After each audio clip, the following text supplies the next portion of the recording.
It is Election Day, Tuesday, June 2nd, 2026, and we're going to call to order the Monterey County Board of Supervisors, letting the record show that all supervisors are present, with the exception of Supervisor Alejo, who is not with us today, but busy doing work on our behalf in Washington, D.C.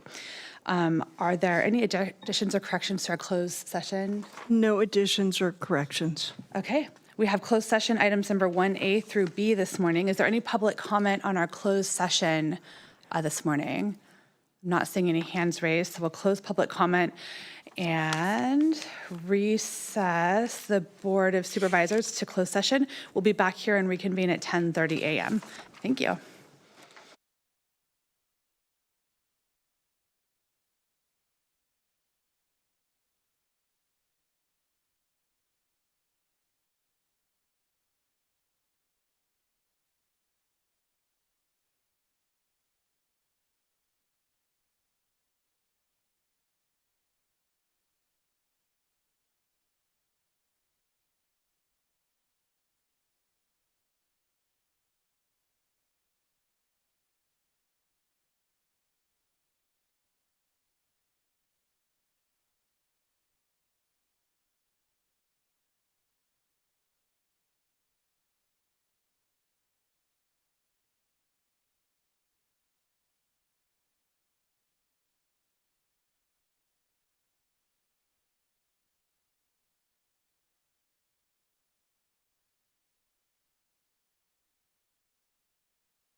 Diego, can you hear me?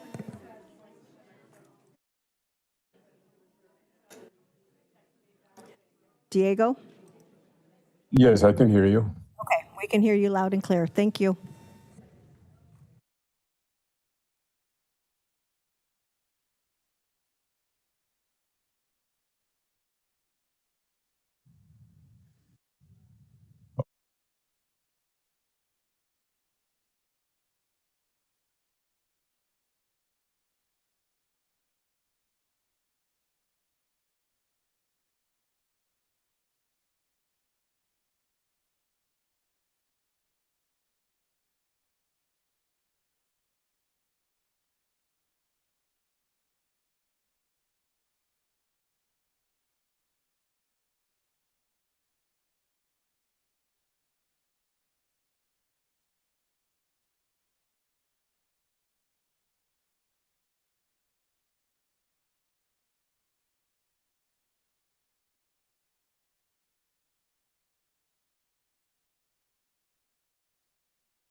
All right, good morning, everyone. We are going to reconvene the Monterey County Board of Supervisors meeting for Tuesday, June 2nd, 2026. I will start by reminding everyone that today is Election Day, and if you haven't cast your ballot, there is still time to cast your ballot. You can cast a provisional ballot at any a polling location if you need to do so, or if you have your mail-in ballot, it's too late to mail it, but you can drop it off at any polling location. We do want to make sure everyone knows that their vote is important and encourage you to take the time today to get that vote cast. So with that, we are going to let the record show that all supervisors are present with the exception of Supervisor Luis Alejo, who is in Washington, D.C. Doing business on our behalf. I will welcome our Spanish interpretation services by Diego Salas. Diego, are you able to make an announcement about the services available today? Yes. Buenos días a todos. Mi nombre es Diego Celis y seré su intérprete en español para la reunión de hoy. Si usted está planeando hacer un comentario público y necesita servicio de intérprete, favor hablar lenta y suficientemente fuerte para que yo le escuche. Favor de hacer una pausa al final de cada oración para asegurarse de que tengo la oportunidad de interpretarle. Muchas gracias. Thank you so much, Diego. We appreciate your assistance. If you would all stand and join me in the Pledge of Allegiance. I pledge allegiance to the flag of the United States of America and to the republic for which it stands, one nation, under God, indivisible, with liberty and justice for all.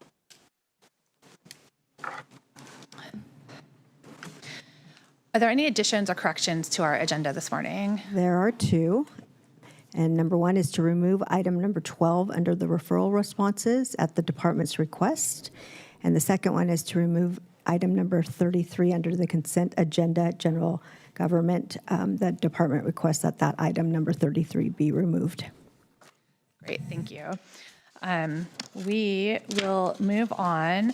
And I know we have a handful of folks here for public comments, so you'll need to bear with us while we work through the part of our morning agenda that is presentations and appointments. But we will get to public comment, so hang tight. We're going to start with our ceremonial resolutions. We have items number 2 through 6 on our ceremonial resolutions agenda this morning.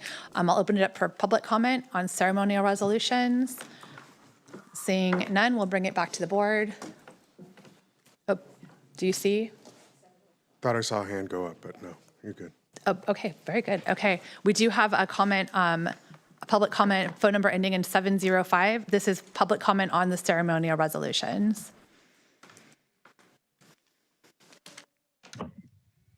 Yes, good morning, Supervisors. Lorna Moffett here. I'm commenting on item 3. I have tried to contact Mark Silverstein about the massacre of eucalyptus trees at Elkhorn Slough. I've written letters to the board as well with no response at all. What is happening at Elkhorn Slough is a disaster in the making, an ecological crime by a group of people intent on cutting down thousands of eucalyptus trees and turning them into biochar. And they're calling it an environmental success story in the making. What they are really doing is creating a perfect firestorm, just like the Native Plant Society and the Department of Parks and Recreation did at Angel Island. They cut down thousands of eucalyptus trees because they were non-natives, allowed grasses to replace them, which is what they're doing at Elkhorn Slough now, and allowed the winds to wreak havoc with the island. Cutting down all those eucalyptus at Angel Island brought on the first fires in the history of the island, the last being unstoppable until it came to the last remaining grove of eucalyptus trees. Elkhorn Slough and the Audubon Society are spraying poisons to kill the eucalyptus trunks and non-natives, which does invisible harm to the endangered species there. They hired postgraduate students to do environmental assessments instead of real fire scientists. And they refused Nina Beatty's concerns about cutting down the trees during that ERI comment time. And we're supposed to give tribute to a man who ignores the public and is destroying our slough, making it hotter and more fire prone. May I remind everyone listening, trees create rainfall regardless of their species. Trees create clean air and they clean up toxic pollutions. And they're sucking up the greenhouse gases. And we need them now more than ever before. Thank you. Thank you. Any other public comment on our ceremonial resolutions this morning? All right, seeing no additional public comment, I'll bring it back to the board. Move approval. Second. A motion from Lopez, a second from Church. All in favor? Aye. Aye. All right, passes unanimously. We will give some presentations on these. Do we want to start? You happy to start? Okay.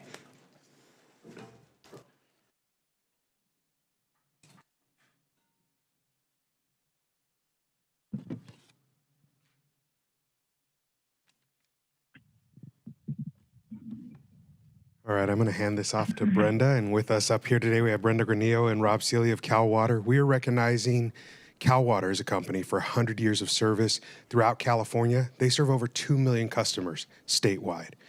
But what really matters here is the type of company they are. I want to tell you just a couple brief stories. A couple years ago, I got a call from then council member Orlando Orsoño, and he shared with me that his Christmas event on the east side was flooding. He said, do you know anybody that can help? I called the folks on my left, and within an hour, there were pumps on site removing that water. And that Christmas was saved on the east side of Salinas because this company and their employees showed up and made sure that it went off without a hitch. Not only that, they were a sponsor of that event. And I'll tell you that a conversation that started between us about maybe helping Santa Claus get to southern Monterey County also bore fruit. We worked with 400 Liggett to fly to the North Pole to pick up Santa Claus and fly him down. And every family that leaves that event, 400 in total, walk away with a box of food from the food bank sponsored by Cal Water. This is a company that has shown up for us, founded by veterans in San Jose 100 years ago. Today, serving over 2 million Californians. And there's details I still can't share, but I can share that even in the community of San Lucas, as you know, is the county's #1 priority is to solve the water issue there. Cal Water has been a partner at the table, helping us bring resources and, more importantly, technical understanding of the challenges that that system is facing without even having a required seat at the table. They've been there as volunteers to help us solve that problem for that community. If you know, that community is 90% low income. There's no financial interest there. Nobody's ever going to win big dollars by serving San Lucas. But what they do win is the hearts of people in Monterey County who know that every Californian deserves clean drinking water.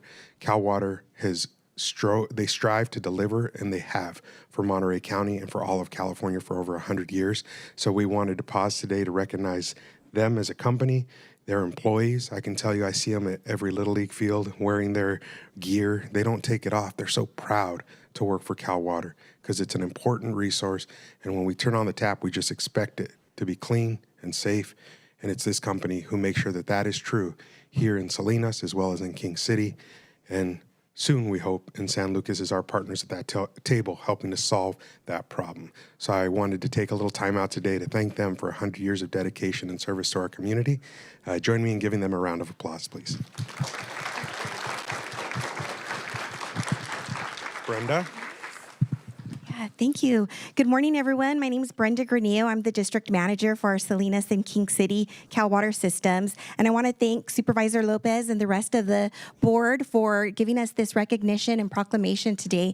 Thank you so much. 100 years in business is no small feat, and it is because of Cal Water's strategic framework and our commitment to enhance the quality of lives of our customers and the communities we serve that gives us this opportunity to provide clean, safe drinking water to all our customers. Thank you. Thank you. Robin words? There you go. All right. We're going to grab a quick photo here.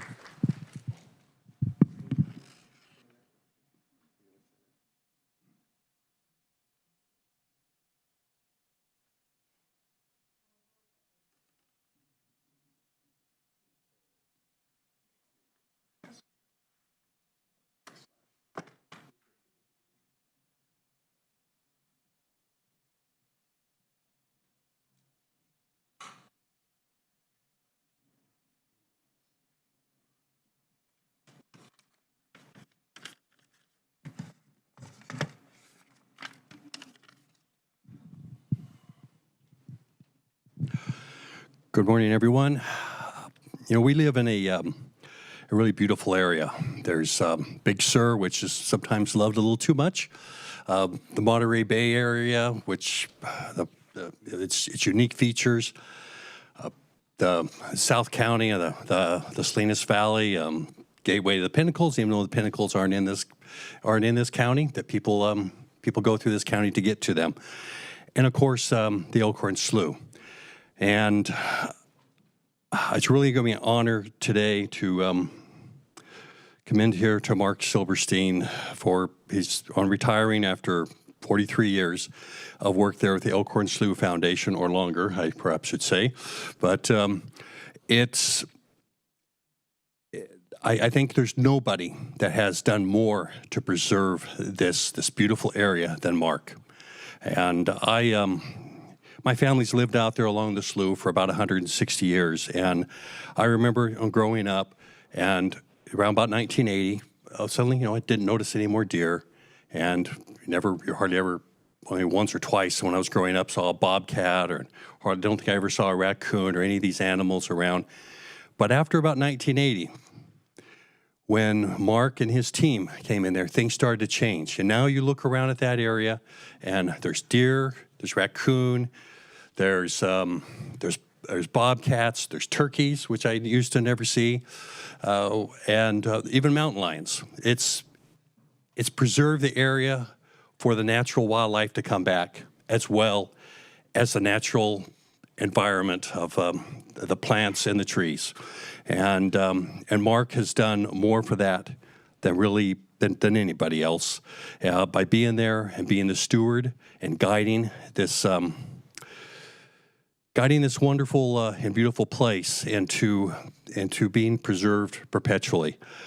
But just before I pass things over to Mark, I want to take us a little step back, because as Mark came in there around 1980, but it was just a few years prior to that all of that could really have been lost.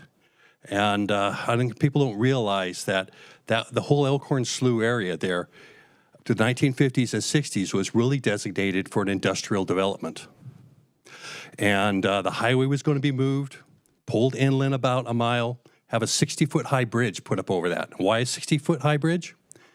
So that the ocean-going ships could come in and serve the factories along the slough. That came all to an end in the mid-1960s. And it's hard to believe that in just 15 years, you can go from, let's make this industry, to making it something to preserve. And a little quote here from an article that the Watsonville Register Pyronian wrote in 1966 when a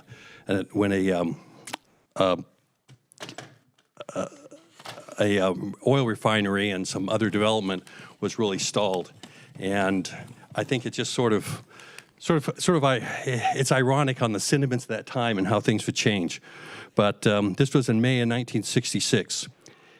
And it stated, Moss Landing is designated on Monterey County's master plan as a site for heavy industry. It is a proper site for such, with rail and highway connections and a port. And it would be a folly for conservationists, however well-intentioned, to contend that Elkhorn Slough should be maintained as a permanent bird refuge. Well, Mark, thank you for believing in follies, because it's your work has preserved an area forever, and I just want to give this resolution to you, and it's a real privilege to do it, for having known you and worked with you. It's for the Monterey County Board of Supervisors, on behalf of the county and all residents thereof, hereby celebrates and recognizes Mark Silberstein for 43-year career with the Elkhorn Slough Reserve and the Elkhorn Slough Foundation, and unabashed contributions for the people and places that have inspired a lifetime of dedication to studying and protecting the Elkhorn Slough, or as Mark has called it, the cosmic center of the universe. And Mark, would you like to say a few words? Thank you very much. And I've tried in my way to honor the people who came before us, and that includes your father, who was one of the founding members of the Elkhorn Slough Foundation Board, and Marilyn's father, Charlie Vieira, who was a mentor to me in the early days. And I would also just like to thank the company that made this frame out of eucalyptus.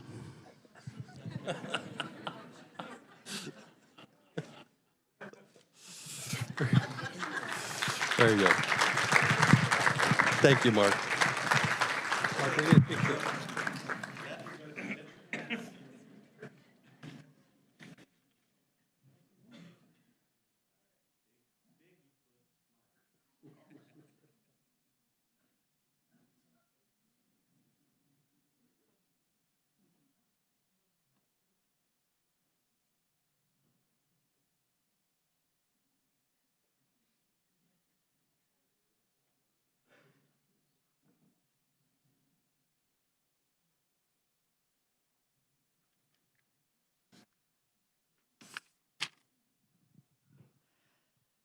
Congratulations, Mark, again, and what a legacy to be a part of for me, for my family, for generations to come. We honor and appreciate you.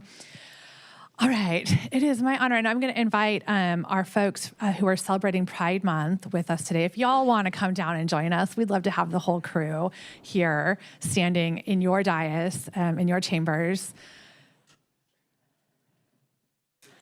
Thank you all. We've got with us today, we've got folks from our Monterey County LGBTQ Employee Resource Group. Is it ERG?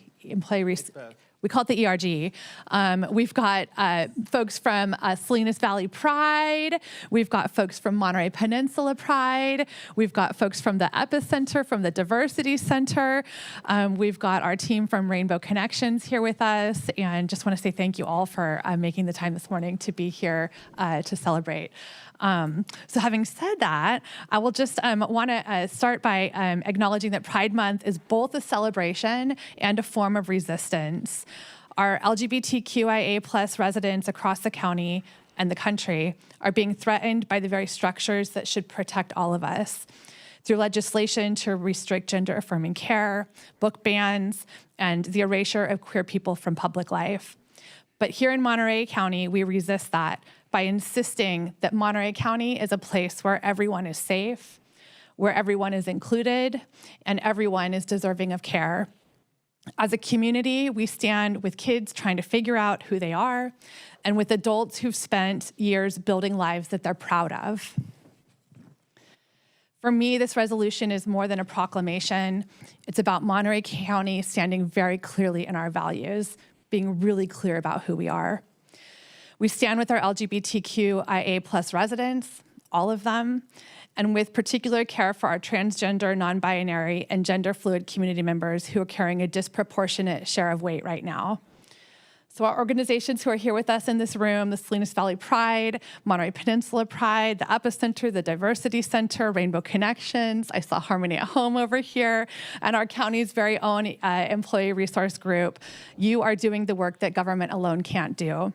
You're creating spaces every day where people feel safe, where they feel seen, and where we collectively are connected. Pride flags will be flying at all Monterey County facilities this month.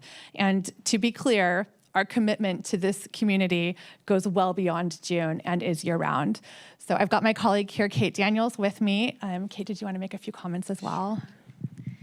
I will make just a couple comments to all of you. I really am so proud to be part of a board of supervisors that is 100% in line and supportive of the equality and the dignity of every single member of our community. I was going back and forth about whether I was going to tell this story, but I was at an event last night where a very prominent member of the Democratic Party made a comment, and it was a comment about how Democrats have spent more time thinking about bathrooms than classrooms, and it was so disappointing and so actually painful to hear, because what this day, what this resolution means and affirms is that visibility is protection. You know, visibility ensures the safety of every single one of our residents. Equality is for everybody, not just a certain set few of individuals. And when someone makes a comment like that, it means they have the privilege to feel that way. And it was just so incredibly disappointing. So I just want to say that history matters, and that this resolution preserves the memory of Stonewall. This resolution preserves the memory of the AIDS crisis and all of the victories and achievements that we have had together over the years. I'm proud to be on a board that believes the human rights of every member of our community is worth fighting for and defending. And it's just a privilege to stand with you all here today. So thank you so much for being here with us and to affirm this commitment with all of you. Thank you. Everyone. My name's David Rosen. I am the chair of the Employee Resource Group for the LGBTQ plus professionals here at the county. We wanted to thank the Board of Supervisors, specifically Supervisor Askey, Supervisor Daniels, as well as the other three, Supervisor Church and Supervisor Lopez, as well as Supervisor Alejo, have all been incredibly accepting, affirming, fierce advocates. It's remarkable how much easier this has gotten to have Pride be recognized. I literally sent one email about a month ago, and then suddenly Yuri's like, hey, let's do this, let's do that. And I'm kind of like, this is a lot easier than it used to be. I think the important thing to remember, though, is that for our community, there's a lot of potential negative outcomes that can happen. We're at disadvantages for economic outcomes, for employment, for health outcomes. Almost every dimension of culture, there's some sort of barrier that we have to overcome. And there's one correlate that really helps mitigate that, and that's simple affirmation. So the fact that our Board of Supervisors here at the county is willing to make a stand and be very fierce and be very vocal in a time where at a federal level, there is punitive repercussions for doing something like this. We wanted to say thank you, not only as an employee resource group, but also speaking for all the organizations, not just the people you see here, but throughout the county. So thank you very much, not only to you two, but to the entire board, to the administrative staff, to our executive leadership, and everybody else for affirming us today and for the rest of the month. And all year long. And all year long. Yeah, and that. Thank you. And does someone want to make an announcement about Monterey Peninsula Pride and our event that's coming up?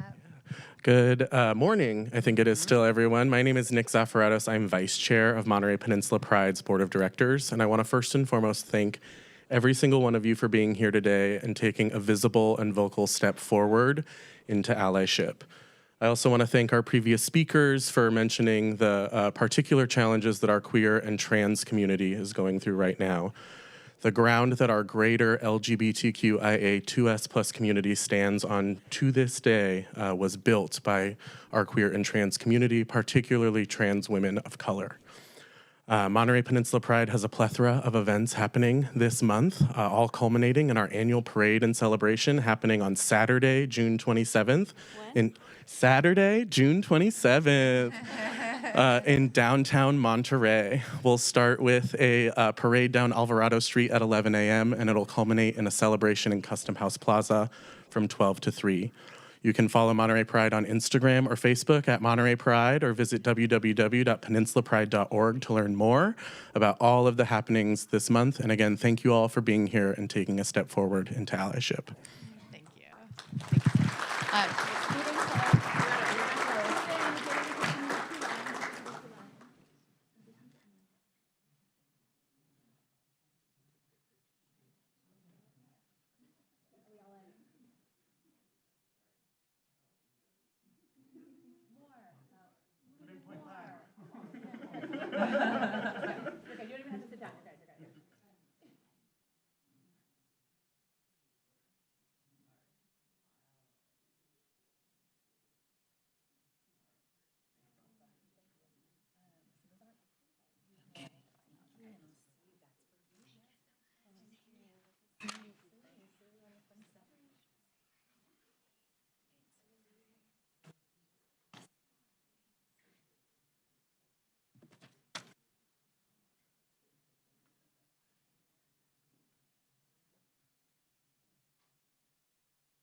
And we do have some extra copies of that resolution for our groups who just walked out the door. If you want to catch them, we're going to grab those for you. Thank you. Thank you. Okay, with that, we're going to move right along to our appointments. And thank you all for being here and thank you for celebrating with us. I think it's important. At lunch, we're going to be gathering out by our flagpole to do a formal flag raising here for the County of Monterey. So at noon, if you'd like to join us, we'd love to have everyone with us for that. So our next is our appointments. We have items 7 and 8. Any public comment on the appointments this morning? Seeing none, I'll bring it back to the board. For consideration, for action, for discussion? Second. All right, we have a motion from Lopez, a second from Church. All in favor of the appointments? Aye. Aye. All right, passes unanimously. We'll move next to our consent calendar today. This is items number 21 through 39, with the exception of item 33, which has been pulled from the agenda this morning. Is there any public comment on consent calendar items this morning? Public comment on consent. All right, seeing none, we'll bring it back to the board. Move approval of consent? We have a motion from Daniels, a second from, Lopez. I did have 2 items. One item that I wanted to comment on briefly. The Alta Planning and Design Agreement, item number 26, is a 3-year service agreement to provide some technical assistance functions to the health department. And I did notice that in the agreement, there was some additional language about AI use restrictions. And I was noticing that may be a conversation that this board may want to talk about at some point in the future to consider sort of how we standardize that language in our contracts and just usage countywide. But this would include some prior written approval, disclosure requirements, and billing adjustments when AI tools reduce staff time of the contractor. So I'm fine with it, but just wanted to call it out. With that, all in favor of the consent calendar? Aye. Aye. All right, passes unanimously. And we can move on to general public comments. I know we have a handful of folks who are with us today for general public comment. I will just remind everyone that these are your chambers. You are all welcome here, and we're happy to have you here. I do ask for shared respect while people are providing their testimony. Our county code does not allow for signs, placards, or demonstrations of yelling, clapping, stomping in the chambers. And public comment is to testify on matters within our jurisdiction that's not otherwise on our agenda. We allow everyone in the opportunity to make public comments of 2 minutes. We do have a timer on the screen. A bell will sound when the time is up, and the mic will then turn off. And I don't particularly like interrupting anyone, but so please, if you could help monitor the time, that would help me and help our meeting move along. So I will also say that any additional testimony, if you run out of time to make your comments, can be submitted in writing to the clerk for our public record via email at cob@countyofmonterey.com. And you can provide a copy of any testimony you'd like to leave behind. We can make sure that gets distributed to the full board. All right, with that, welcome to public comment. Thank you for joining us. Good morning. My name is Eric Peterson, and I'd like to break the rules here for just a moment and make some comments on the presentations we just saw. Regarding Cal Water, I used to put on bicycle races in Salinas, and it went pretty well. My goal wasn't to make money, it was to break even, and sometimes I did that. When Mike Jones was manager of Cal Water in Salinas, he came to me and offered money, sponsorship money, and that money allowed me to continue, make the races better, to continue having them for several years, and attract people to Salinas, participants from Colorado, Oregon, Nevada, Southern California, and a lot from Central California area. And without the help from Cal Water, it would have been a lot more difficult.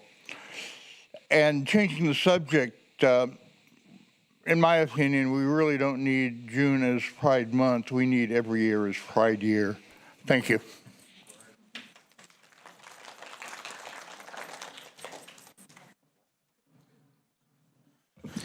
Good morning, Board of Supervisors. My name is Anthony Carabetti, and I'm the president of Chic Event Rentals. We rent tents for events. And today I'm speaking to you in regarding to tenting for private events. And specifically, today I'd like to discuss the smaller private events at people's homes. A small backyard gathering that you were planning on having 20 people over, 30 people over. You weren't really planning on having a tent, but you have people come into your house, you have tables set up in the backyard. In the past, you would need to get a tent if it was going to rain last second. The tent would cost you somewhere around a couple $1,000s, maybe $2,000 for a tent to be set up, professionally installed, and then another $500 or so for permitting. That would be done through the county and then the fire department. The tent permit and the engineering requirements now for the same size tent is well over $3,000. So the tent itself is $2,000 plus another $3,000, $3,500 for permitting and engineering. Basically makes it where the homeowner can't afford to do that, and there's no way I can convince a homeowner to even spend that kind of money. It's really, really a shame, because if you would like to have some sort of small celebration with your friends and family at your home for such an important occasion, such as a daughter's birthday party or a small wedding anniversary, you're unable to with last-minute rain plan. So I'm asking the board today to please revisit the increase that Monterey County has implemented on tenting fees and the engineering inspections that need to be taken place, as we are very, very much more expensive than the rest of the other cities and counties out there. Thank you.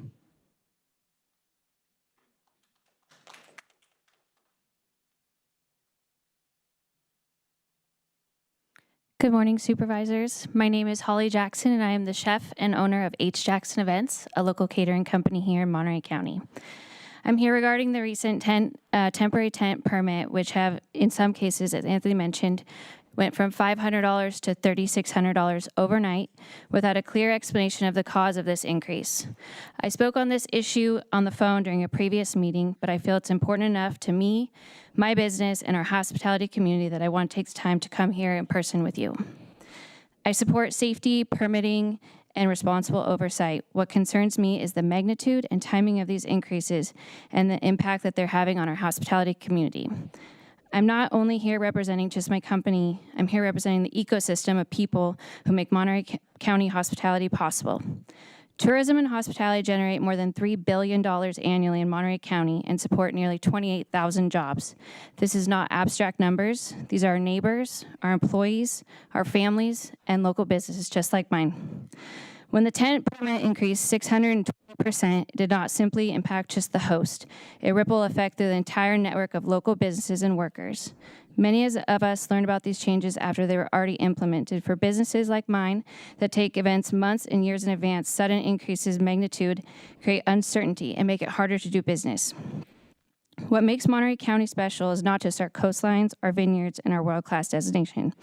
It's the people behind them. We support safety and responsible permitting, but I simply ask for collaboration on a solution that protects our businesses, workers, and community that depends on hospitality. Thank you for your time and serving Monterey County.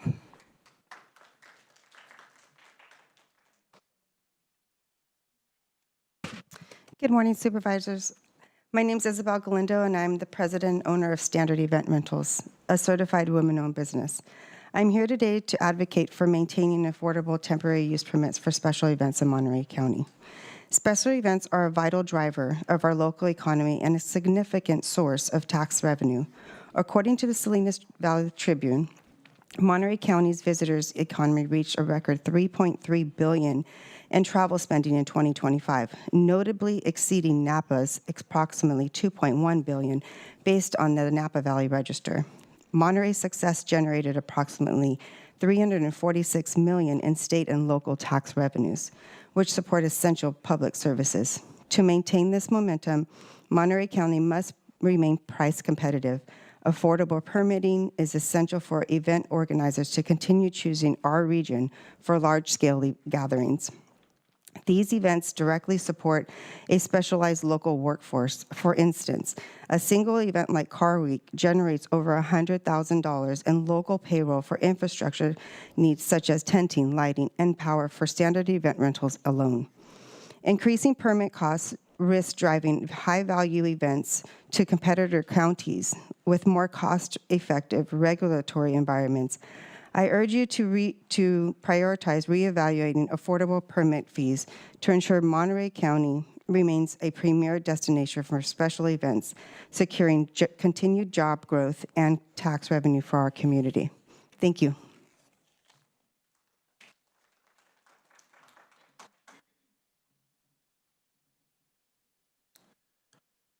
Good morning, Chair and Supervisors. My name is Michael Henderson. I'm the General Manager and Vice President for Core Events here in Northern California. I'm kind of wrapping a lot of this up for the few minutes you just heard here. And this was all due to a change that was made in early February on the 2026 land use update. It was a 30-minute presentation, or at least slated for 30 minutes. That ended up only being 7. Primarily on the industrial and commercial side of their permitting and building inside this community, and somehow temporary events got lumped into that. I want to be clear, this is not opposition to safety, to engineering or permitting oversight. We support responsible regulation and public safety standards. I think the issue here is that temporary event structure is now being treated and priced like it's commercial development, despite operating under entirely different timelines, realities, and budgets. Events are fluid, weather changes, attendance changes, community organizations pivot quickly, and a nonprofit fundraiser under the current structure, those are the timing realities that now trigger the substantial escalations of permitting cost. We are now seeing situations where permitting fees can rival or exceed the cost of the actual temporary structure itself, and for smaller events, that becomes a decision point on whether that happens at all. Our local economy is highly tied to that tourism, hospitality, and special events. Those events drive hotel occupancy, restaurant traffic, vendor work, seasonal employment, and tax revenue. I also believe that many people still don't understand how these changes were adopted. Again, the policy that significantly impacts temporary event operations was included with the broader housing and developmental fee study, without focus on discussion on the event industry itself or the engagement from many of the stakeholders directly affected. I respectfully ask the board to revisit how temporary event structures are classified and evaluated within this fee framework. I believe that there is an opportunity here to maintain the safety standards while still creating a practicable, scalable, and predictable permitting path for temporary events. Thank you again for the time. I appreciate it.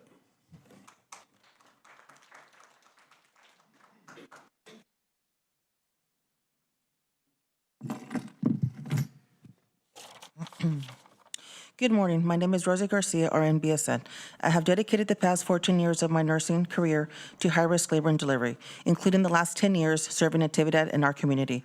I am here today because I'm concerned about patient safety, nurse retention, and the increasing strain placed on frontline staff within women and children's services.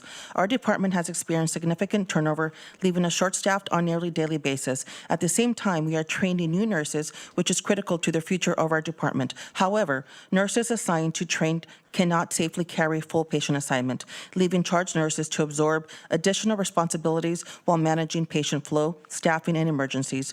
Our antenatal testing area is often staffed by a single nurse responsible for evaluating a large volume of patients without dedicated backup. When emergencies arise, nurses must be pulled from an already stretched areas to assist. We're also facing ongoing capacity challenges. Patients are sometimes placed in overflow areas and recovery spaces intended for surgical patients are used to accommodate additional volume. We continue to face demands that exceed the resources and space available. The nurses and charge nurses working at the bedside see the challenges every day. We are asking the board of directors and hospital leadership to listen to the people closest to the patients and closest to the work. Frontline staff have firsthand knowledge of the barriers affecting patient care, staff retention, and unit safety, and their voices should be part of the solution. Patient safety should never depend on staff working extra, staying late, or sacrificing their own well-being to keep the system functioning. Sustainable staffing and safe patient care require long-term resolutions, not temporary fixes. Today, our union nurses are calling on the elected Board of Supervisors to stand with us, sworn patient advocates, hold the perinatal management accountable, and once and for all, put our vulnerable babies and moms before budgets. Thank you for your time and consideration.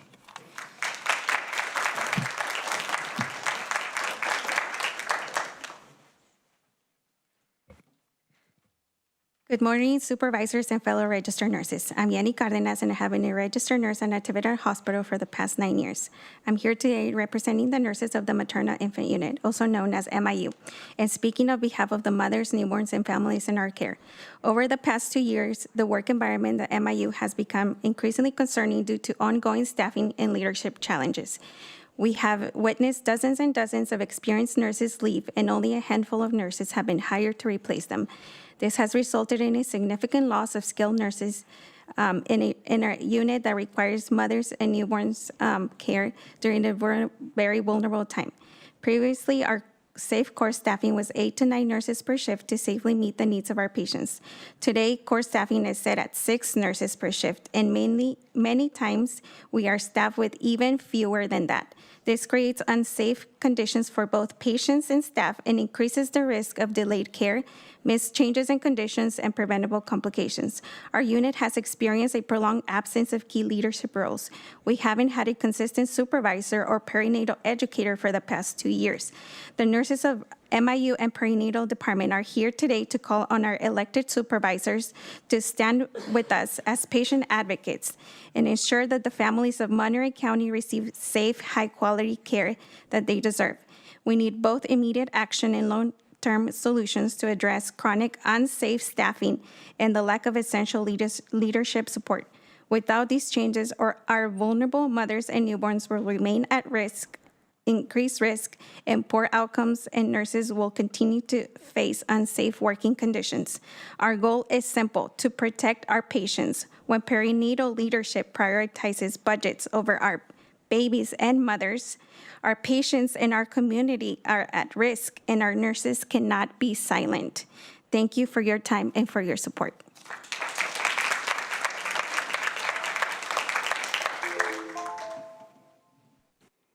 Good morning, supervisors. My name is Eloisa Junqueira, and I'm a physician at Natividad. I'm here today because I care deeply about the patients we serve and about the nurses who care for them every day. The nurses in Women and Children's Services have spent the last year and a half trying to address serious concerns through the appropriate channels. They have met with leadership, spoken with human resources, participated in meetings, submitted concerns, and followed the processes that were asked of them. Throughout that time, they have continued to show up every day for our patients and families. These are not nurses looking for conflict. They are experienced, compassionate professionals who choose this work because they care about mothers, babies, children, and their community. The fact that they feel compelled to come before you today should be viewed as a sign that they believe that they have exhausted the avenues available to them within the organization.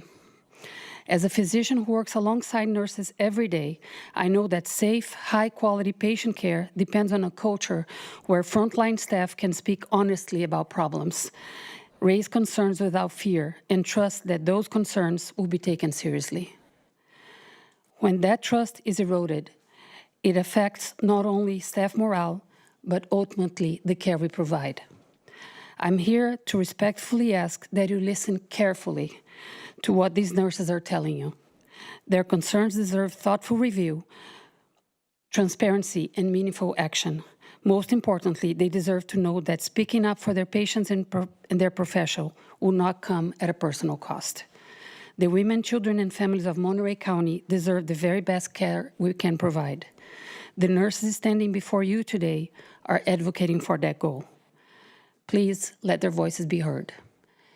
I wear Natividad's hat with pride, and I would love to continue to do so. Thank you.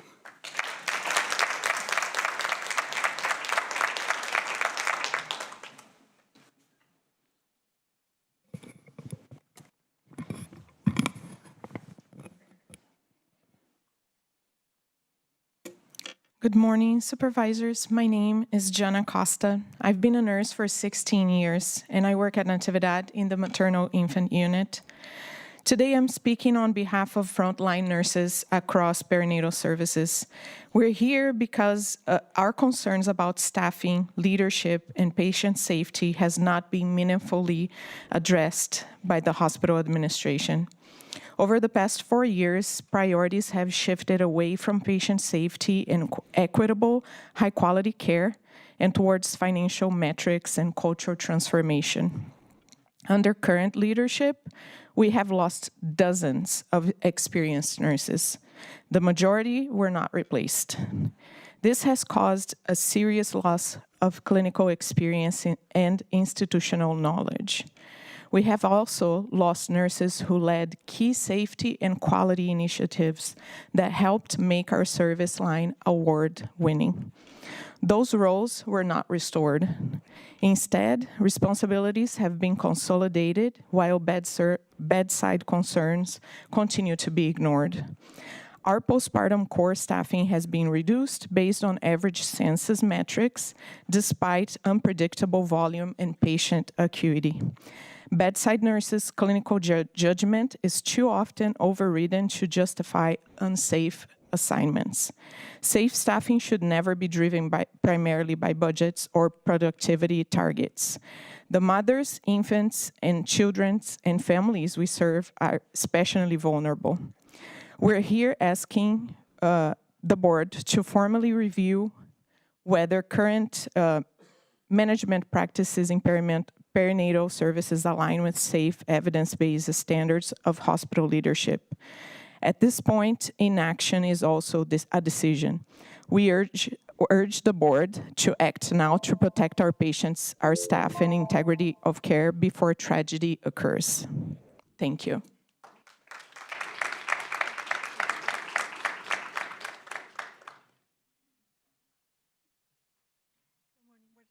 My name is Nancy Jimenez, and I've been a neonatal intensive care unit nurse for over 20 years. Oh, sorry. I'm reading a statement for one of our fellow nurses who couldn't be here today. Good morning, Board of Supervisors and fellow nurses. My name is Jamie Gams, and I have been a registered nurse for over 10 years in the Natividad Neonatal Intensive Care Unit, or NICU. I am here today to advocate for the vulnerable mothers and infants of Monterey County. Our department faces chronic short staffing, which has only worsened over the years. But while our nursing administration continues to flounder in recruiting and maintaining permanent and experienced registered nurse and support staff that are invested in our community, it is ultimately the women and children of Monterey County and their quality of care that suffer.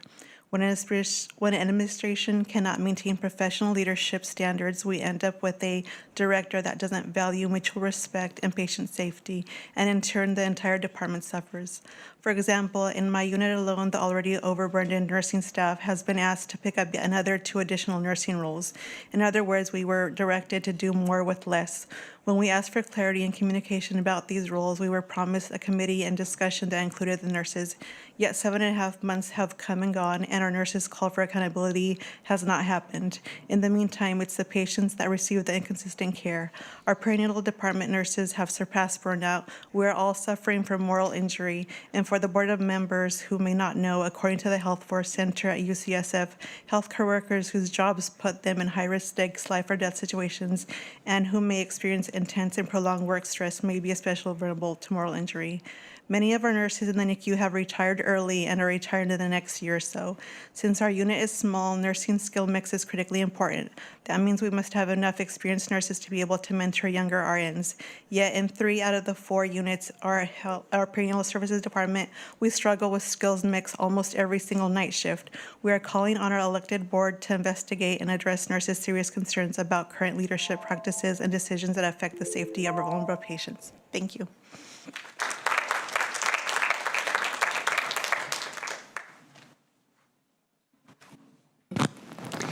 Good morning, elected Board of Supervisors. My name is Julieta Sanchez, registered nurse at Natividad Maternal Infant Unit for the past 16 years now. I am here to raise serious concerns about patient safety and working conditions within the last 2 to 3 years in the perinatal departments. What was once an award-winning service line has been disrupted due to a combination of decisions made by the service director. What used to be a supportive environment that followed Natividad's mission has become an increasingly short-staffed, strained, and even hostile environment.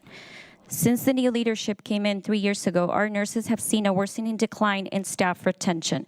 This new culture brought on by management of vilifying staff and management's lack of accountability for being chronically short-staffed is putting our patients at risk for harm.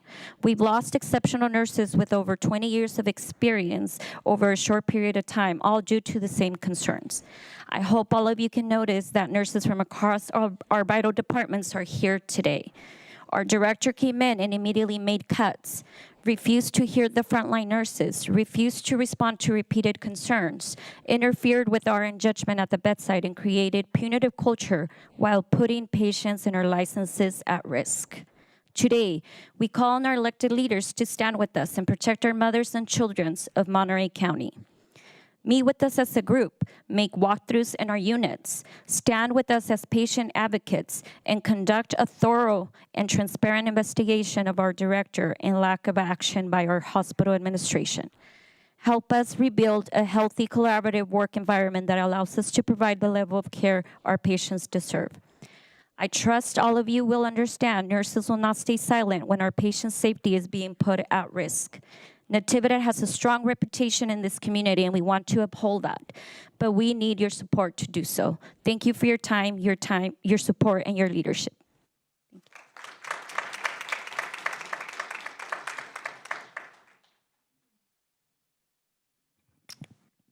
Good morning, Board of Supervisors. My name's Janie Edwards, and I have been a nurse for over 20 years, and I have been in Natividad's NICU now for almost 3.5.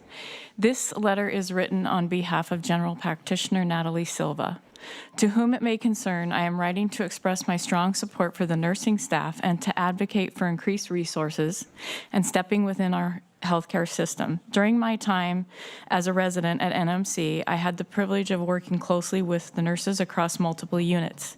I consistently witnessed their compassion, clinical excellence, and unwavering dedication to patient care. Nurses are the backbone of our healthcare system, often serving as the primary point of contact, advocate, and support for patients and their families. At the same time, I had also observed firsthand the challenges created by ongoing staffing shortages. Many units were operating with limited personnel, which placed significant strain on nurses and impacted their ability to provide the level of care they strive to deliver. Despite these challenges, nurses continue to show remarkable resilience and commitment, but it is not sustainable without adequate support. To ensure health and safety over community, it is essential that we invest in our nursing workforce. This includes improving staffing ratios, providing adequate resources, and fostering a work environment that support both the professional and personal well-being of nurses. Supporting is not only an investment in healthcare workers, it is an investment in the quality of care of our community receives. Thank you for your attention to this important matter. Sincerely, Natalie Silva, MD. Thank you.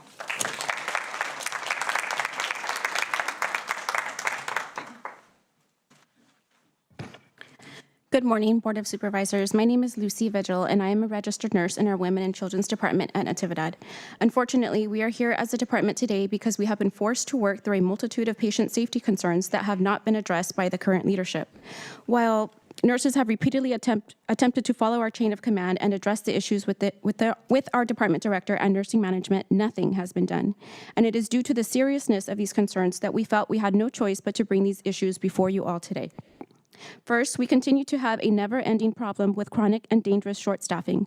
In fact, over the past 2 years, labor and delivery nurses have witnessed far more days where we are repeatedly called to come in on our days off or mandated to stay over after a long 12-hour night shift. But the problem is, we are also watching as dozens of our experienced nurses feel like they have no choice but to find work elsewhere, rather than to work under these risky conditions. As nurses, we cannot stand by as sworn patient advocates when we fear our patients may be harmed or that our hard-earned RN licensure is in jeopardy. And it isn't just chronic short staffing. We have also faced management interference in our professional judgment when it comes to how sick we assess our patients to be. In other words, our management adjusts our professional assessments of patient acuity to alter the nurse-to-patient ratios, something that California Title 22 nurse-to-patient ratio law makes clear they should not do. In addition, our leadership team has repeatedly taken away the autonomy of our vital charge nurse role and their ability to prepare the unit for an emergency. Our director now requires us to route every decision through her, whether she is there or not, which often causes unsafe care situations and delays patient care. Today, I stand with my fellow perinatal colleagues to call on our supervisors to stand with the nurses as sworn patient advocates, to ask for the turnover of records from our department for the last 2 years, to see the overtime that we have worked, to talk with us about the unsafe care we have witnessed, and to hold the Women and Children's Department management accountable.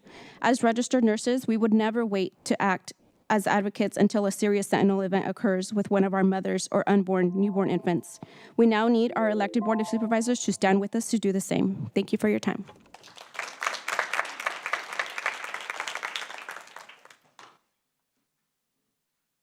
Good morning. My name is Belen Rodriguez. I'm a labor and delivery nurse at Natividad for about 20 years. But today I am reading on behalf of Michelle Alvarez, from our RN from our pediatric unit. Board of Supervisors, member of the community. I have been an employee of Natividad for 13 years with extensive experience in all 4 of the departments that fall under the Women Children Service line. I am writing to you today out of concern about our patient safety, concern for our staff, and concern for our community. Over the past 2 years, I have witnessed extreme unprofessional behavior from our director. If anyone ever said or treated you the way this director treats us, you would be taking immediate action. The bullying and retaliation that this administration practices have led to high turnover, loss of trust, and have created instability within our continuity of care. Nurses who remain are working in fear. We are continually expected to take on additional responsibilities while working under increasingly stressful conditions with little acknowledgement or meaningful support from administrators. Staff, wellness, retention, and morale have clearly not been prioritized, and this ultimately affects patient care and the trust our community places in the hospital. Our community deserves leadership that values patient safety, supports its employees, encourages transparency, and invests in retaining experienced local healthcare professionals.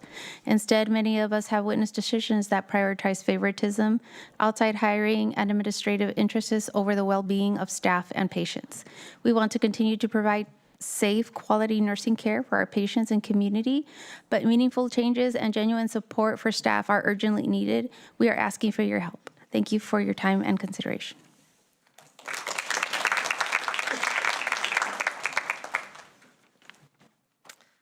Good morning. My name is Genevieve, and I'm reading this on behalf of my colleague, Natasha Nava, Pediatric RN, Natividad Hospital. Board of Supervisors, member of the community. I have been employed as a registered nurse in the pediatric department at Natividad for 11 years. I'd like to bring your attention to some concerning issues affecting the quality of care our patients receive that is a direct result of the leadership currently in place within the Women and Children's Services line at Natividad. We have had unprecedented turnover in the last year within each department: labor and delivery, mother-infant unit, NICU, and pediatrics. During this time, we have lost seasoned, knowledgeable, qualified nurses who have left Natividad to work elsewhere due to the current leadership, specifically due to the Director of Women and Children's Services line. These nurses are highly respected by their peers and are local to our community. Many women have spent their entire career at Natividad. In addition, our leadership has denied promotional opportunities to qualified internal candidates within their own department in order to hire people from outside the area. The Women and Children's leadership has consistently hired staff and supervising nurses from outside the area, and many are personal contacts of such leadership. Natividad is a community hospital for both patients and employees. This practice of hiring from outside of our community causes high turnover rates because generally people from outside our area do not stay. The administration at Natividad states they desire nurse retention, and yet they're allowing leadership to make decisions that lead to high nurse turnover. Collectively, as nurses, we have brought our concerns to administration through the proper channels. Today, we are here to ask you to help us remedy our retention and recruitment issues so that we can continue to provide quality nursing care to our community. I'd like to add, on a morning when we can commend a company for their commitment to safety and serving underserved populations, you can hear our grievances and help us as well.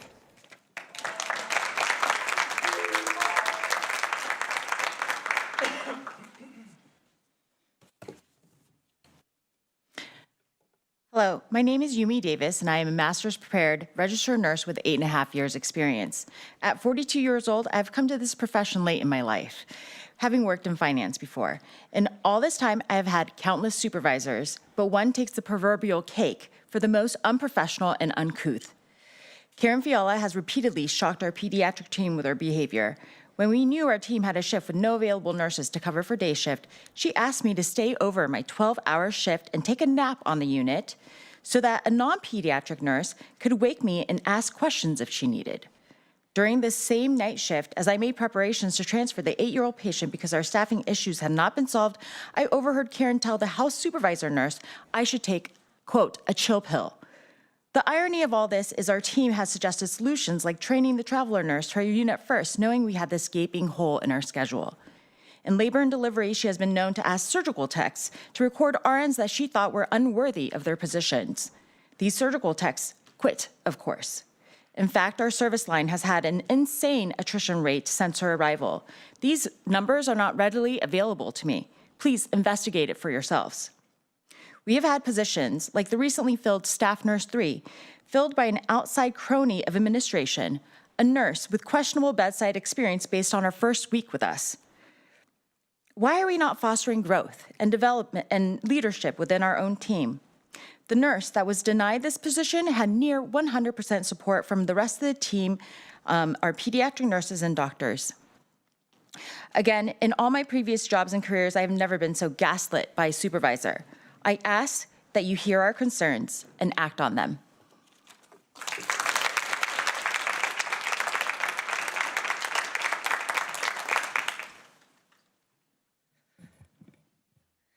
Good morning, Board of Supervisors and the members of the community. My name is Adriana, and I'm speaking on behalf of Natividad Hospital and the Pediatrics Department. I want to bring attention to the urgent need for change within the Women's and Children's Department. Since new leadership took over several years ago, morale, safety, and staff retention has declined significantly.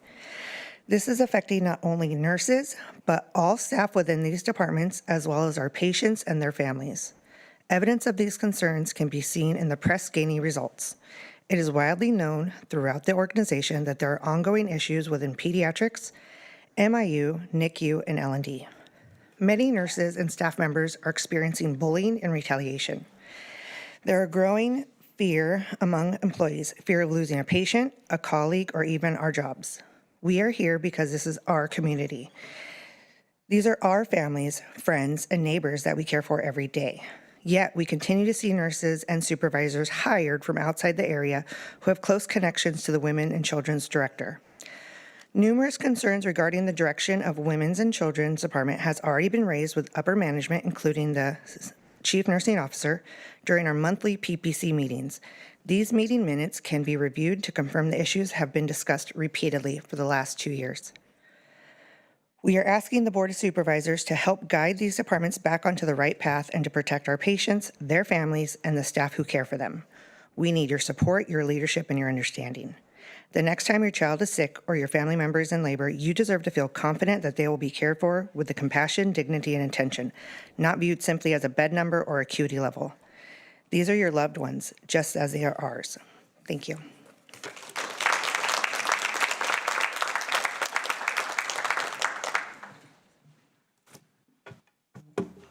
Okay.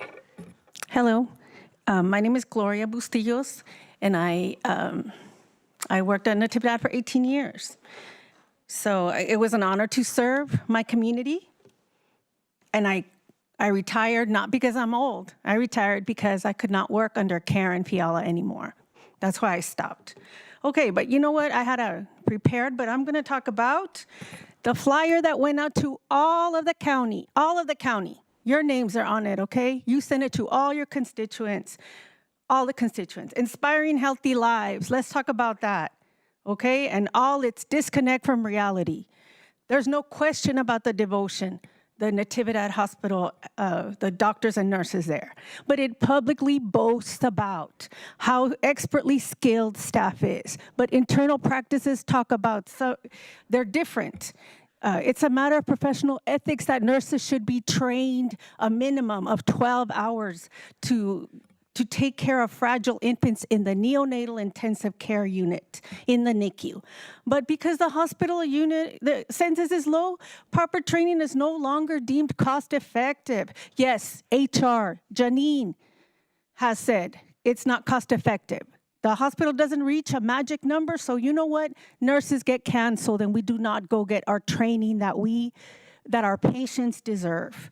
So we're being pressured to sign waivers that say, okay, I'll go and take care of your fragile baby, even though I am not competent to take care of your baby. How come it doesn't say that in the flyer? All right? So after 2 years of loyalty to the mission, I have to walk away because I know my values don't align anymore with the hospital, but yet we're sending this out to the community. I think Isabella's mom deserves what she is asking for. Yo exijo que las enfermeras que atienden a mi hija sean entrenadas para sus cuidados, especialmente si esas enfermeras vienen de otras unidades. Thank you. Thank you.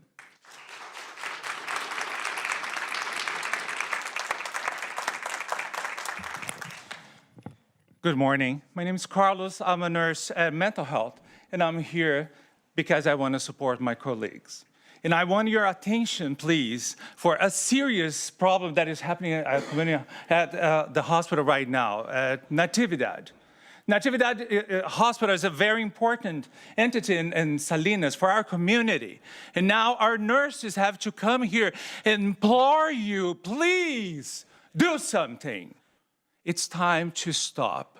We need you, every single one of you, to end the disrespect for our nurses, for our community.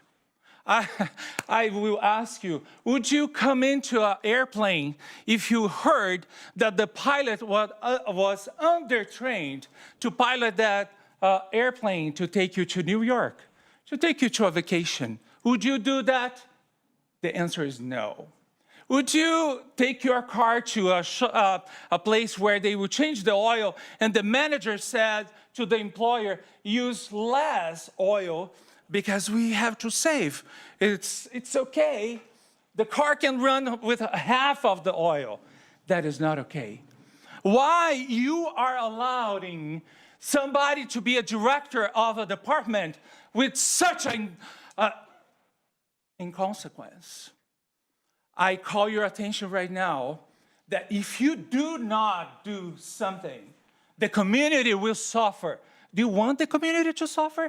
Do you want your electors to come here and say, I lost my son because the hospital was not responsible for it? I call your attention today, supervisors, because you are responsible for the lives we as nurses see. Am I wrong?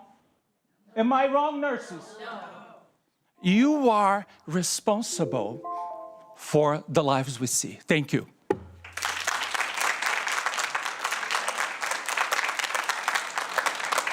Is there any other public comment in chambers this morning? Okay, we're going to go online. We have a couple hands raised online. We have a phone number ending in 705.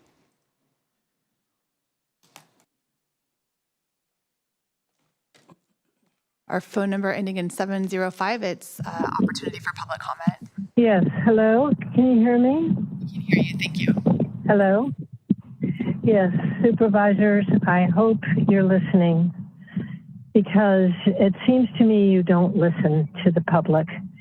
And next time you're in hospital or a loved one is in hospital at Natividad and you can't call any nurses, just remember this day and what these brave, beautiful people that took out their time and energy to come before you, begging for assistance. They shouldn't have to be at this point with you. Instead, you seem to be intent on just doing destructive things like cutting down trees. We have a storm system out in the Pacific now that we're all being warned about. They've never seen anything like it. Not in the Pacific. The Pacific means peaceful ocean, and it's coming our way. And trees are the main thing on the land that stop global warming, suck it up. And you're cutting thousands of these trees down, eucalyptus. I just don't understand how you're thinking, and you're not paying attention to the people. And the people are so intelligent, and you need their intelligence. You need their knowledge.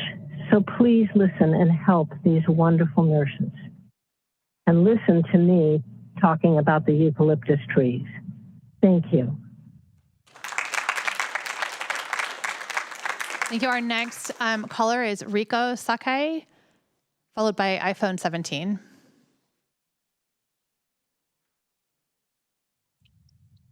Hello, my name is Dr. Reiko Sakai. Hello, my name is Dr. Reiko Sakai. Thank you for taking my comment. I'm a pediatrician at Natividad. I've been there for 7 years. I would like to speak in support of the amazing nurses that I have the privilege of working alongside in service to this community, and to express my shared concern about the unsafe nursing staffing in the Women's and Children's Services Department at Natividad. In the 7 years that I've worked in this department, I've never seen such chronic, severe, unsafe staffing, nor so many nurses leaving after their concerns have not been meaningfully addressed. I have personally witnessed most of the issues laid out by so many today. And additionally, I have been told that pediatric patients I have admitted must board in the emergency department overnight due to the inadequate nursing staffing. I have seen patient care policies expired for over a year because nursing leadership positions have been unfilled. And I have experienced pressure to discharge my patients early due to nursing staffing. I wholeheartedly join the call for a rigorous review of the management of women's and children's services. I share the grave concern about unsafe staffing and practices and the ongoing impact on patient care, as well as the increasing risk of a catastrophic patient safety event. Thank you for listening, and I will be emailing the supervisor representing my district for further discussion. Thank you. We'll go next to iPhone 17. Yeah, thank you. I wanted to just speak on these nurses. They all came out, and obviously something is going on over at Natividad, and we all know how toxicity can affect, the rest of the entity. But I just wanted to give my support to these great nurses. They're probably wondering what you guys are thinking, and I think the supervisors are thinking, what do they want me to do? But the worst thing you could do is nothing. Email, call, text, create an agenda item, because we all know what this kind of culture becomes, the favoritism, the toxicity. So besides that, give the public back their 3 minutes. Thank you. Thank you. We're going to go next to the phone number ending in 714.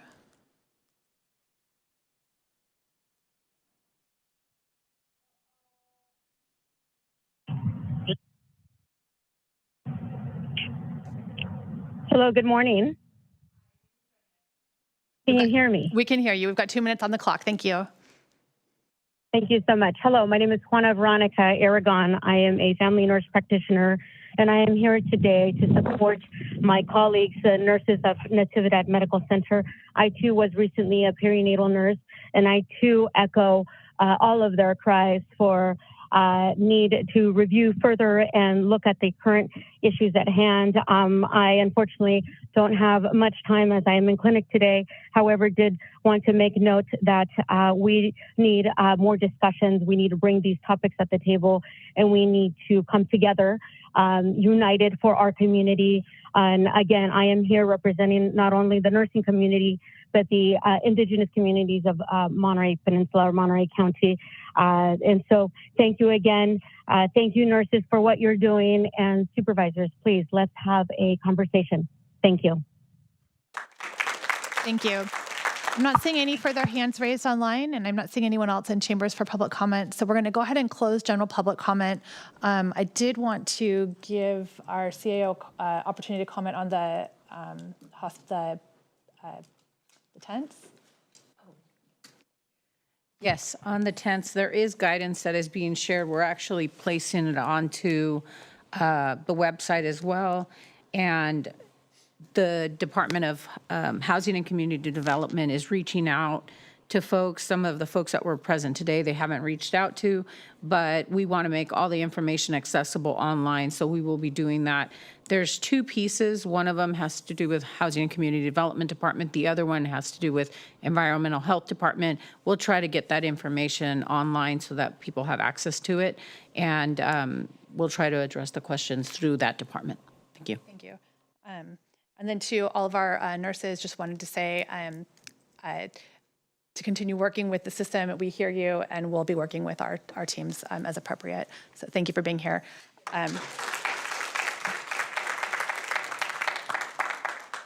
So with that, we're going to make just a minor adjustment. I know we have a lot of folks who are here at noon to join us for the flag raising. So if our scheduled presentation at 11, if Graham's available to delay that till after lunch, I think we'll go ahead and, Chris, is that okay with, or it would be very truncated? Okay, I want to make sure we don't.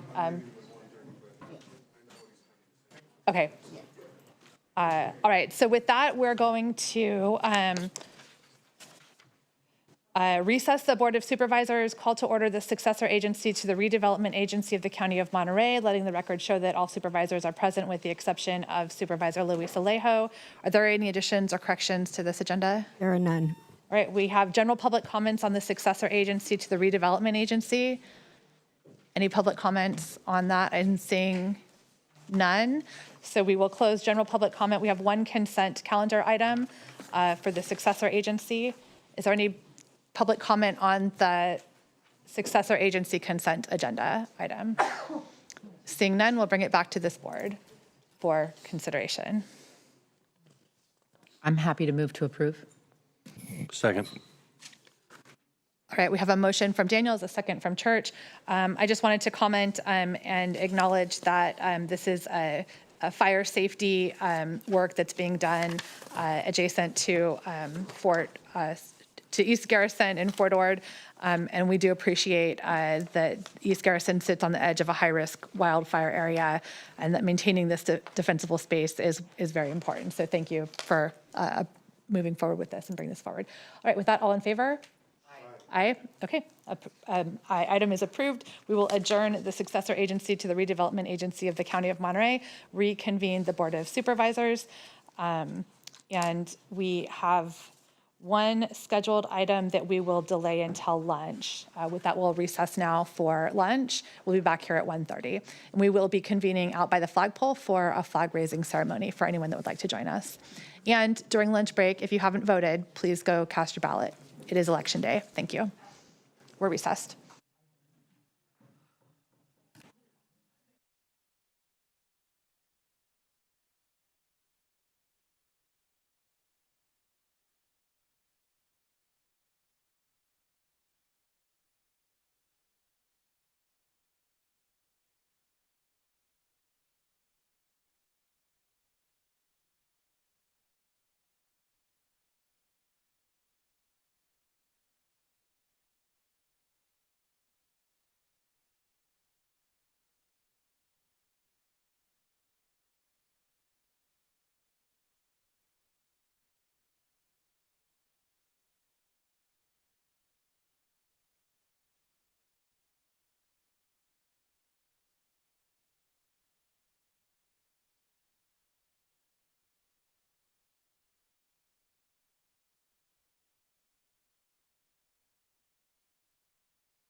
Monterey County Board of Supervisors for our afternoon of June 2nd, 2026.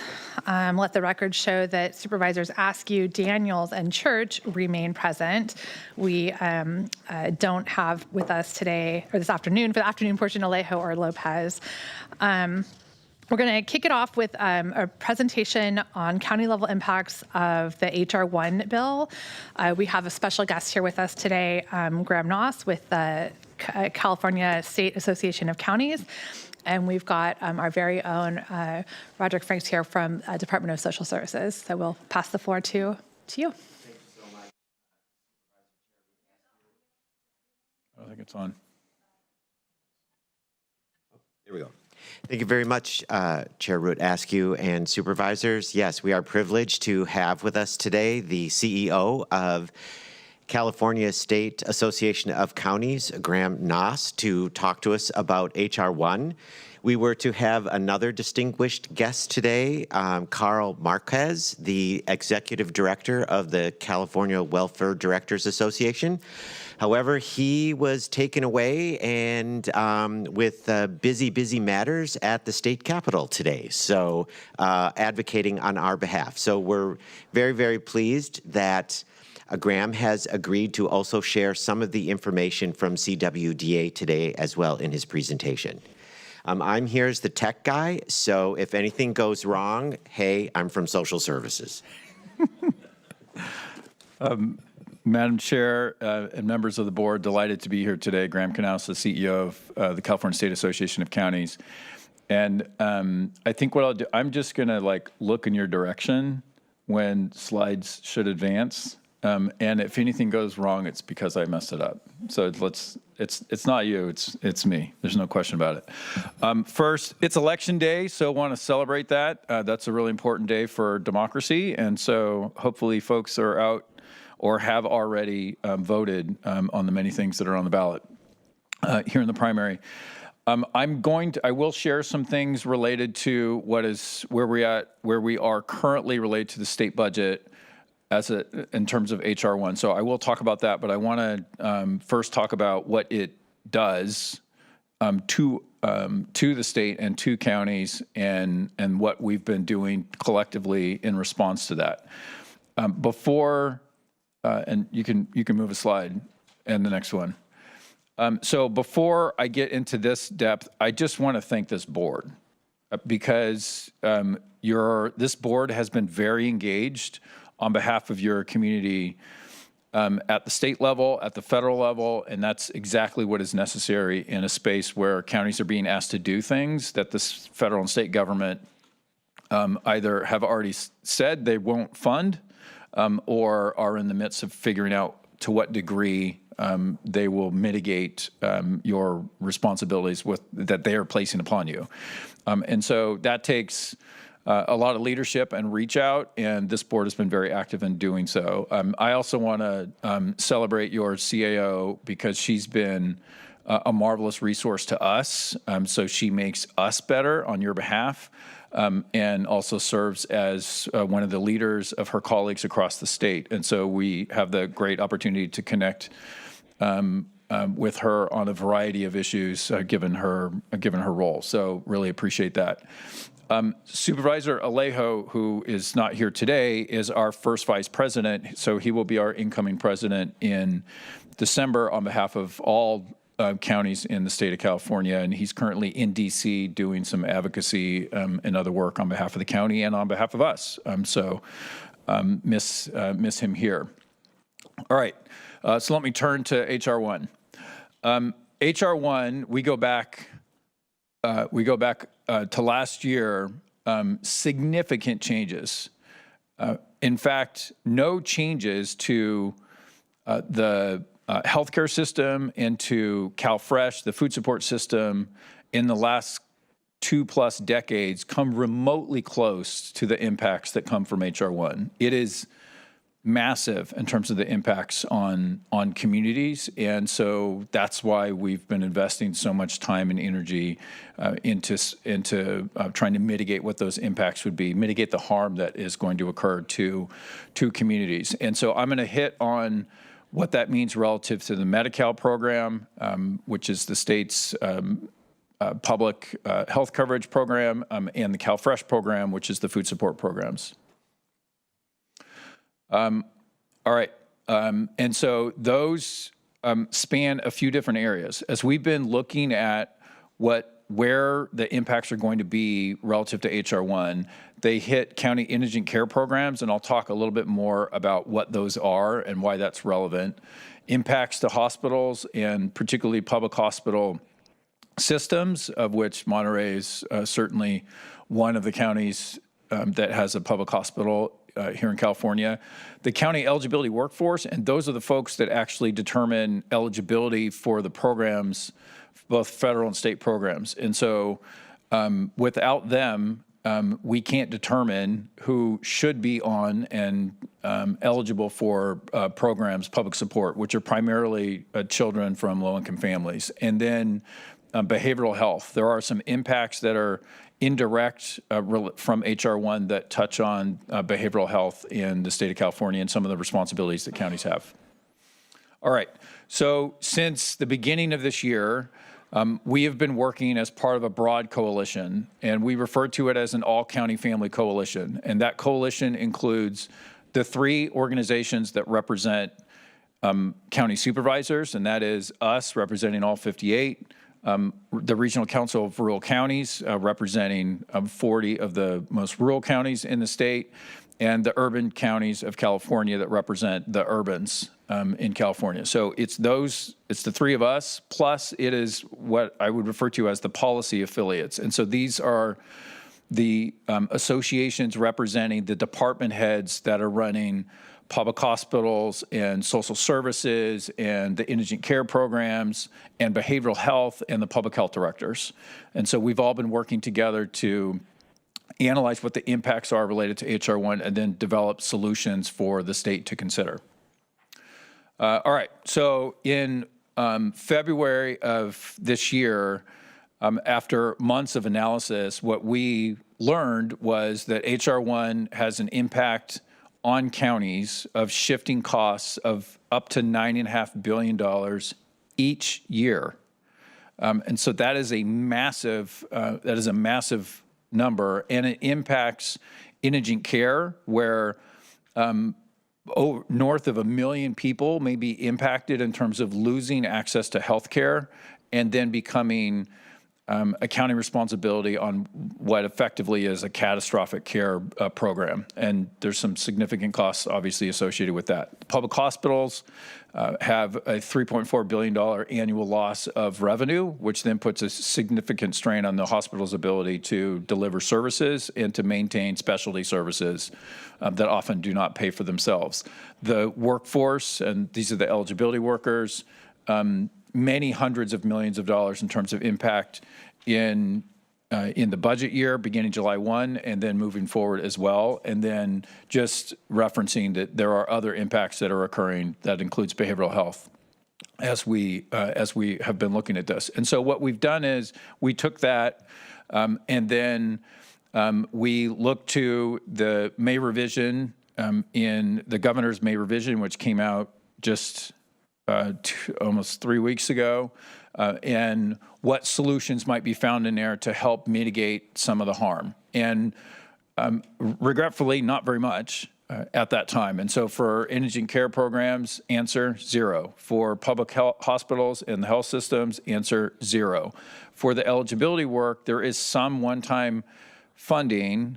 I would just highlight that one-time funding is very difficult when you actually have to hire people to do the work, and those people are not one-time in nature. Those are permanent people doing permanent work, and regretfully, we're only funded on a one-time basis in part.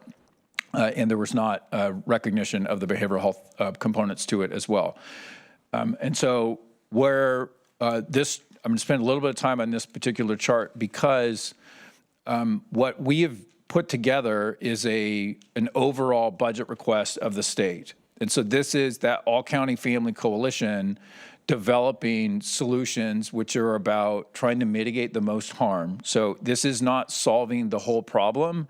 This is making things workable in communities. And so there's a budget request, and I'm just going to go to the final table here, the updated coalition budget request. And so what we've done is, following many, many dozens of meetings with legislators, with the governor's office, with the administration, and with a whole host of other stakeholders, we developed first a request in terms of what would be put on the table, and then refined that based upon updated numbers and assumptions at the state level, and that we're working off of here. And so that translates to a $50 million request for indigent care, and that essentially would serve as an emergency Medi-Cal for those that are otherwise going to lose all health coverage.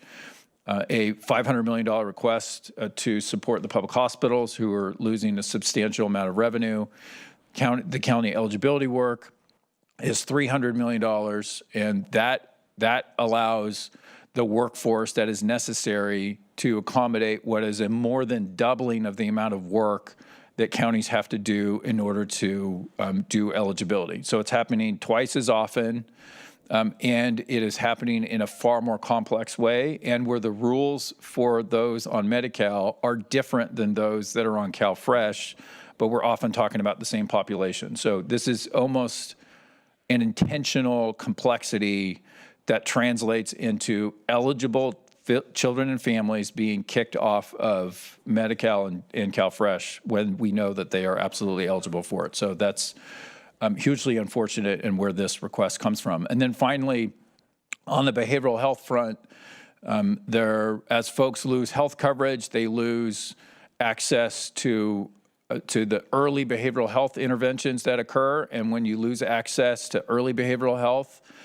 issues get worse. And when issues get worse, they then become county responsibility. And so that's what the dollars reflect here. And so that updated overall budget request is $1.1 billion in the budget year. And then that grows when HR 1 is more fully implemented beginning in July of 2027.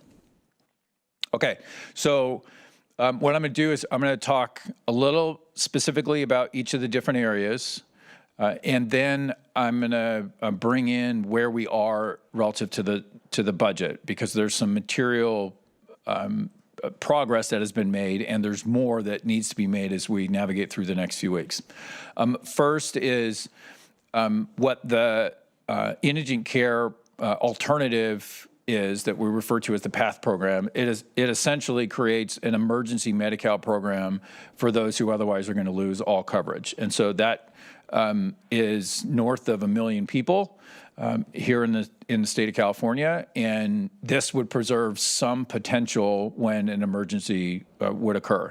The alternative is there's not a health coverage, and emergency Medi-Cal is not there's no preventive care that is occurring as part of this proposal. And so want to be very clear that this is not real health coverage in the way that most people would imagine.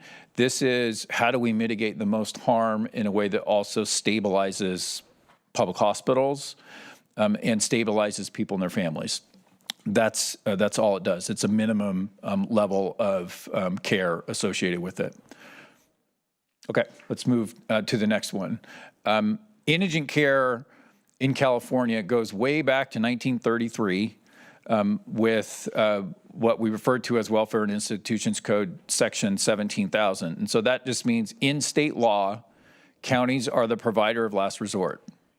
And so that means when there's no other place to go, at the end of the day, each county must have some semblance of an indigent care program to meet the needs of folks in your community. And each county sets that structure up on its own. And so in the past, that looked a little different here than it did in Merced and Alameda and Los Angeles. And it looked different because your community is different, your resources are different, your infrastructure is different. And so there are eligibility criteria associated with that. There's often a share cost associated with that. It's short-term in nature. This is not ongoing care. And so that obligation has largely not been needed for 13 years because of the Affordable Care Act. So those that had been on the indigent care program were moved to what is a full health coverage benefit, and so have been receiving all the preventive care and the emergency care, all the care that has been necessary as part of that. So there's not been a need for indigent care. However, when the Affordable Care Act went into place, the dollars that you had to fulfill your indigent care obligation were taken. And we supported that because it was in exchange for people getting a higher level of care due to the passage of the Affordable Care Act. So it was a workable place to go. But as that now gets unwound a little bit, the money does not automatically flow back to counties. And so your obligation is there, and your ability to fund that obligation has been reduced to zero, which is why we're in this specific place. All right. So there are three types of counties as it relates to indigent care. The largest pool of counties are the CMSP counties. That's the County Medical Services Program. It's been around since the early 80s. Those are primarily the smallest, most rural counties in the state, and they do it essentially as a pooled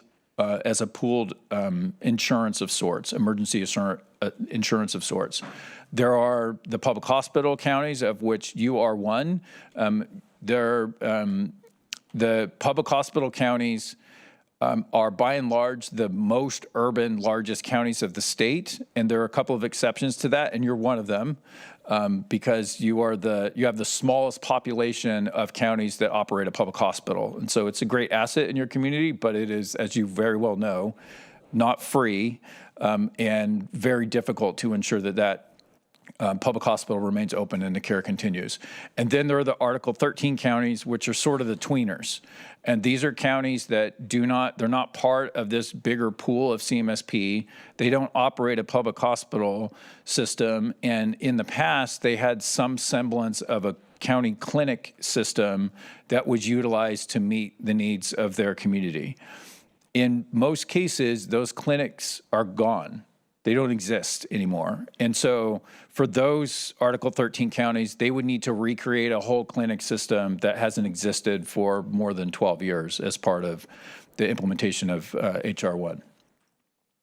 Okay, for public hospitals, I'll just say public hospitals have been under strain for a number of years. There are multiple complex financing structures that have been put in place, some at the federal level, some at the state level. HR 1 unravels some elements of that, and it makes it far more difficult for public hospitals to fulfill their duties in the community and to do it in a sustainable way. In addition, there are hospitals, and you have some of them, that are not public, and are in more of a rural nature and have been severely distressed and are struggling to keep their doors open as well.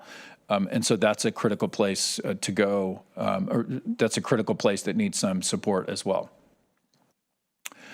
Okay, I don't need to walk through that portion of it, so we'll move to the next piece, which is the county eligibility portion. So this translates what has been the dollar request of $300 million for the budget and more in the beginning 2027-28 into what it actually means. And that is, we need an additional 2,000 eligibility workers statewide to meet the new requirements under Medi-Cal so that those who are already eligible can retain their eligibility and the benefit. Because the way that it works is, until you've proven that you are eligible under the new rules, you are deemed ineligible and you're likely to lose your coverage. And so this is critically necessary to have the eligibility workforce expanded appropriately so that you can meet the needs of your community. And that takes time. It takes time to go through the hiring process. They didn't have to be trained associated with that. And so the request is to accommodate that in a way that could be meaningful in your community. And then on the CalFresh side, for the food support, there's 400 to 500 additional eligibility workers that are necessary in order to meet the new requirements that are part of that. Okay, so what we have done is we've split the $300 million request effectively into two different pieces, and the portion as related to the Medi-Cal eligibility. And the reason why that is so much higher than the CalFresh is because Medi-Cal has not had what is deemed a work requirement in the past. And so that is new here. CalFresh has had some element of that. And so this simply recognizes what some of the additional workload and how that'll play out. And I should note that because HR 1 requires those who are otherwise eligible to be working, does not mean that they were not working before. And so it's important to note that health coverage is very important. Food support is also very important, but neither of those actually pay your rent. So there is another thing that you have to do in order to manage your household. And so most folks are working. The challenge is, under the rules of HR 1, the families that are impacted are largely in less stable employment. Their hours change frequently up and down. And every time their hours change up and down, it may impact their what the level of benefit is, particularly in the CalFresh space. And so that might be moving up and down. It also, in order for them to prove that they are working, in many cases, they have to take time off of that job, which is hourly, not salary. And then they're taking time off of their job, which is now unpaid, in order to prove that they are working, which seems kind of crazy, but that's the structure of HR 1. So that's, and the additional workforce and those dollars are intended to help mitigate that to the greatest degree possible. On the behavioral health side, I mentioned these are mostly indirect impacts that happen because the upstream interventions in behavioral health at a lower level will be lost as folks lose health coverage, and then they will come in associated with that. Okay, so, and we can move from that slide as well. What I want to do now is I want to talk briefly about where we are overall in the budget process. The legislature has until June 15th to pass a budget that includes agreement between both houses, and that means it has to be in print by June 12th because there's a 72-hour rule. So today's June 2nd. There's 10 days between today and when the legislature needs to have an agreement as to what is in the budget for them to vote on the 15th. And then the governor has until effectively July 1 in order for a full agreement to be put into place. And so we're right in that period of time. The Senate has already done work relative to what in their version of an agreement is. The Assembly on Thursday is planning to walk through what their publicly in their budget committee what their framework is around the budget. The two are not the same. So that means that when we get to Thursday, there will be two versions of the budget, one moving through the Assembly, one moving through the Senate, that will ultimately need to be reconciled before June 12th. And so we're in a very small window in terms of where we are overall in the budget. And so I want to talk briefly about, I'm going to look at notes so I don't mess it up, but I'm going to talk briefly about where we are overall relative to this, because both houses are attempting to do much more than what was in the May revision of the budget. And so that's very positive. And that's a result of incredible work that has been occurring by this board and others to educate legislators in Sacramento, almost none of whom were around when there was a prior indigent care program. And so it's all new to the legislature, and so it's taken a lot of time for them to fully understand the complexities and the challenges and the immense risks that are being placed upon communities that need to be changed. And so here I go. This is because of my technology. Yeah. Okay. So as I mentioned, the May Revise essentially had no funding for the items that we discussed, with the exception of the eligibility portion. What the Senate does is it fully funds, actually both houses fully fund the eligibility requests. And so that's very positive. And so the $300 million that is that the All County Family Request has put on the table is fully funded in both the Senate and the Assembly version of the budgets that are moving forward. So that's fantastic.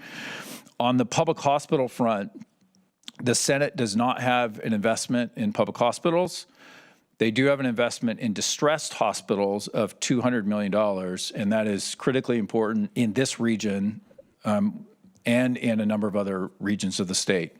The Assembly has $250 million for public hospitals in their version of the budget. So that would be very helpful for, certainly for your county and the other counties with public hospitals. On the indigent care side, the Senate does not fund the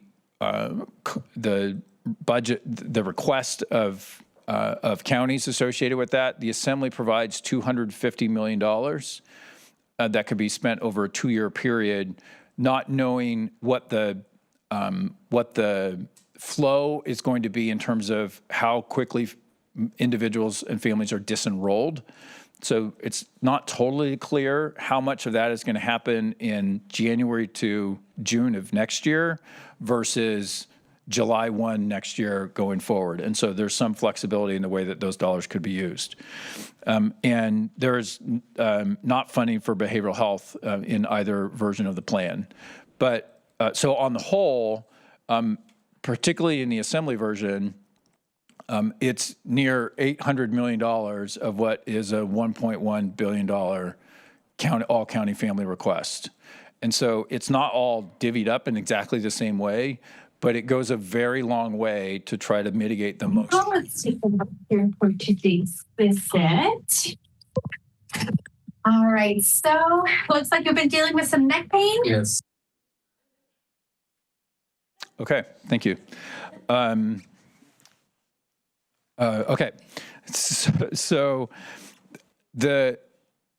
I just want to pause for a moment because you have 2 representatives from your county in the legislature that are critically imperative and have been incredible partners. And in the Senate, that is Senator Laird as the chair of the Senate Budget Committee. He understands counties, he understands communities, and he's been fantastic in assisting and navigating through this. And you're also blessed that the speaker comes from this region as well.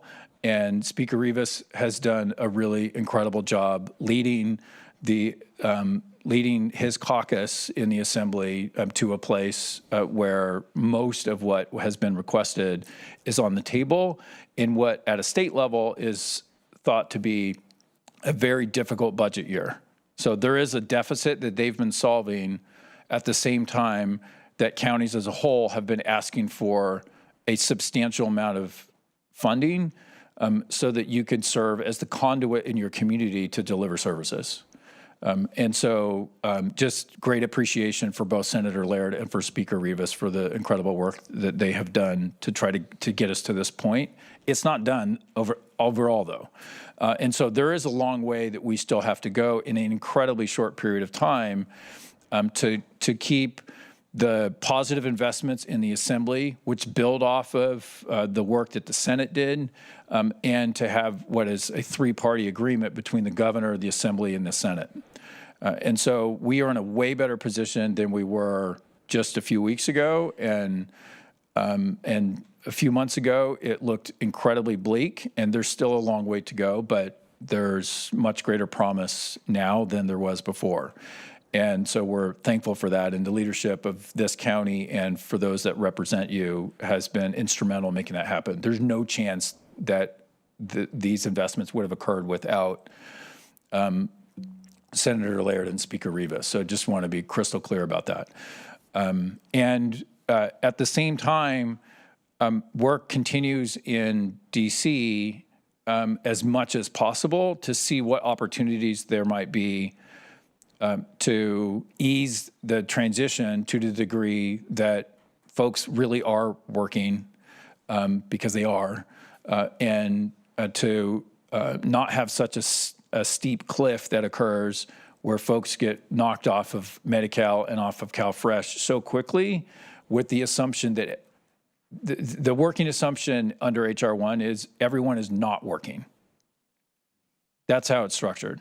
And so working administratively as much as possible to have some additional flexibility put in there, because it's crystal clear that they're actually the vast majority of folks that are on Medi-Cal and are on CalFresh are working. And there's been levels of progress in that space, but it has been a mixed bag and may continue to be a mixed bag. The initial rules related to Medi-Cal and how the implementation must work in determining who is eligible or not just came out yesterday. They're 400 pages, so there's a lot in there, and there are things that make it worse, and there are things that make it better. And so we're combing through that and looking to engage further with folks in DC to try to ensure that the lens that people look through is the lens that is about communities and about protecting those in your communities, to have access to health coverage and access to food support when they are eligible for those programs. Like, that's the goal. And so we're seeking to deliver that message as much as we can associated with that. So I think I will stop at that point and happy to engage in any dialogue that the board may wish to have. Thank you. I'm going to open this up to public comment first. Is there anyone in chambers for public comment? Anyone online? All right, I'm not saying, are you coming up, Eric? Okay, come on up.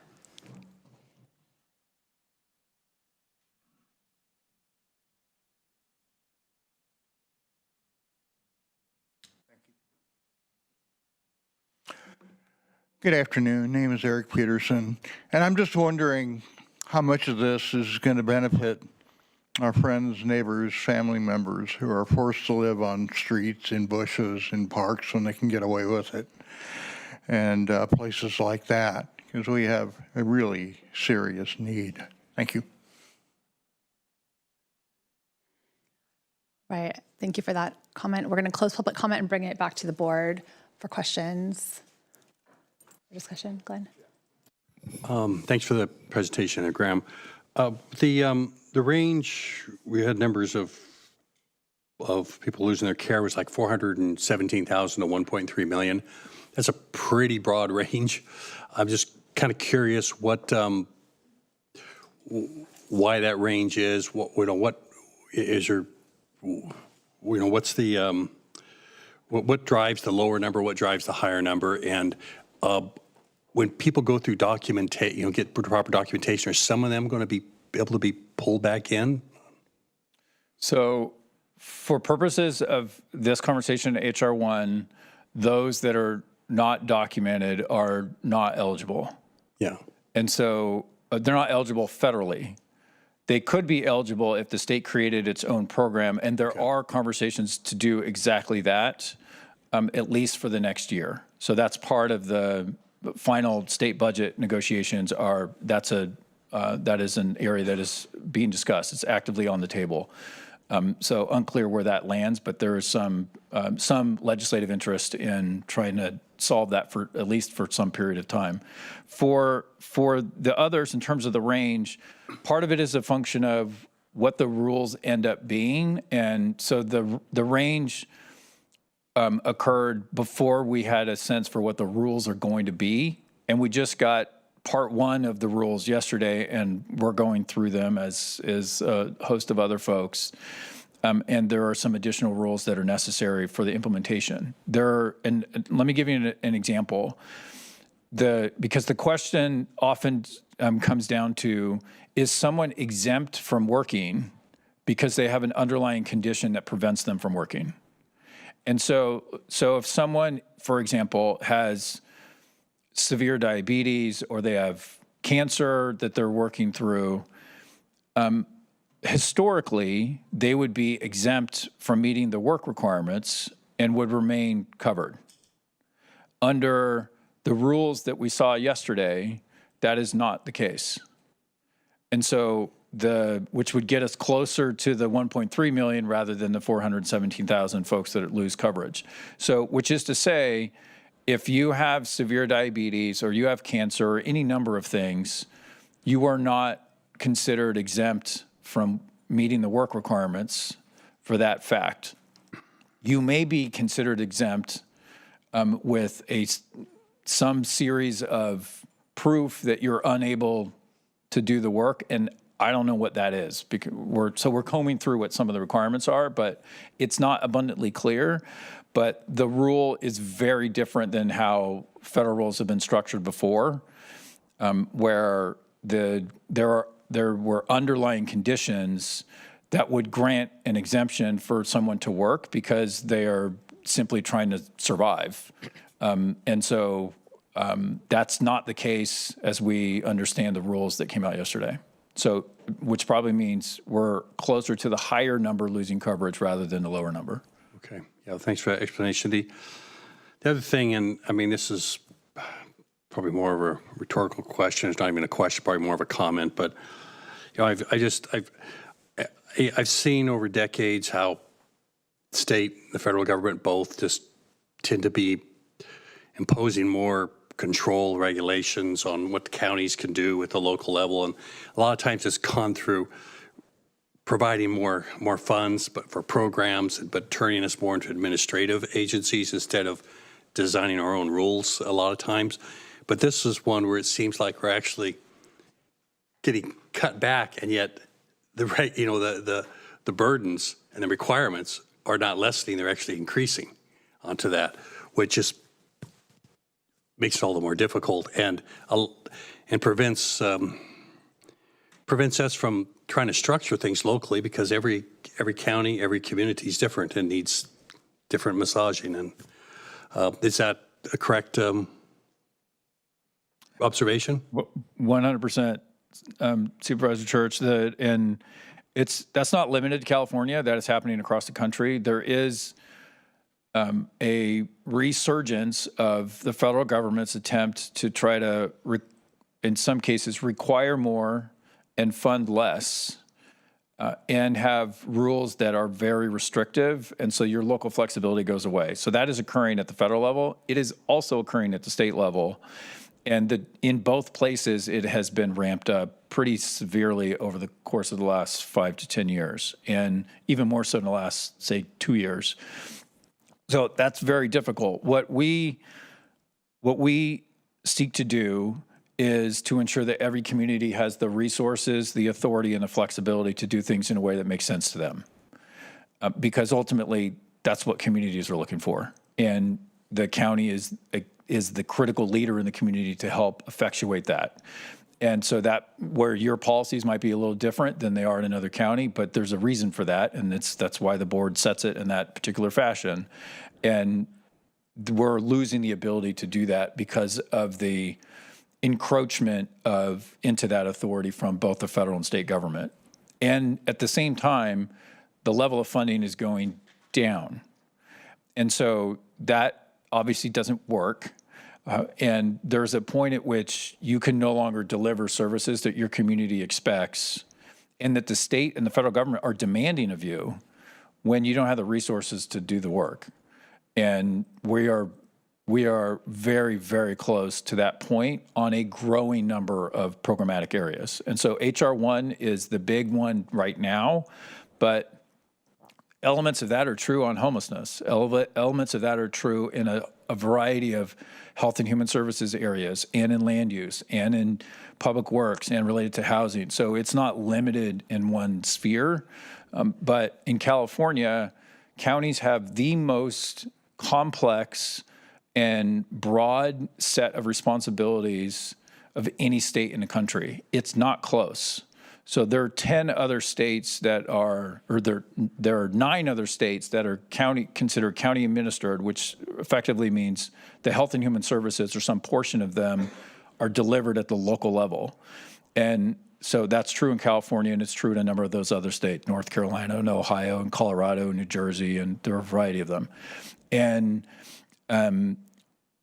But for your counterparts in that category, it's not nearly as complex as it is here. And the breadth is nothing like it is here because of what has occurred over the last number of decades. And it's just expanding from that point on. And there are elements of that model that could be fantastic if you had the resources and the flexibility to do it in a way that makes sense. But if all counties are held to the same rules, regardless of what your reality is in your community, it makes it awfully hard to meet the needs and expectations of your community. Supervisor, if I may, just to discuss some of the local impacts of what Graham is speaking about in regards to the costs locally of indigent care. Of course, these are all estimates because we don't know exactly what's going to be happening because this is all new. But we would estimate about 12,000 persons of the Affordable Care Act expansion group would lose their coverage as a result of the work requirements. As a county hospital system, indigent care costs are estimated at about $420 per person per month. We would indicate that of those 12,000 losing their coverage, about 3,800 would be eligible for indigent care. That translates to about $20 million a year in additional costs for indigent care, which is consistent with the 1.3 million people statewide, with our county being about 1% of the population, and 12,000 is very consistent with that number as well. So the costs, even locally, are very considerable. Just a point, if I may, to follow up on that. There's another cost that is outside of the direct impacts that we're talking about. And that is when a hospital closes, it closes to everyone. It doesn't just close to those that are uninsured. And so when the ability to fund services for those who are otherwise uninsured is diminished, it impacts the emergency room wait times for every person in the community. It does not matter how good your insurance is. And it also doesn't matter when, it doesn't only impact some people when the maternity ward closes. And there's one of the, which is a real thing, in Inyo County, they have one maternity ward. So this is a county with 19,000 people. They have 10,000 square miles. They have one maternity ward. And that maternity ward was about to close and it's really on life support. You have to drive 4 hours, nearly 4 hours, to deliver a baby in Inyo County if that maternity ward closes. And HR 1's doing that. And Glenn County already had a hospital that closed, and they're trying to reopen it. There are multiple other ones that are throughout the state. And the public hospitals, including your own, that's half of the trauma care in California is provided in a public hospital. And so you shift $3.4 billion in additional costs to those hospitals and give them nothing in return. Their ability to serve as the level 1 trauma center in a community is going to be diminished. And that impacts everyone. And I think that too often we get caught in X government program and Y government program and what that means. And there's a reality in a community that is bleak and it needs to change. And the only way it's going to change is to make clear to the state that you cannot do this on their behalf for free. And to make clear to the federal government, you cannot have standards and expectations that are on the ceiling when you're only willing to fund what's on the floor. Like, that doesn't work. And so that absolutely has to be delivered to folks that are in the state capitol and folks that are in Washington, D.C., because it's communities, it's those in your communities that actually suffer the most. You're more connected to that than any other level of government, and the tools for you to really deliver for your community are being taken away. Thank you for this entire message. Super positive. It is, and it's very real. And I think that it's important. I mean, there are messages that we've heard in different spaces that we sit. But I think that for our community to understand what we're facing collectively, I think for our voters to understand that this is what we voted for effectively, and it will remain this way unless we vote for something different at the state and federal level. and that it's up to us collectively to do the work with CSAC It's been over a month. Sorry, let me. to make clear the impacts that are going to be felt by our counties and by our communities.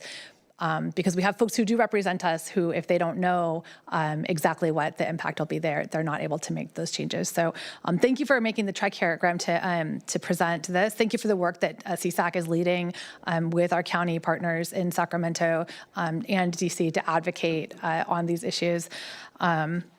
I think that in addition, there was a couple of points I just wanted to call out in addition to the impacts that you've referenced through HR1 for Monterey County specifically, where we have a large undocumented population of folks who gained access to care during the ACA healthcare expansion. We risk losing 30%, up to 30% of our Medi-Cal membership. And in a community like Monterey County, where half of our residents rely on Medi-Cal, to lose 30% of those dollars into the healthcare system, it will have all of the impacts that you mentioned for everybody, not just for those who are specifically losing care. We have right now our limited pool of commercial payer population is providing supplementing the cost of care for everyone else. When we lose 30% of our medical dollars into the system, we will fill that in our commercial rates. That will happen, and that's just a matter of time at this point. So, and then as a county, we have a responsibility that we've taken on through previously Esperanza to make sure that we're providing some form of access to care, even if it's not the full indigent care option that's available for folks with documentation status, but an access to care model for those who don't have documentation. And then one other thing in the state budget that represents a major threat to our managed Medi-Cal system right now is this UIS carve-out, which would carve out all of our undocumented, unsatisfactory immigration status individuals out of the managed care plan. So I know that's another one that there's just the one that we're working and watching really closely, but the threats are real. The county's ability to manage our own budget and continue delivering services is at risk as a result of these federal changes. And I appreciate you being here to help us understand, keep ringing the alarm bells, and collectively, I think together we can be a voice of reason and offer some alternatives that will allow us as a county to continue providing at least a basic level of services. So thank you for being here. Thank you very much. Thank you for the work you're doing. Thank you. Sorry, I thought you were wrapping it up. Yeah, go ahead. No, I do want to get the opportunity to thank you, Graham. I can still claim the new card, not quite sure if we pay dues to CSAC or how that works, but we're definitely getting a return on our investment, whatever it is as a county. It just went up. This is impressive, and I feel like we could not have done this alone, at least getting to where we are right now. And we've had those conversations over and over again. We've been, sort of trying to figure out what the impacts are going to be and bracing and strategizing and doing all of that. But the fact that you've made the progress that you have through the advocacy with the state legislature is comforting. My one question I have would be if there's anything more we could be doing. I know at a certain point it was letters and things like that, but I know that we're sort of past that point. So if there's, and it sounds like we're, that our senator and our speaker are coming through for us and understand the situation at the county level. So just that would be the one question, is if there's anything further we could be doing. But I have a question that is the only one that's truly coming to mind, is that what we're experiencing, obviously, and maybe in different ways, folks are experiencing around the country, and you're advocating at the state level, you're advocating at the federal level.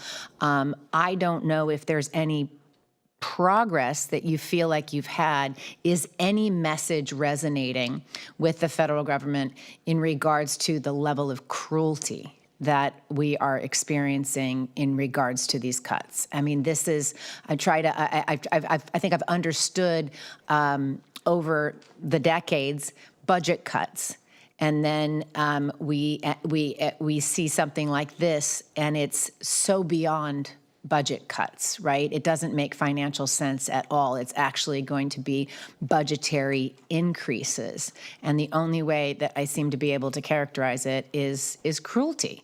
And I just don't know, since it's going to be an impact that's felt nonpartisan, right? Do you think there's progress in regards to the message when you're trying? You said it's been a mixed bag at the federal level. I mean, are we reaching people? Do they understand the impacts, no matter what party they're in, of this legislation?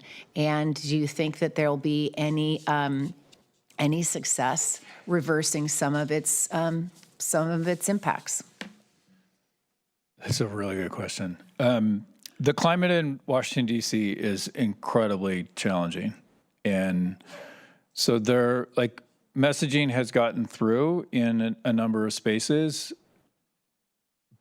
The ability to effectuate change is really challenging in this current environment. It's just really hard. And so I'm not sure where that goes, but they're functioning in a different way. And, they get to do that in Congress. Whoever is leading gets to choose that. So that's, all we simply ask is that you do not ask of others that which you will not fund. And so if you're being asked to do something on their behalf, the ask shouldn't be, and do it for free. And so that message is both understood. They have their own fiscal pressures, and folks have a lot of different priorities back there, and it's hard to move big policy through the congressional system. So I don't know where it goes, but I will say, one, your dues are actually that's not happening. But every county has been part of CSAC for 131 years, and so it's not about any of us. It is about the collective. And the progress that we have made isn't we CSAC, like we're part of a coalition. It's actually you. Because we're like, I'm just furniture. You are directly representing your community, and so are your colleagues across the state. And so there's no greater strength than the 296 elected county supervisors in California. That's the power. And so the progress that has been made has been about that. And it's been about connecting with your legislative delegation, because you have a very powerful one. And you have one that has a more acute understanding of your reality locally than perhaps some folks do in other parts of the state. And that comes from, that's a function of where were they before? And you have multiple members in incredibly important positions that actually came from counties. That is critically important. And so but that work has been done by the entirety of the county family and at all different levels. And it can't be done without those that are immersed in the details that are running these programs, communicating that to your CAO, to you as a board, to folks on the outside, to folks that are in the Sacramento Capitol that are writing policy. Like, that has to happen. And it also has to happen from you. And it also has to, it's got to be the whole thing. And that's what has been most, if there's any takeaway that is more positive than perhaps the stark message that I ended with, it's that the power of the community of counties together to have a singular focused message about what is necessary so that you can protect your own community. And that has, in many respects, been embraced by the legislature. And so what we need more than anything is that the assembly version on most of these things, the assembly version get adopted into state law. Like, that's what we need. That will have the greatest impact on your community, will mitigate the most harm. And there's some differences between the two houses, and the Senate has some very helpful proposals as part of their overall framework. But we need collectively enough of an investment by the state that reflects that their budget shows California values and California priorities, which should focus first and foremost on your community. And so that's what we would ask of you and all of your colleagues across the state. Mm-hmm. With that, I will say thank you, Graham, for being here. Thank you for the work that you're doing. Thank you for letting us know where and how to continue to plug in on this and all of the issues that CSAC is engaged in. We're happy to have you here in Monterey County. I hope you had a good visit and look forward to seeing you again soon. Thanks all very much. Appreciate it. So we are just receiving this presentation. No action is needed. Our next item is item number 13, which is just a referral. Is a referral preliminary analysis to designate Monterey County as a sanctuary county for transgender, genderqueer, non-binary, gender fluid, and intersex individuals. I'm just going to do a quick time check. It's about 2:30, and I know we've got some kids to pick up from school at about 4, so we're going to try to keep things moving, but work our way through things. So, thank you. All right. Good afternoon, Chair, members of the board. Elsa Jimenez, Director of Health Services. I'm not sure if my colleague, Civil Rights Officer Juan Rodriguez, is on Zoom. All right. So your board assigned referral number 2026-09 on May 12th to both the Health Department and the Civil Rights Office. And this board referral seeks your consideration to adopt a resolution declaring the County of Monterey as a sanctuary county for transgender, genderqueer, non-binary, gender fluid, and intersex individuals, affirming the right to live authentically and safely. We understand that all people have a right to live well in our community, but especially those that are facing numerous obstacles and challenges, particularly our LGBTQ+ because of who they are. We want to make sure that we are making available gender-affirming care for these individuals and not creating additional barriers and challenges, as many other states across the United States are doing. In counties like ours, who pride ourselves in embracing diversity and exclusivity, should be affirming. They provide safe, secure, and accessible services to all, especially to those identifying as LGBTQ+. So with that, I wanted to just state that, oh, there he is. I saw your legs. I saw your feet approaching. I want to assure you that through your health department, Clinic Services Bureau, and Behavioral Health Bureau, and through our extended behavioral health provider network, we are taking steps necessary to ensure that our staff are trained to identify and address the specialized physical and mental health needs of LGBTQ+ patients, that our spaces are welcoming and inclusive, and more importantly, that we're making appropriate referrals to ensure that we're meeting their varied needs for services that are not available within our system. Additionally, during the flag ceremony earlier today, my colleague Casey Rodenbush talked about a wonderful initiative that we've been implementing for the last several years called Rainbow Connections that really is hoping to interconnect youth-serving systems with community-based organizations to cultivate environments of support, inclusion, and belonging for our LGBTQ+ youth that provide optimal conditions for them to grow, learn, and thrive. And through our LGBTQ+ employee resource group. It's really providing a safe space for our county employees to be able to speak about these issues in the workplace, providing opportunity for these individuals for advancement and development, and really striving to build a culture that fosters awareness, respect, and inclusion in the workplace. So by your board adopting a sanctuary resolution, which we have a draft that's attached for your review and consideration and feedback, that is drafted with input from health department staff that I've mentioned, our civil rights office staff, as well as members from the employee resource group. We really hope that this will reinforce your board and the county's commitment to advance equity, inclusivity, justice, and protection of human rights, and are aligning ourselves with local policy, with state law, and ensuring that the county remains to be a refuge of safety, dignity, and support for all members of our community. And our plan is, once we receive additional comment and feedback on the draft resolution, to return to your board for adoption on June 16th. And with that, I'll hand it over to my colleague to see if there's anything he'd like to add. Good afternoon. Juan Rodriguez, Civil Rights Officer. I absolutely agree with our health director. It was joint effort. I'm really pleased with how it came about with the Employee Resource Group, with District 4 office, with the health department, with my team. I think Nadia's back there too, also helping. So we hope that, obviously we want to hear your feedback. There were some modifications to the original referral, but we're happy with the contents, but also very happy with whatever feedback you have for us. Great, thank you. I'm going to open it up to public comment.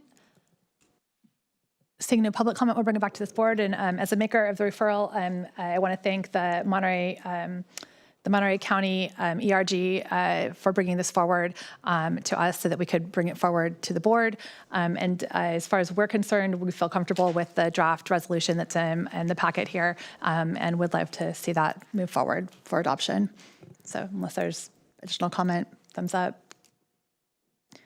Do we need direction on this? I too am comfortable with the way in which the resolution is drafted, and I look forward to it coming back to the board. Great. Thank you. Do we need direction? Glenn, any comments? Okay. I think you just gave direction. Okay. So there's consensus among the board members who are present here today that we appreciate the work and look forward to having this return as a resolution for approval by the board. Thank you. Thank you. All right. Moving right along, we have item number 14. And 15, which will both be a Department of Emergency Management. Item number 15 is our MOS 300 update.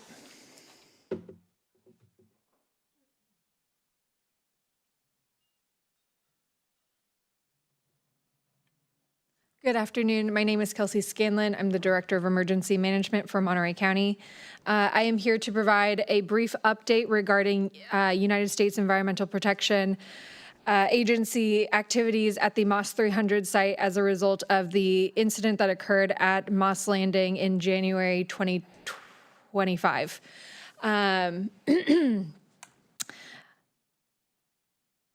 To date, intact battery removal is almost nearly complete with 34,786 intact battery modules, which have been removed for recycling thus far, out of an estimated 35,772 intact battery modules.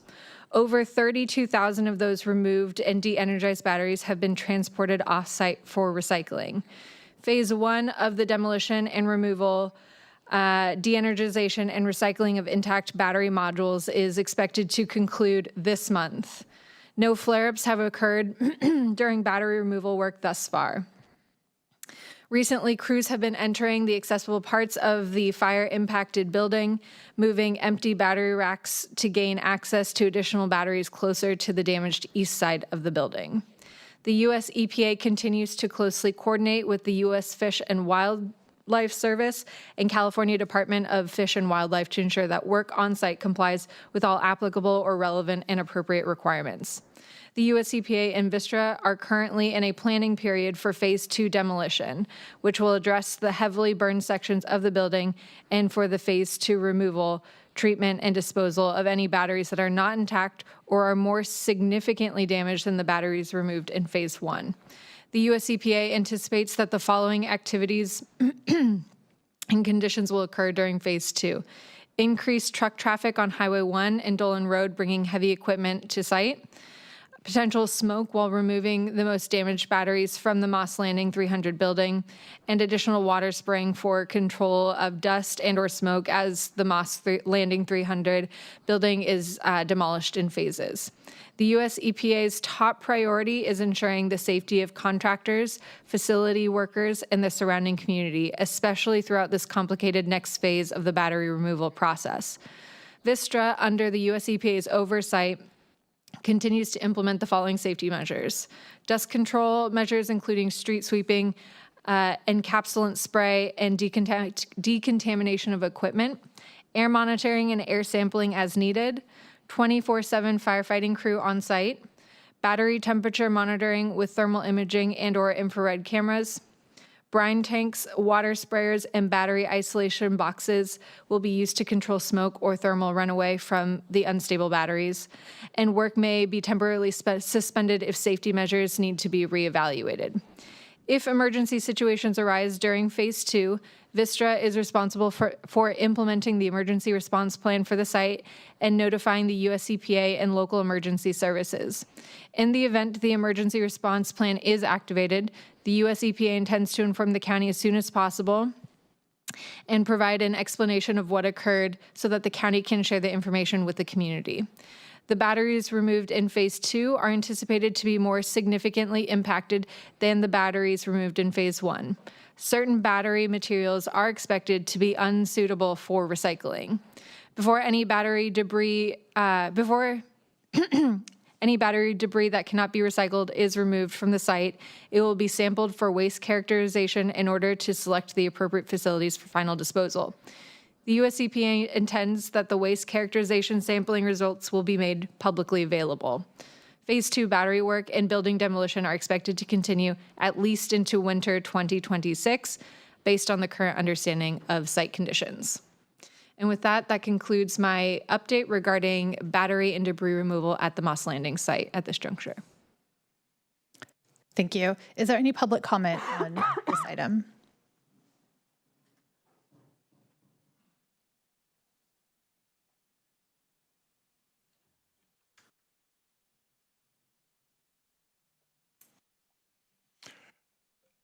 Name is Eric Peterson, and we can't forget that PG&E is part of this fiasco.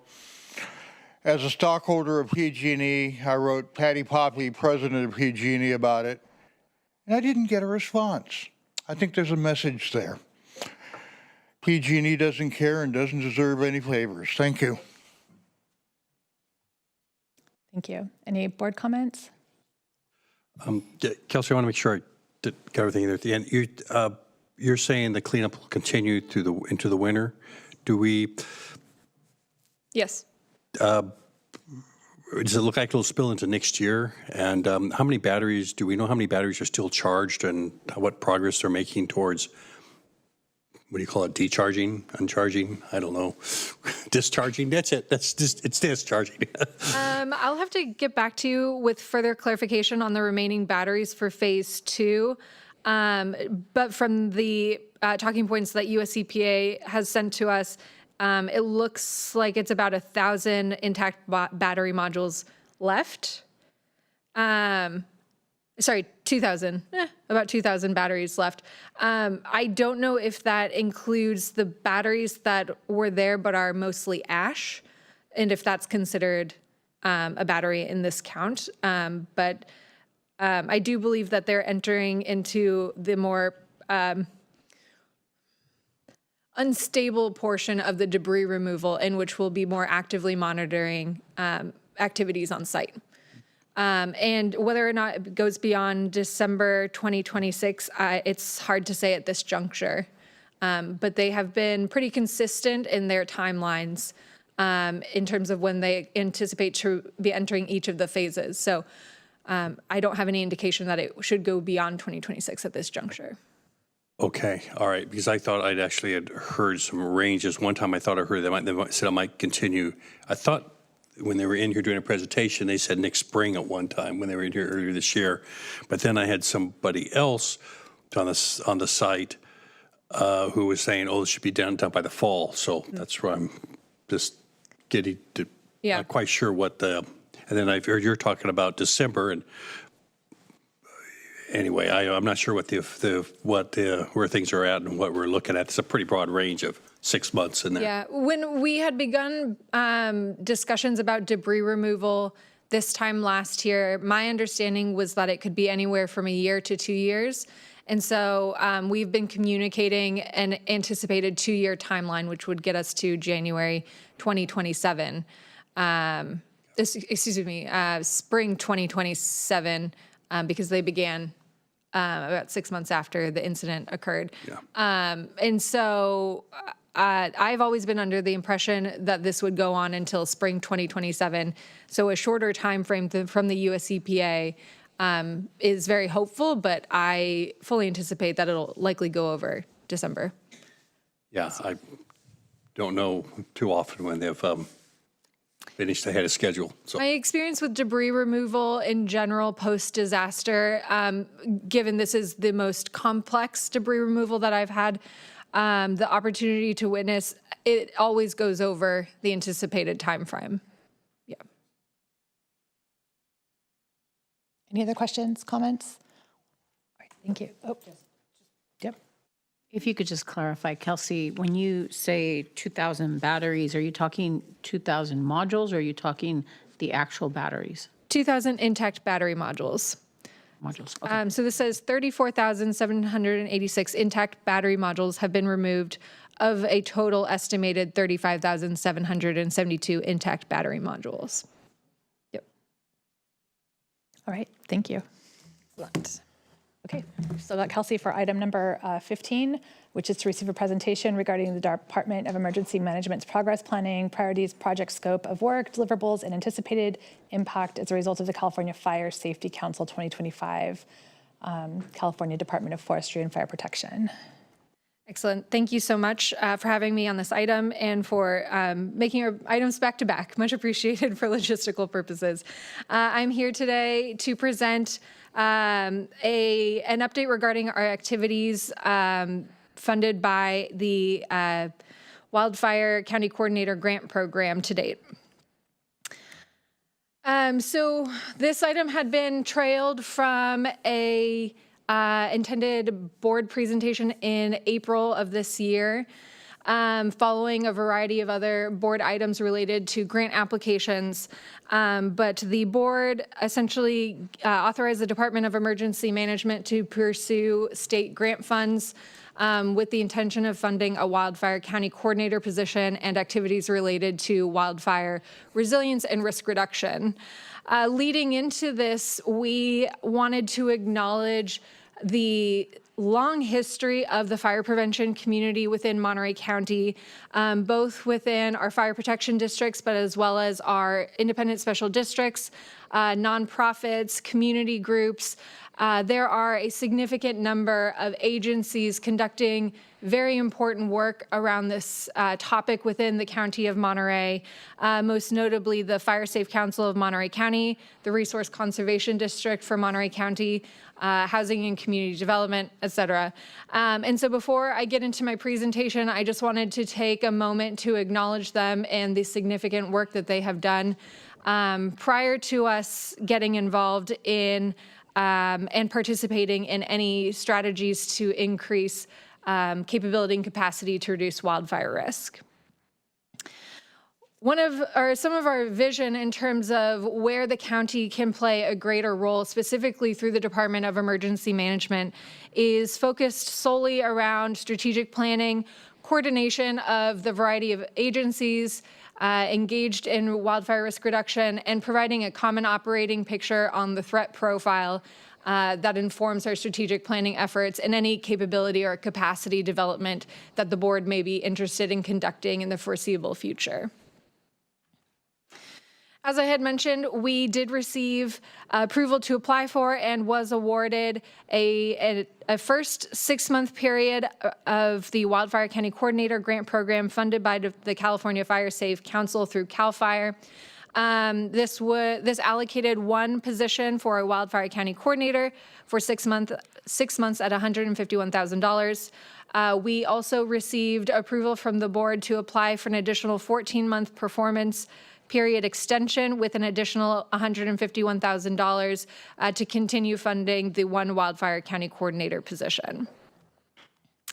We have a variety of grant deliverables that we are expected to meet, this presentation being one of them, which is to provide the Board of Supervisors a presentation regarding our scope of work, deliverables, and the impact that this program could or is intended to have on our community. In addition to that, we are expected to work with CAL FIRE and work with CAL FIRE resources where appropriate to develop resources, share information, share strategies. We're expected to contribute to a GIS, Geospatial Information System portal. We are expected to participate in training from CAL FIRE to do defensible space inspections, implement county-wide training regarding community wildfire protection plans, and to develop a preliminary plan on how the operational area intends on updating or writing a community wildfire protection plan. As we were getting into information gathering for this grant, we very much took to heart the direction from the Board of Supervisors to not duplicate efforts and to hear what our stakeholders and partners in the operational area were already doing and where it's most appropriate for the county to serve a role. We had intended that these informational interviews would get to the heart of where our partners needed additional collaboration, understanding the operational landscape, so who is doing what, who has which resources and what capacity to conduct risk reduction efforts, what barriers do our partners face, and more importantly, understanding what barriers our residents face in reducing risk on private property. We wanted to understand the current capacity and, most importantly, what gaps are existing in wildfire prevention programs, and understand the relationship between local fire protection districts, our community members, and county departments with regards to permitting and regulations. And the ultimate goal here was to identify opportunities for the county to either expand or coordinate services to more effectively reduce wildfire risk within the Monterey County operational area. So to date, since January of this year, we have met with 14 different agencies, conducted approximately 26 meetings with over 20 hours of information gathering with our partners. When we have been conducting these informational interviews, we've looked at a variety of things. It's an acronym that we use in all emergency planning called POETI, which stands for Plans and Policies, Organization, Equipment, Training, and Exercises. And we look at our capacity and capability to effectively leverage each of these items in relation to a policy program service. So some of the policies and procedures that we have been evaluating include the Community Wildfire Protection Plan. The current Community Wildfire Protection Plan is managed and maintained by the Fire Safe Council for Monterey County. This plan was last updated and ratified in November 2010.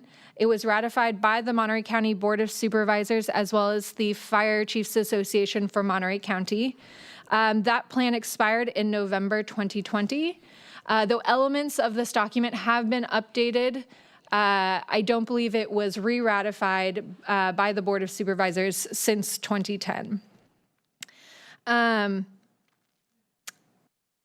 The purpose of the CWPP is to look at the threat profile within the county, identify types of vegetation, but also to identify strategies, and to prioritize those strategies on how best to holistically reduce wildfire risk within Monterey County.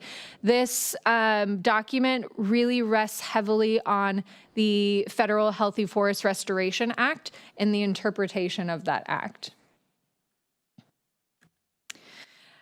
This document does need to be updated and rewritten. It is a bit antiquated, and so we would like to rewrite this document by aligning more with current fire science, update the risk and data profiles, identify mitigation practices that have been successful or completed, identify new mitigation strategies, improve mapping tools and dashboards. And one of the more important elements here is to not only engage agencies working in this sphere, but to increase community input through engaged workshops, increase knowledge about risk reduction strategies, and to continue to hear from the community about barriers that they face for reducing wildfire risks on their property.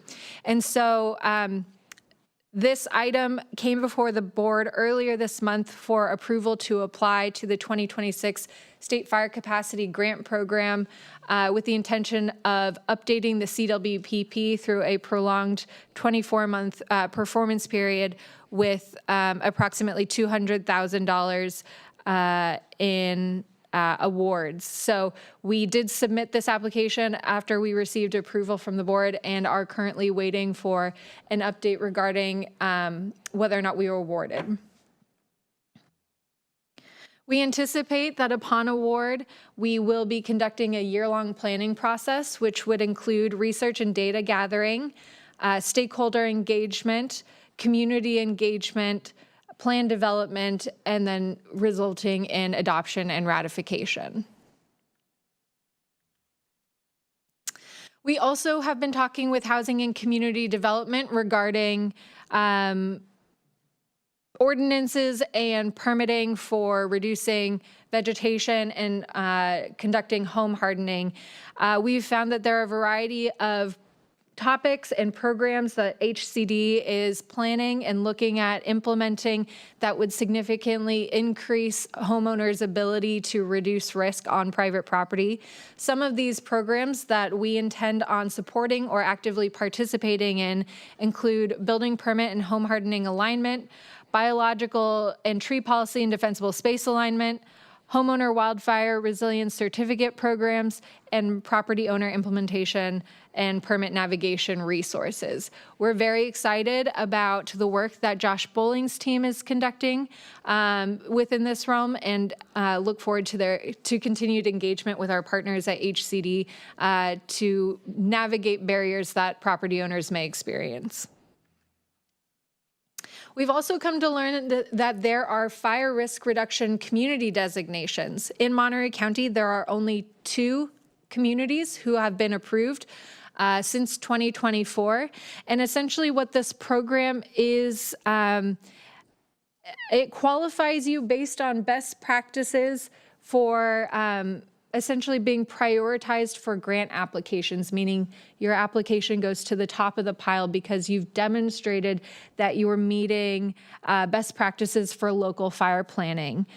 This is an area where we feel that we can attempt to assist other communities in getting on this list and increasing resources coming into the county to reduce wildfire risks through grant applications.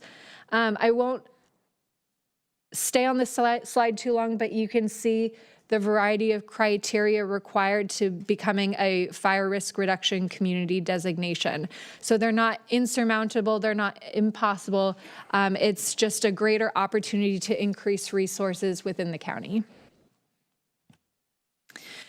We've also been looking at organization, essentially who's who in the sandbox. One of the elements that we came across that we found extremely interesting was the concept of the county fire warden position. Our understanding is that this position is outlined under the Monterey County Code of Ordinances, Title II, Administration, Chapter 2.33, County Fire Warden, in which the fire warden position is an appointed position by the Monterey County Board of Supervisors. In 2011, the county entered into an agreement with CAL FIRE BEU to serve as the fire warden and fuel mitigation officer. This agreement was ratified by the board, and the board appointed Rick Hutchinson, who was the unit chief at the time, to be the fire warden and fuel mitigation officer. I do believe that the board allocated approximately $152,000 from the general fund contingencies in 2014 to CAL FIRE for the fire mitigation project, grant management, and fire plan review positions supporting the county fire warden beginning January 2015. What we found interesting was that despite there being an MOU and an appointment by the board, it seemed that, and there being a lot of support throughout the Monterey County operational area, this partnership was not necessarily fruitful or particularly productive. My understanding is that this ultimately resulted in the Resource Conservation District for Monterey County, RCD, stepping into a leadership position as the fuel mitigation officer, for which the county did fund that position for a short period of time. The board directed the Resource Management Agency to negotiate and draft a contract with RCDMC, and I do believe that they entered into an agreement. It's also my understanding that the agreement or the MOU between the county and RCDMC was canceled in 2022, though I have been unable to find any documentation on Legistar to that effect or any direction as to how or why that occurred. But regardless of the fact, a county fire warden has not been appointed by the board since 2011, nor has an MOU been updated with CAL FIRE to serve as the fuel mitigation officer since Rick Hutchinson's retirement or the expiration of that MOU. However, during that time, RCDMC has done a significant job in reducing and treating a variety of risks. Their profile is quite substantial and extremely impressive, and I attribute this to the fantastic work of Jamie Tuatelli-Lewis under the leadership of Paul Robbins, and commend them for their work. They have treated approximately 1.3 thousand acres of fuel breaks within the Monterey County operational area. They stewarded Supervisor Church's eucalyptus tree removal program most successfully. They have been notably impactful in the Carmel Valley Fuel Break, the Los Padres Strategic Community Fuel Break, the North County eucalyptus tree removal, as I had mentioned, supporting the Monterey County Public Works Coastal Development Permitting, and the Monterey County Regional Priority Plan for Forest Health and Wildfire Resilience. So short of the long is, I think Jamie is doing a tremendous job and probably doing the work of about 10 people by himself, and should absolutely be commended. And it is quite impressive that RCDMC has been able to do such amazing work with so little resources. And so with that, in applying for the Wildfire County Coordinator position, we did reach out to RCDMC as well as CAL FIRE to see if this was an appropriate space for us to be functioning, and have received resounding support from both entities, as well as our local fire protection districts, North County Fire Protection District and Monterey County Regional Fire Protection District. Most notably, that there has been a lack of coordination between the county and the fire protection districts to conduct wildfire risk reduction planning and strategizing. And so we're very excited for this position. We did complete a position classification. We have allocated the position. And we are actively recruiting and hiring for this position with the intention of developing a meaningful work plan upon this person's joining the Monterey County Department of Emergency Management. This position will report directly to our Chief Resilience Officer, Maya Al-Shawaf, who reports directly to me. We intend on this little column in the center working diligently at implementing a variety of different projects and programs related to this grant, as well as other wildfire risk reduction grants. We have brought on a wildfire resilience intern for the summer who is actively engaging with our office and very excited about the work. And so the purpose of this slide is to demonstrate both to you as well as to the community our investment in developing this capability and capacity within the Department of Emergency Management, and to continue to invest in risk reduction efforts across the county. We have also been working with the Fire Safe Council for Monterey County. I pulled this directly from the website, so I'm not sure if the officers and directors and advisors are still accurate, but Fire Safe Council for Monterey County is a community-based group. It is a nonprofit entity. It is not a county department.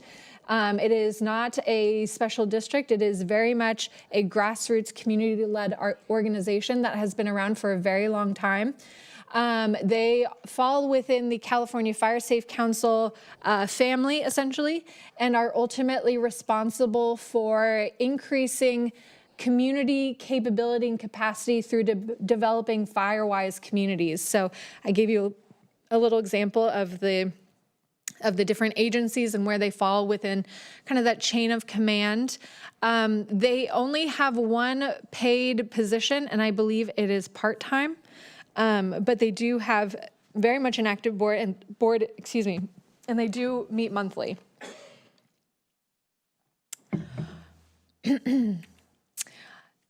The Firewise communities are profoundly one of the most impressive community-based collaborations that I think I have ever seen in my career. There are approximately 63 Firewise communities, all to varying degrees of engagement. But this is ultimately, I think, an example of what community resilience in wildfire risk reduction looks like. They're ultimately responsible for implementing projects on or within the land of the Firewise community. They're responsible for volunteering a certain number of hours, and they actively engage with their local fire protection district to meet the Firewise USA requirements and to maintain their accreditation with the Firewise USA. It is profoundly impressive, the level of engagement that I have seen, and I very much commend our citizens for their engagement with their respective Firewise communities. This is an area where I believe the Fire Safe Council has done a tremendous job in increasing capacity at the local level and having a true grassroots impact on risk reduction.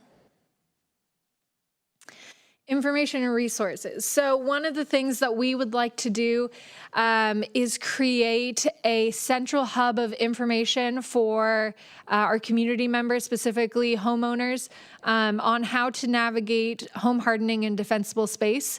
We have heard quite consistently that this seems to be one of the greatest barriers to property owners, is where to find information, what is relevant, what is required, and how to actually implement the recommendations from fire marshals and defensible space inspectors to reduce risk to private property.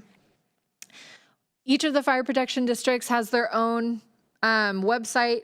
And then there's the Housing and Community Development website, there's the Fire Safe Council website, there's the RCDMC website, there's a variety of websites. For the most part, they are pretty consistent, but we would like to create a one-stop shop that all of the fire protection districts and partners can point to of how to navigate the process of reducing wildfire risk on your property from cradle to grave. We have looked at a variety of websites across the state and have really admired the work that the County of Marin and the Fire Safe Council for Marin have, the work that they've done. And so we'd like to replicate their website that is a one-stop shop for all wildfire risk reduction information, and create a similar brand called Wildfire Ready Monterey County. And so we intend on using grant funds to go about developing this with our partners in a collaborative effort to ensure that there is a singular, holistic place for people to get useful information that is easy to follow. We've also noticed that there is a lack of coordination amongst the agencies regarding collection of geospatial information to have an understanding of the threat profile, what impact mitigation activities to date have had on reducing that risk, and where we've either overinvested or underinvested in risk reduction strategies. And so we are looking at a variety of different types of data that still need to be collected and aggregating data from our partners into a single hub. And we have been working with ITD to develop somewhat of a singular page for geospatial information that gathers and feeds into the data collected by like the U.S. Forest Service, North County Fire, Regional Fire, CAL FIRE, RCDMC, the Firewise communities. And essentially what we're attempting to do here is have a greater understanding around the common operating picture of our threat profile. Some of the things that we've also been exploring, though I won't commit us to any of these at this juncture without additional funding, but I've always said that the Monterey County Department of Emergency Management is limited by two things, money or lack thereof, and imagination. And so where we are pursuing some of our efforts are the gaps in which there might need additional government services or support, and what types of direct community service programs the county can be providing through the Department of Emergency Management that would not just move the needle further, but really have a significant impact either on property owners or open space. And so some of the programs that have consistently come up as a need include defensible space assessments, curbside chipping, green waste disposal, and home hardening financial incentives for property owners. There are grants for all of these programs, and so as we develop the capability and capacity within the Department of Emergency Management, we intend on coming back to the board for approval to apply to develop and implement some of these projects in alignment with what our partners are doing across the Monterey County operational area. So with that, that is a lot of information regarding our activities to date. We're very excited about what the future looks like. I think one of the comments that I will make before we go to questions is just tempering all of this with this is a long process. The work that we're intending to do will not necessarily occur overnight. And we fully intend on investing in this capacity and capability for a very long time with the approval of the Monterey County Board of Supervisors. And as we bring grant applications forward, it is very much within with our intention to continue to invest in risk reduction around wildfire. And so we have identified a strategic planning day with our partners, which is scheduled for next week. When we started this, we met with the Lake Tahoe Basin and asked them a variety of questions around the forest action plan that was developed. And kind of the short of the long of what they told us is that their document that is fairly well-renowned is a result of several decades worth of work and collaboration through dozens of agencies. And it was in that moment that I realized we had a lot of work to do. And so this is ultimately the end game of what we're looking to accomplish, but we have a lot of work to do before then. And it starts with the strategic planning day that we have scheduled for next week with our partners to identify areas for which we should be investing our time and resources. And so I'm hopeful that we'll have a very productive conversation to help better inform the board about what the fire prevention community sees as the future of wildfire risk reduction in the Monterey County operational area. And so with that, I am available for questions. All of the items that had been previously on this board report have already been approved on consent in prior meetings. And so at this juncture, the recommendation is to receive this presentation and provide further direction to staff. Great, thank you. I'll open it up to the public for public comment on this item. I'm not seeing anyone in chambers, and I'm seeing no hands raised online. We'll bring it back to the board. Kelsey, thank you for this. It's as your usual thoroughness and completeness, and this is a extraordinary presentation of a real important issue. Wildfires been a concern of mine for a long time because I know this county is highly susceptible to it. We know down in Big Sur in District 5 has suffered many times. We had fires that affected some of our agricultural crops. North County is highly vulnerable with its population and extensive tree groves up there, and it's this is something we have not really as a county addressed thoroughly in terms of prevention. So bringing up that the community wildfire prevention, county community wildfire prevention plan is really antiquated from 2010. I see they're supposed to be updated every 10 years, and we're starting at closer to 20 than 10. That it's very timely that you're bringing this up. I just fully am behind what you're doing here, and would like to really hope that the board can be engaged here in this process all along as much as possible. And as you say, most of this plan's already been approved, so you don't need any action. But what I would like to really do to try to get more board engagement so we can have sort of a comprehensive plan is perhaps have an ad hoc committee formed that would take part in helping develop all these strategies that you're presenting onto there. And I definitely would like to be on that. I was on the president of the Fire Safe Council for some time. The Firewise communities were developing out in the Carmel Valley area. Now they've come to North County. I've just see the need, and just again, I can't express how great of a layout you've put here, and how comprehensive the work that we have to do really needs to be. So that's going to be. I want to make that motion that we do that then.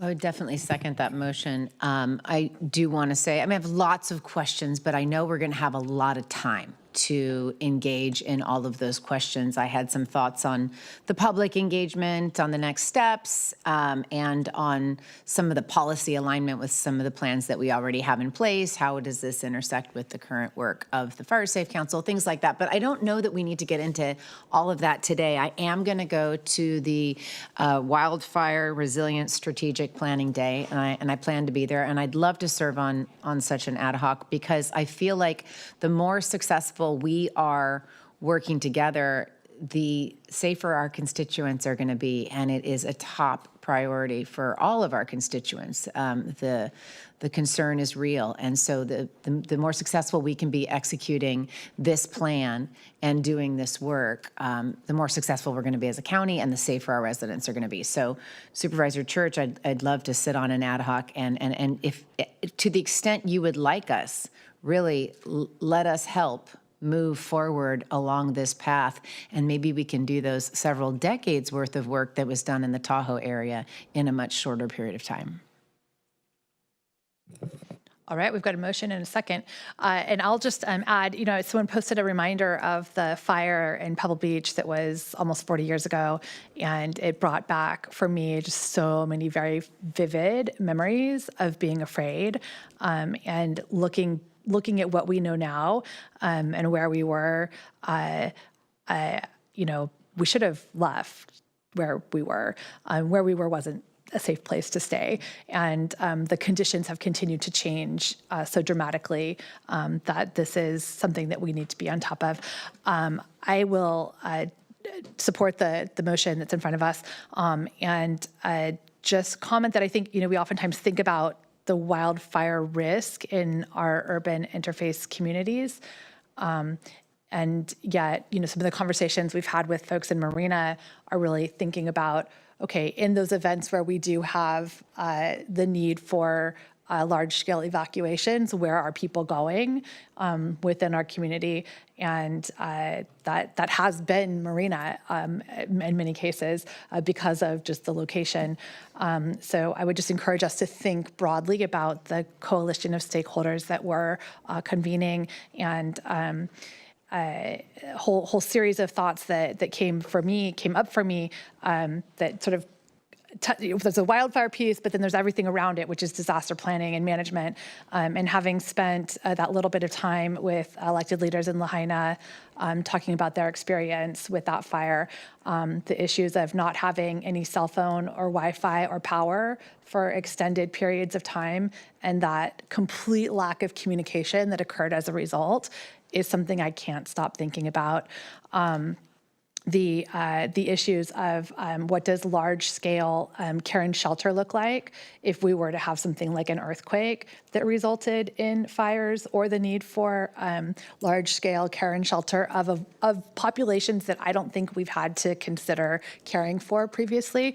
So there's a lot in this that's beyond wildfire specifically that causes, I think, some of the conversations to happen that I do think we're overdue in having. So thank you to Supervisor Church and Daniels for offering to serve on ad hoc. And if that sounds like an appropriate next move from our Director of Emergency Management.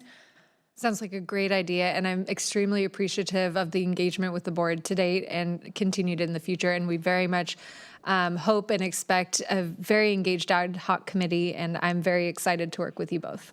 Fantastic. So we'll we have a motion. All in favor? Aye. All right. Thank you. Thank you. All right, moving right along. It's about 3:15. We've got a couple more items to work our way through today. We have the next two are Roxanne Wilson, our County Homeless Services Director. This is item 16 is our accomplishments of homeless strategies and initiatives over the 24 to 25 and 25 to 26 years. We're going to take a 2-minute break. We'll be right back. 3-minute break. We're going to take a 3-minute break. We'll be right back.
Testing. There we go. Good afternoon, Honorable Chair, members of the board, and members of the public. My name is Roxanne Wilson, and I'm the County Homeless Services Director for the County of Monterey. We are nestled in the County Administrative Office. Today, I'm pleased to provide an update on the accomplishments and achievements of the CAO's Homelessness Strategies and Initiatives Division over the past 2 years, and to highlight the work underway to strengthen the county's homelessness response system. The Homelessness Strategies and Initiatives Division is intentionally small, but its responsibilities are broad and county-wide in scope as we sit in the County Administrative Office. Unlike some of our county partner departments, we do not have social workers or case managers, and we do not provide direct services to people experiencing homelessness. The division is led by the County Homeless Services Director and supported by management analysts. Who focus on critical but macro level areas. Because homelessness touches nearly every part of local government, our staffing model requires each team member to work across multiple disciplines. Our work includes program planning, funding administration, contract oversight, policy development, public communication, encampment response, interagency coordination, and system improvement. Although we are a small team, the division is a central coordinating body for the county's overall response to homelessness. The core functions of the division fall into 5 primary areas. The first is planning and implementation. We evaluate the county's various strategic planning goals related to homelessness and make recommendations to department heads, county administrative office, the county administrative officer, and the Board of Supervisors in ways that we could improve the county's approach to addressing homelessness. We work to establish and maintain a framework that supports a comprehensive response through a strong interdepartmental and interjurisdictional coordination.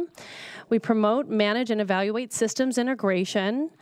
We develop and align countywide policies to support a more consistent and effective homelessness response.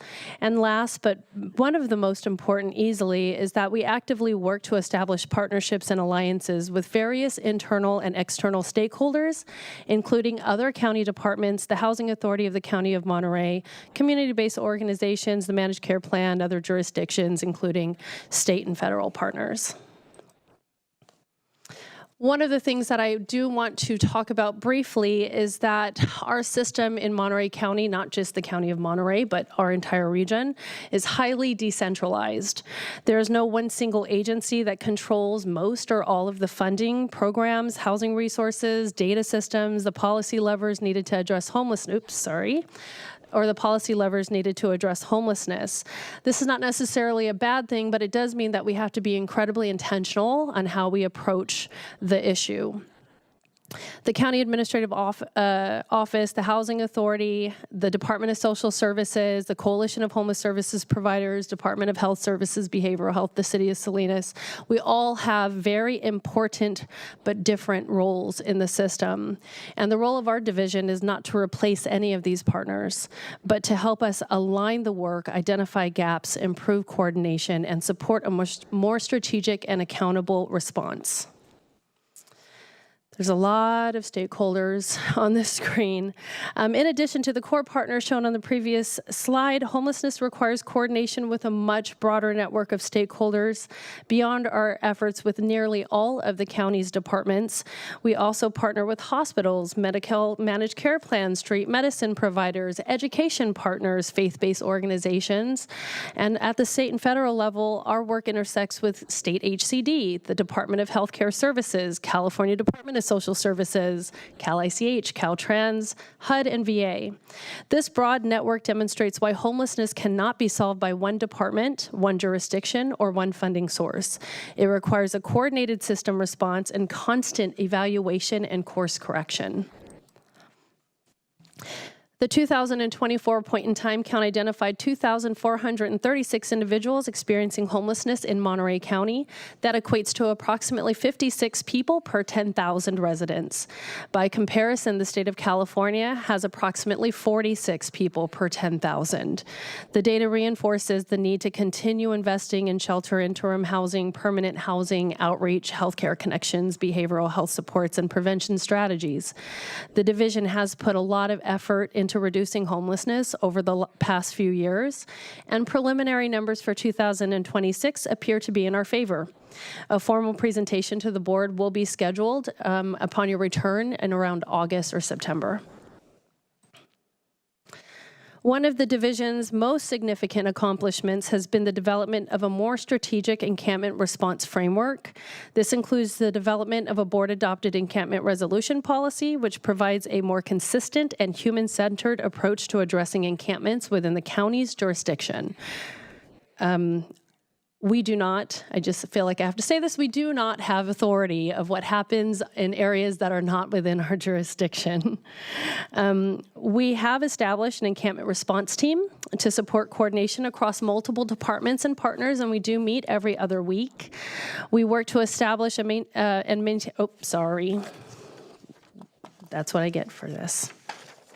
Give me a second.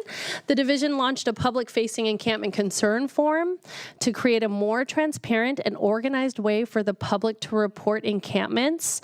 We also developed an interagency encampment management portal to improve coordination, documentation, and communication across partners, both internal and external. But most importantly, we have moved toward targeted approaches to resolving some of the largest and most complex encampments in the county's jurisdiction. The goal is not simply to move people from one location to another. The goal is to connect people to services, shelter, interim housing, permanent housing, and long-term stability whenever possible. The county has pursued several targeted encampment interventions, each requiring significant partnerships, funding, and coordination. For the Pajaro River area, we partnered with Santa Cruz County, the City of Watsonville, Central California Alliance for Health, the Pajaro Regional Flood Management Agency, and the Community Action Board. The county secured approximately $8 million in encampment resolution funding and $1.2 million from Central California Alliance for Health.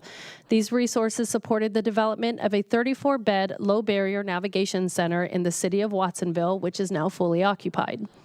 This project presents a significant regional partnership and provides a safer, service-connected, housing-focused alternative for individuals experiencing homelessness in the Pajaro River area, and it does assist us with clearing out the river so that PERFMA can start doing their levee expansion work.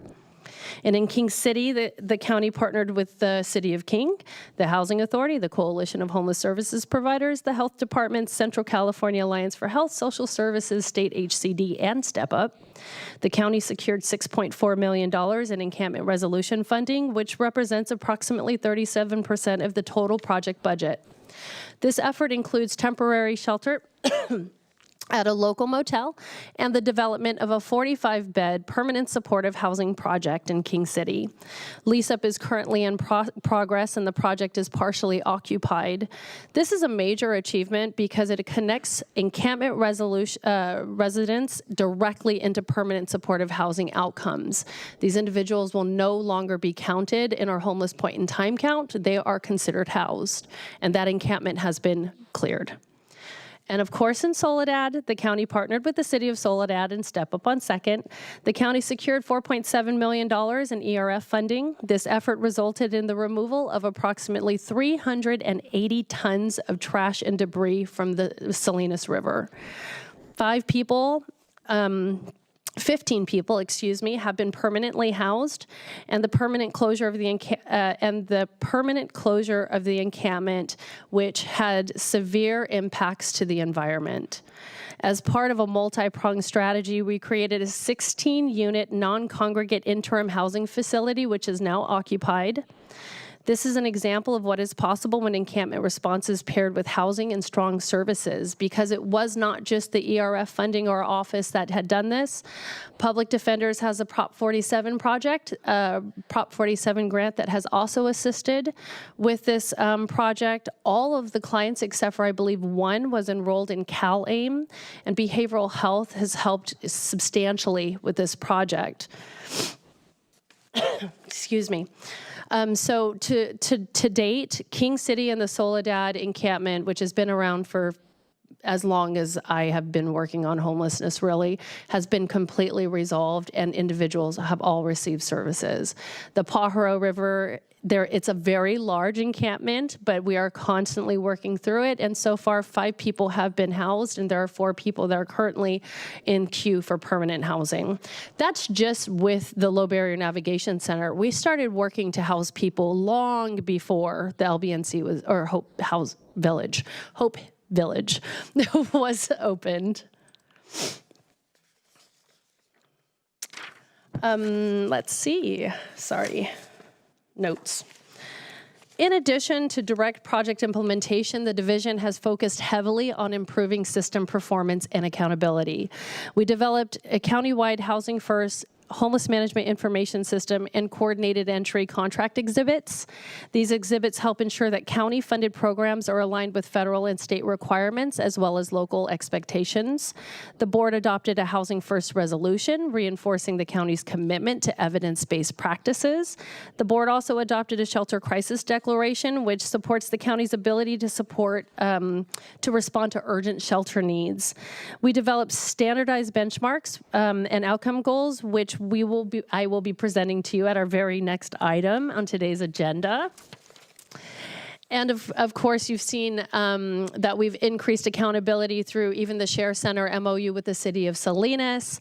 And together, all of these pieces are efforts to help shift the system towards improved performance, transparency, and results. And then initiatives that are currently in progress are really significant. We still have a lot of work ahead of us, of course. Current initiatives include identifying and developing a safe parking program as per the board's direction in North Monterey County. We're also working to develop a permanent supportive housing project for 18 to 24-year-olds who have children of their own and they are experiencing homelessness. That will be in Soledad. The county is pursuing an encampment resolution funding round 5 application with the City of Salinas, and that will be focusing on what we call the Davis Road corridor, starting from Blanco all the way to Baranda and all of the encampments within that area. We are working to develop shelter options for unhoused individuals who are being discharged from hospitals, which is a huge gap in our system.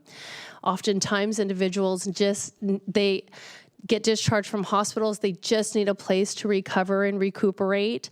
And actually, it's more of a burden on taxpayers if we allow them to be discharged back onto the streets, because individuals tend to cycle in and out of emergency rooms. It is so much easier, so much more effective, and honestly cheaper if we just get them directly into a shelter bed. Another major body of work is customizing the homeless management information system so it can support Medi-Cal billing and CalAIM reporting. And finally, we're developing standard scopes of work for homelessness interventions so that the countywide contracts are aligned with best practices, benchmarks, and outcome goals. These initiatives are designed, again, to continue to build capacity across the system while also improving accountability and outcomes. Our efforts over the past 2 years align with 15 of the 17 key strategies in the Lead Me Home plan. This includes increasing participation in homelessness solutions by leaders and key stakeholders across the region, investing strategically, building political will for affordable housing, improving the performance of the homelessness response system, expanding mobile outreach, expanding housing solutions, and supporting people so that they retain their housing. It also embraces Housing First, implements performance-based performance measurements and continuous quality improvement, providing safe temporary locations for people to stay and connecting unsheltered people to housing. This alignment is important because it demonstrates that the division isn't working in isolation. Our work is directly tied to the region's adopted strategic plan and broader system goals. In closing, the Homelessness Strategies and Initiatives Division has made significant progress in building a stronger, more coordinated, and more accountable homelessness response system for Monterey County. Since its establishment, the division has helped secure and implement major state funding, develop new housing and shelter interventions, support targeted encampment resolution, strengthen county policy, improve contract accountability, and advance system-wide coordination. At the same time, homelessness remains a complex and urgent challenge. The need continues to exceed available resources, and the county cannot solve this issue on its own, which is why we partner so heavily with all of the stakeholders in our community. Continued progress will require sustained partnership, strategic investment, and strong accountability. Thank you so much for this opportunity to provide this update, and this concludes my presentation. I'm open for any questions. Thank you, Roxanne. And to your whole team, thank you. Is there any public comment on this item? I'm not seeing any public comment. We'll bring it back to the board. Glenn? Just want to thank you for all the great work that you've done over the last few years. It's you have one of the most challenging tasks ahead because it's this isn't just a local problem. It's a state problem. It's a national problem. The resources aren't always there, and when they are there, there's challenges, as you've experienced, because there's opposition that appears unexpectedly at times. But just thank you for the report, the update, and looking forward to what you can achieve here in the next few years as well. Thanks. Thank you. Just a couple specific questions. Thank you so much, Roxanne. That was a really great presentation. When you showed the slide that had Pajaro and King City and Soledad, and you talked about those 3 successful projects, if you were to articulate like you got to closure, what were the interventions that were so effective in getting folks? I mean, you said some of them had been encampments that were open for many, many years. And I know sometimes it's really hard to make that transition. So you were successful is one question. What interventions would you cite as being the most successful? And then number 2, are we concerned, since we're looking at a point in time count that seems to be going up, that those encampments will reestablish themselves? And is there anything we're doing to try to get in front of that? Actually, we are anticipating the point in time count will go down. Okay, good. We're going to get a presentation. You will be getting a presentation. Okay. The numbers are looking very favorable for our continuum of care region, which is us and San Benito County. And we've been very, very focused on unsheltered homelessness and getting people connected into shelters and other types of housing. I will say that the most successful component of all of the projects that we had is actually working with the people who were in the encampment. So the city of Soledad is incredible as a jurisdiction. They hired staff specifically to assist us with this effort, and those staff spent quite a bit of time inside the encampment. They have taken the entire encampment out to lunch and really explained to them why we have to move forward with resolving the encampment and learning from the people about exactly what they need in order for them to resolve their homelessness. We are currently down, of the 40 people in the city of Soledad, or it's not really the city of Soledad, the encampment spanned over Caltrans property, Monterey County property, private property, public property, and the city of Soledad. So it's already a complex area. When we had started moving forward with this, it was so important for us to understand each individual that was there, how long they've been experiencing homelessness, whether they're undocumented or not, what other resources are they connected to, and are they currently working, and then also engage with them about, well, what do you think it's going to take? Of the 40 individuals that was in that encampment, we are currently down to 11 left. 5 of those individuals are slated to move into our King City project, which will leave us 7. And those individuals, we are working very closely, well, we meaning the group, working very closely with Monterey County Behavioral Health for us to address some of those higher acuity concerns of the remaining clients that are there.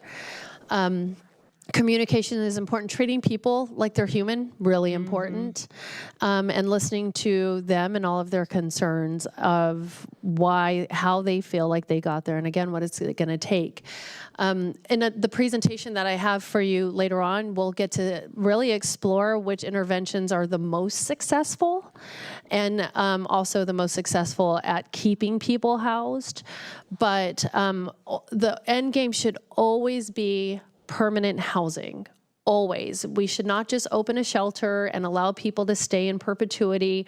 We have to look at each person, create client-centered plans, and build our entire service provision off of what that particular client needs. Soledad is a special place. I just want to acknowledge that. It's just a scrappy little community where everybody works so closely together.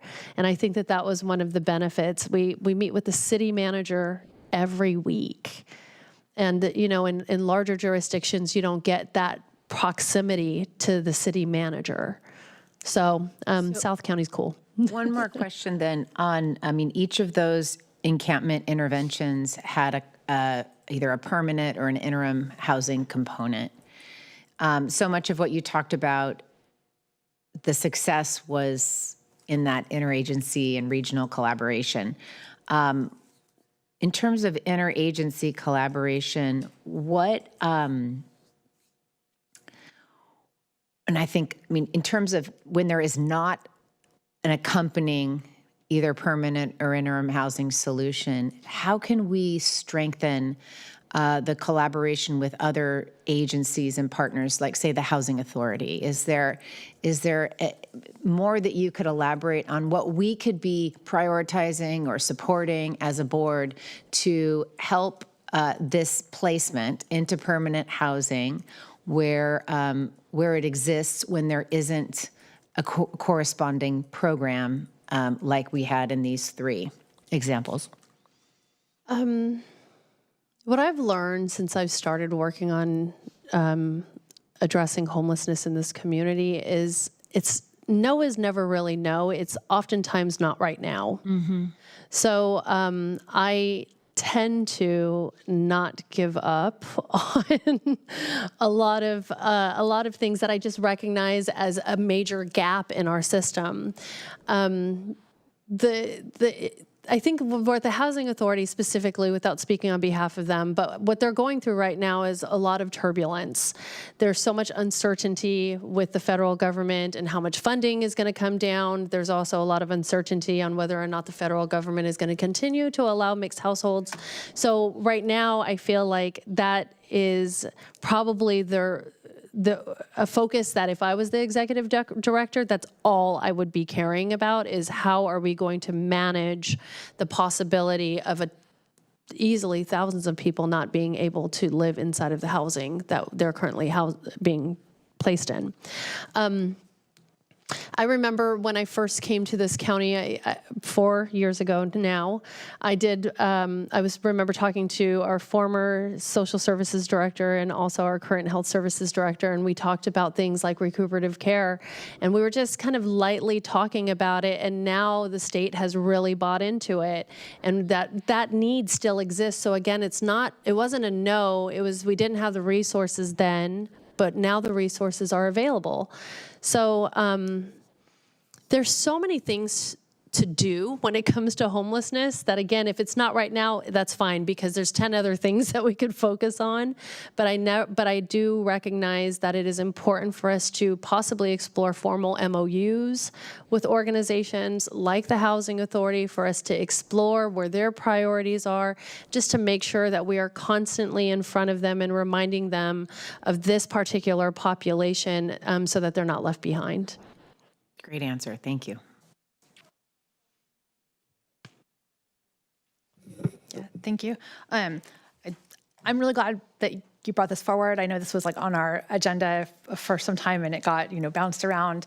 But I think it's important for the community to hear the work that's happening because so often it can feel like it's not enough. And I know I feel that way, and I'm sure you must feel that way, that the needs are greater and we need to do better and do more and faster, and the tension that exists to find that balance of like, let's actually build a system that's going to achieve the goals that we have. I just can't say enough about the Lead Me Home plan, and I'm really pleased that that has provided like a shared vision, a shared path for the county and some of our partners to work collectively towards. I think the fact that we continue to talk about it, the fact that it is not just a plan that was developed and put on a shelf, but has been a guiding path for collective action forward is significant. And so thank you. Also, I know you were at the helm of trying to get us all aligned on that as well. As we think about the partnerships and we think about the strategies that to invest in moving forward, I just will finally say, like, I think that what you said about that it's important that we treat people like people and that we approach people with the type of respect that and kindness and care and compassion. For so long, our only strategy was, we'll go into an encampment and offer 3 days in a hotel, and yet all your belongings are going to disappear. And then we would say we've offered people services and they don't want services, when that really truly couldn't be farther than the truth. And I think the work that you've done to say, hey, listen, when you actually meet people where they're at and you listen and you connect and you build trust, and then you figure out how to provide people with what like they actually need when they need it. There's a respect and a trust building that comes with that. That's fundamental to every value that we talk about holding here in this community, but to see it put into action in a way where it actually delivers outcomes for our individuals who need those outcomes and for the rest of the community who's there to be positive outcomes for everyone. I just thank you, Roxanne, for bringing that humanity and kindness and compassion into this very difficult work. So I just appreciate you, appreciate the team that's here, and appreciate all the partners who are working in partnership. The only question that I have is really around, and we'll talk about the Behavioral Health Services Act later, but as we look at the state's funding challenges that we heard about earlier this morning, and this realization that some of the HEAP dollars may not continue flowing, but that we're being told, go look at the MHSA or the BHSA funding, but also recognizing that the BHSA housing portion only allows a very small percentage of that, I think 25% I could be wrong on that, to be spent on capital housing projects. Can you just speak at all to like how we moving forward over the next year are going to be working in coordination to align that plan with our larger efforts? I think that BHSA is so different than what the county has had access to before. And to be honest, it's a beast. When I went through the county guide, I believe it's like 300 pages long. It's insanely dense. And there's a lot of moving pieces. And of course, that is a part of a larger strategy, which includes the CalAIM initiative. It includes the Justice Involve initiative. All of these pieces are supposed to move in together. And I say that because I do want to just honor that our behavioral health and health services team has so much to really to understand and how this new world is going to impact not just the MHSA organizations that are no longer going to be funded, but also how does this brand new piece of funding impact the rest of the homeless sector? So I say that in a way to where I say there's still so much work to do, so much opportunity. I do have the opportunity to meet with the health department next, I believe it's next week or maybe it's 2 weeks from now, for us to start off with the outreach component. How are we going to start leveraging outreach that health services already does, behavioral health already does, and essentially marry it to what we are doing on the homeless services side. What I've identified is that the access for people experiencing homelessness homelessness into behavioral health services is probably the most difficult thing, because people who are living underneath a bridge for 10 years, they're not going to pull out their iPhone and look at their calendar and say, oh, I have an appointment, let me jump inside of my car and drive over to Salinas to go there. So this is where the homeless sector can help, because we do have people on the streets who can transport, but we just need to increase that communication and make sure that people have access to getting those assessments, meeting them where they actually are, and not, and really thinking about their circumstances. So we have a lot of building to do, but I am very confident that we will get there. Great, thank you.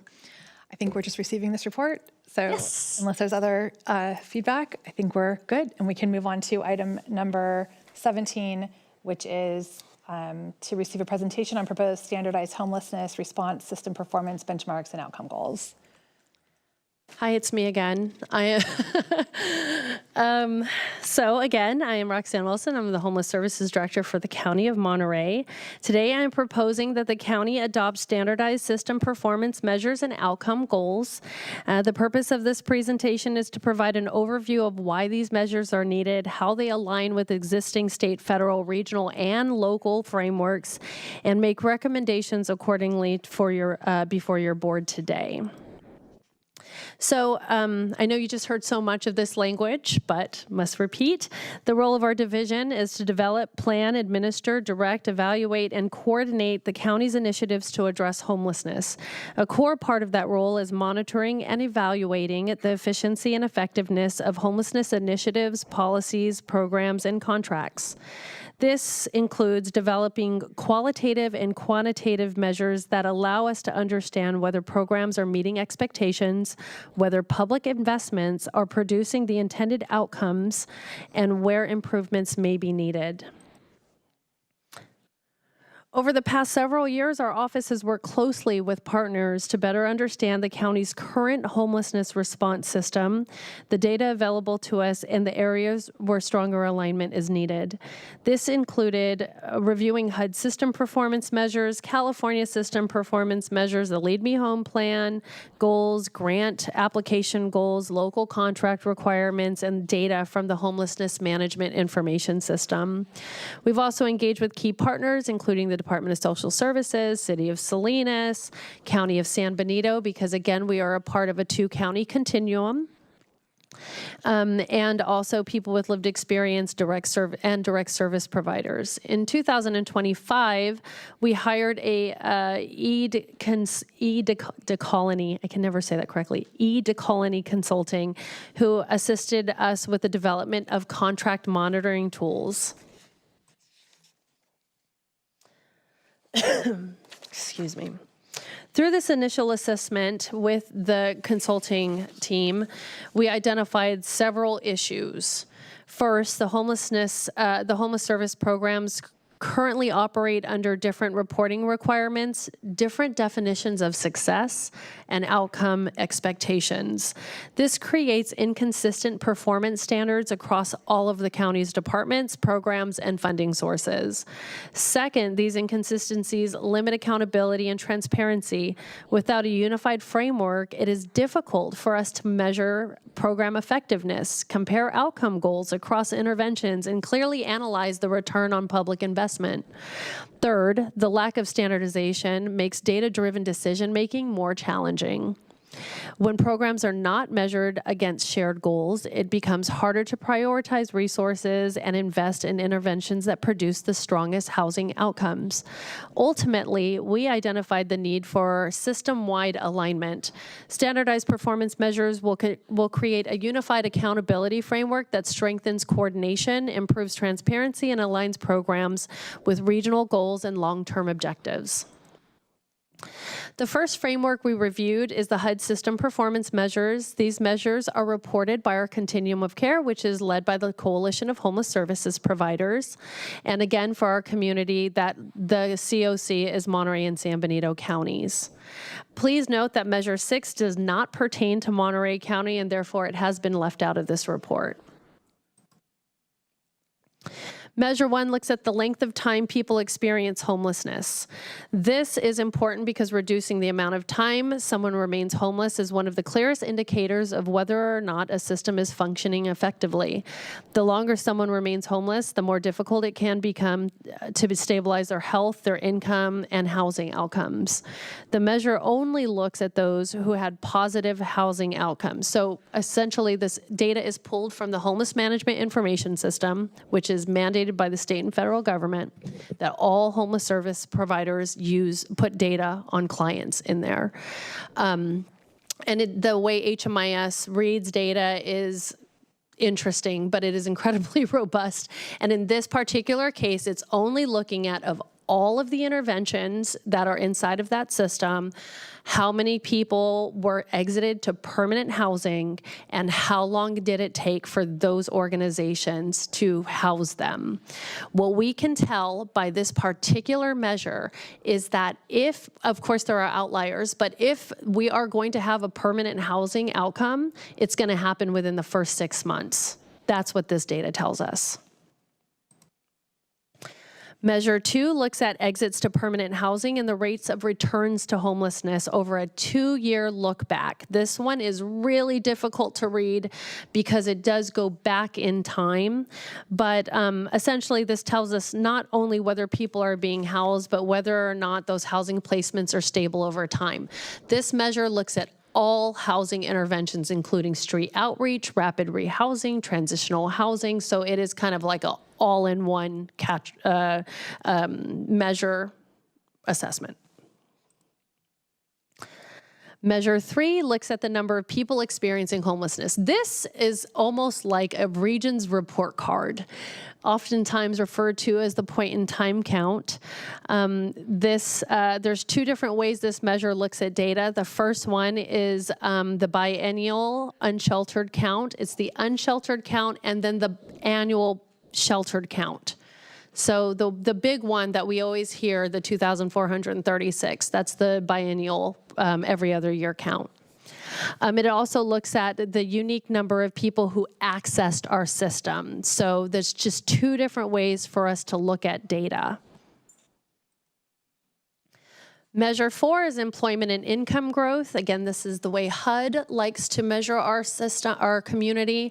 As you can see, there is 2 different things that we're actually looking at. One is earned income and one is non-employment cash income. So non-employment cash income is exactly what it sounds like. It's CalWorks or our cash benefits that we have, WIC, things of that sort. And then of course there's the earned income, which is jobs mostly. This is an area that I think our community probably could do better, and I do want to set some standards and goals surrounding this particular measure. But looking back in all of the contracts that we randomly pulled from Legistar, almost no department, at least from the ones we pulled, is setting a goal for increase in income. Measure 5, it helps us understand how many people are entering into the homelessness response system for the first time. A high number of first-time entries may indicate gaps in prevention, early intervention, or broader housing stability supports. Going back to what Supervisor Daniels had said earlier, the partnerships with the Housing Authority is really important because some people are paying way more than 50% of their income just for rent in this community. There are programs that the county offers for homelessness prevention. However, those funding sources are for very specific populations, and our office will continue to explore opportunities for us to broaden that scope a little bit. Measure 7A looks at successful placements from street outreach. Street outreach often gets pulled out when you're looking at data because it is a very specific type of intervention. You're helping people and trying to get them placed straight from encampments.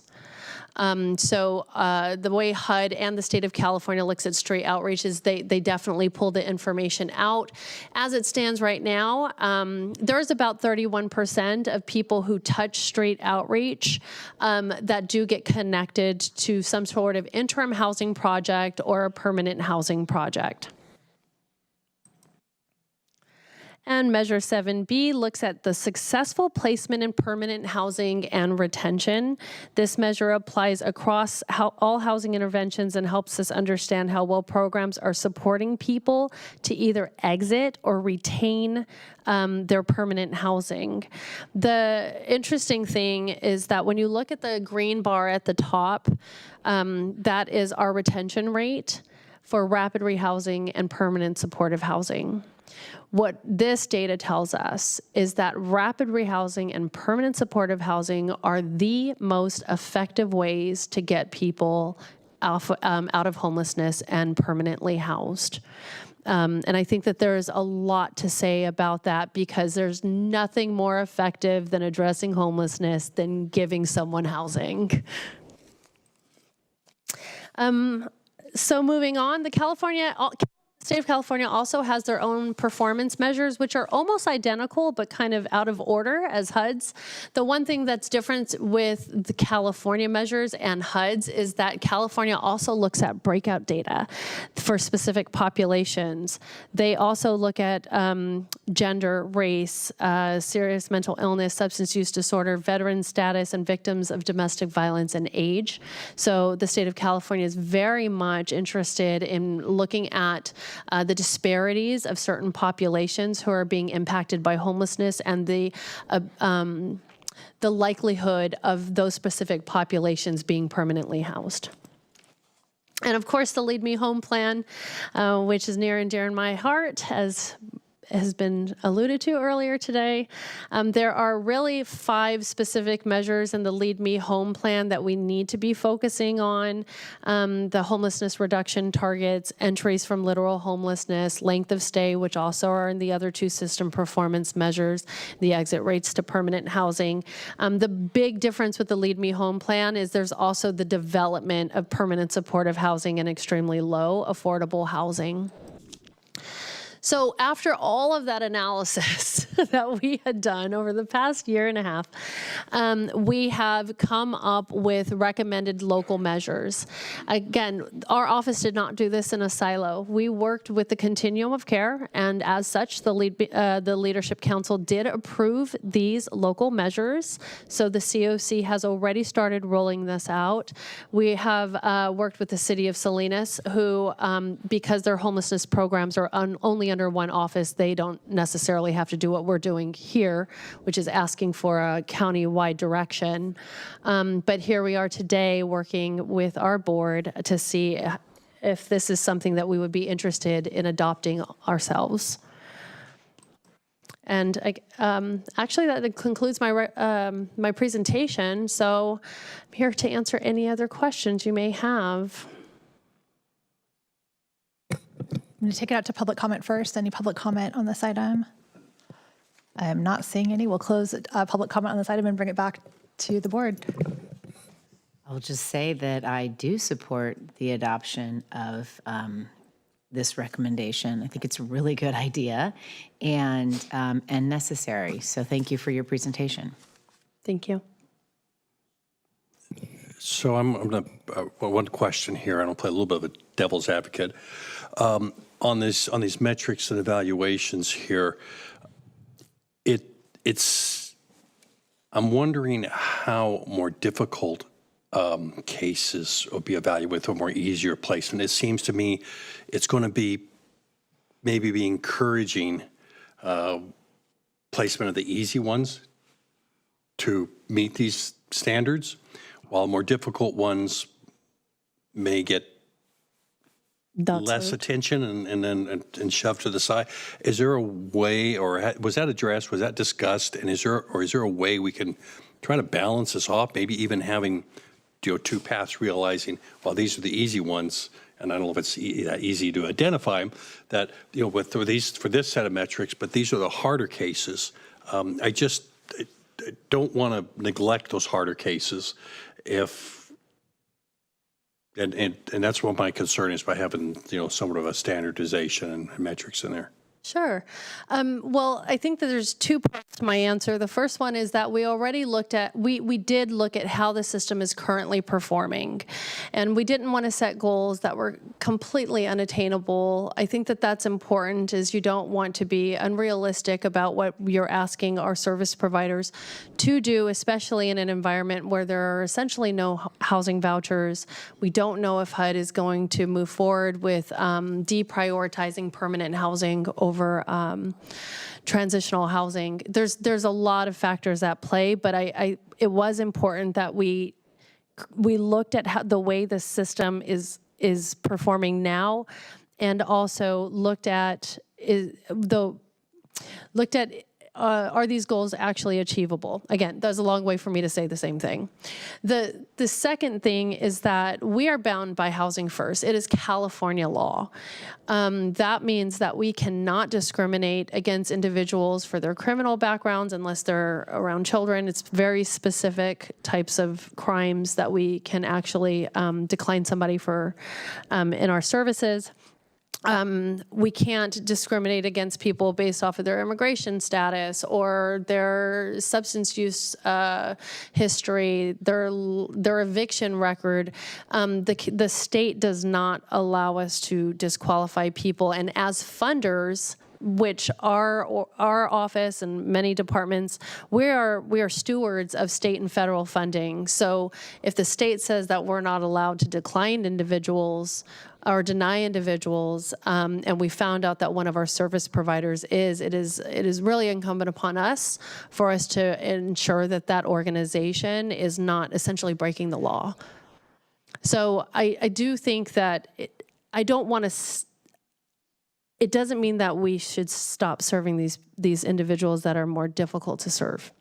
I think what it means is that we need to make sure that all of these right partners are at the table so that we can still serve them and still focus on the ultimate goal of having a high-performing system. It's always our goal. That's just my concern is not that it would be deliberate, but sort of unintended in a way is more difficult. And I mean, as long as we're aware of that and moving ahead, I know we need to have standards to do this on, but there's always, when you set forth some standards or a process, there's always little gaps. And it's just good to be aware of them as much as possible. Thank you. I think we'll want to revisit this every year. And bring back any changes to the board if we do see that there is interesting new trends after we adopt this.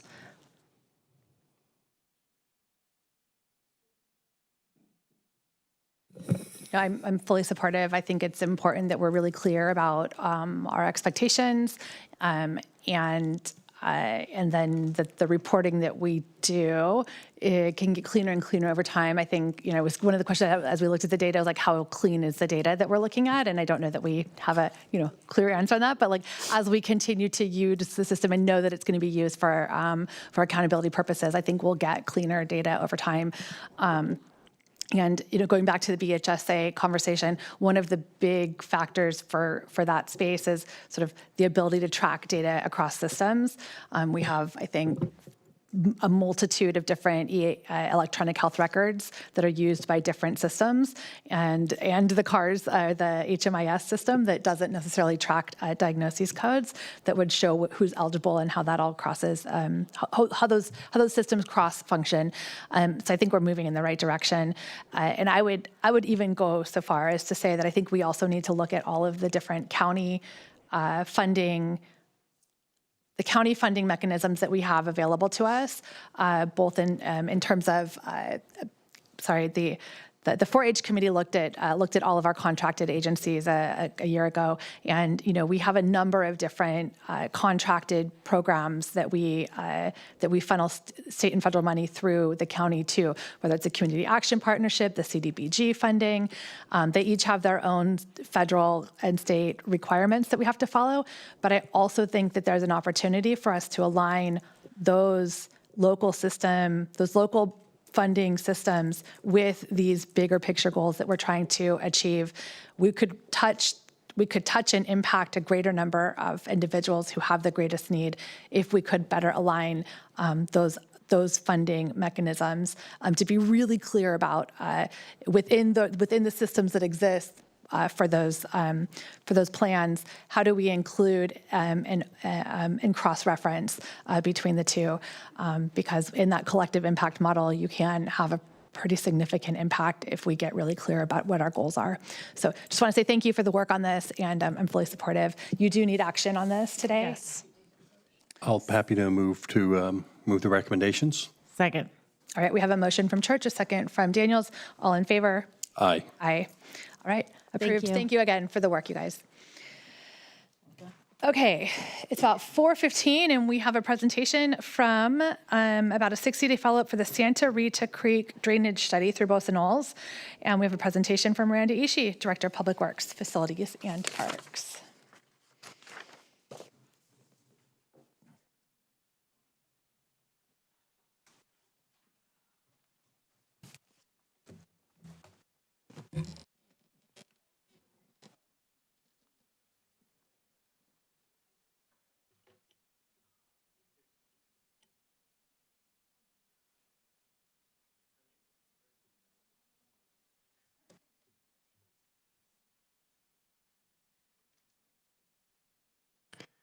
Thank you and good afternoon, Chair and members of the board. As introduced, I am Randall Ishii, Director of Public Works, Facilities and Parks, and with me today is Michael Trapani, Associate Water Resource Hydrologist with the department, as well as various staff members who are available online.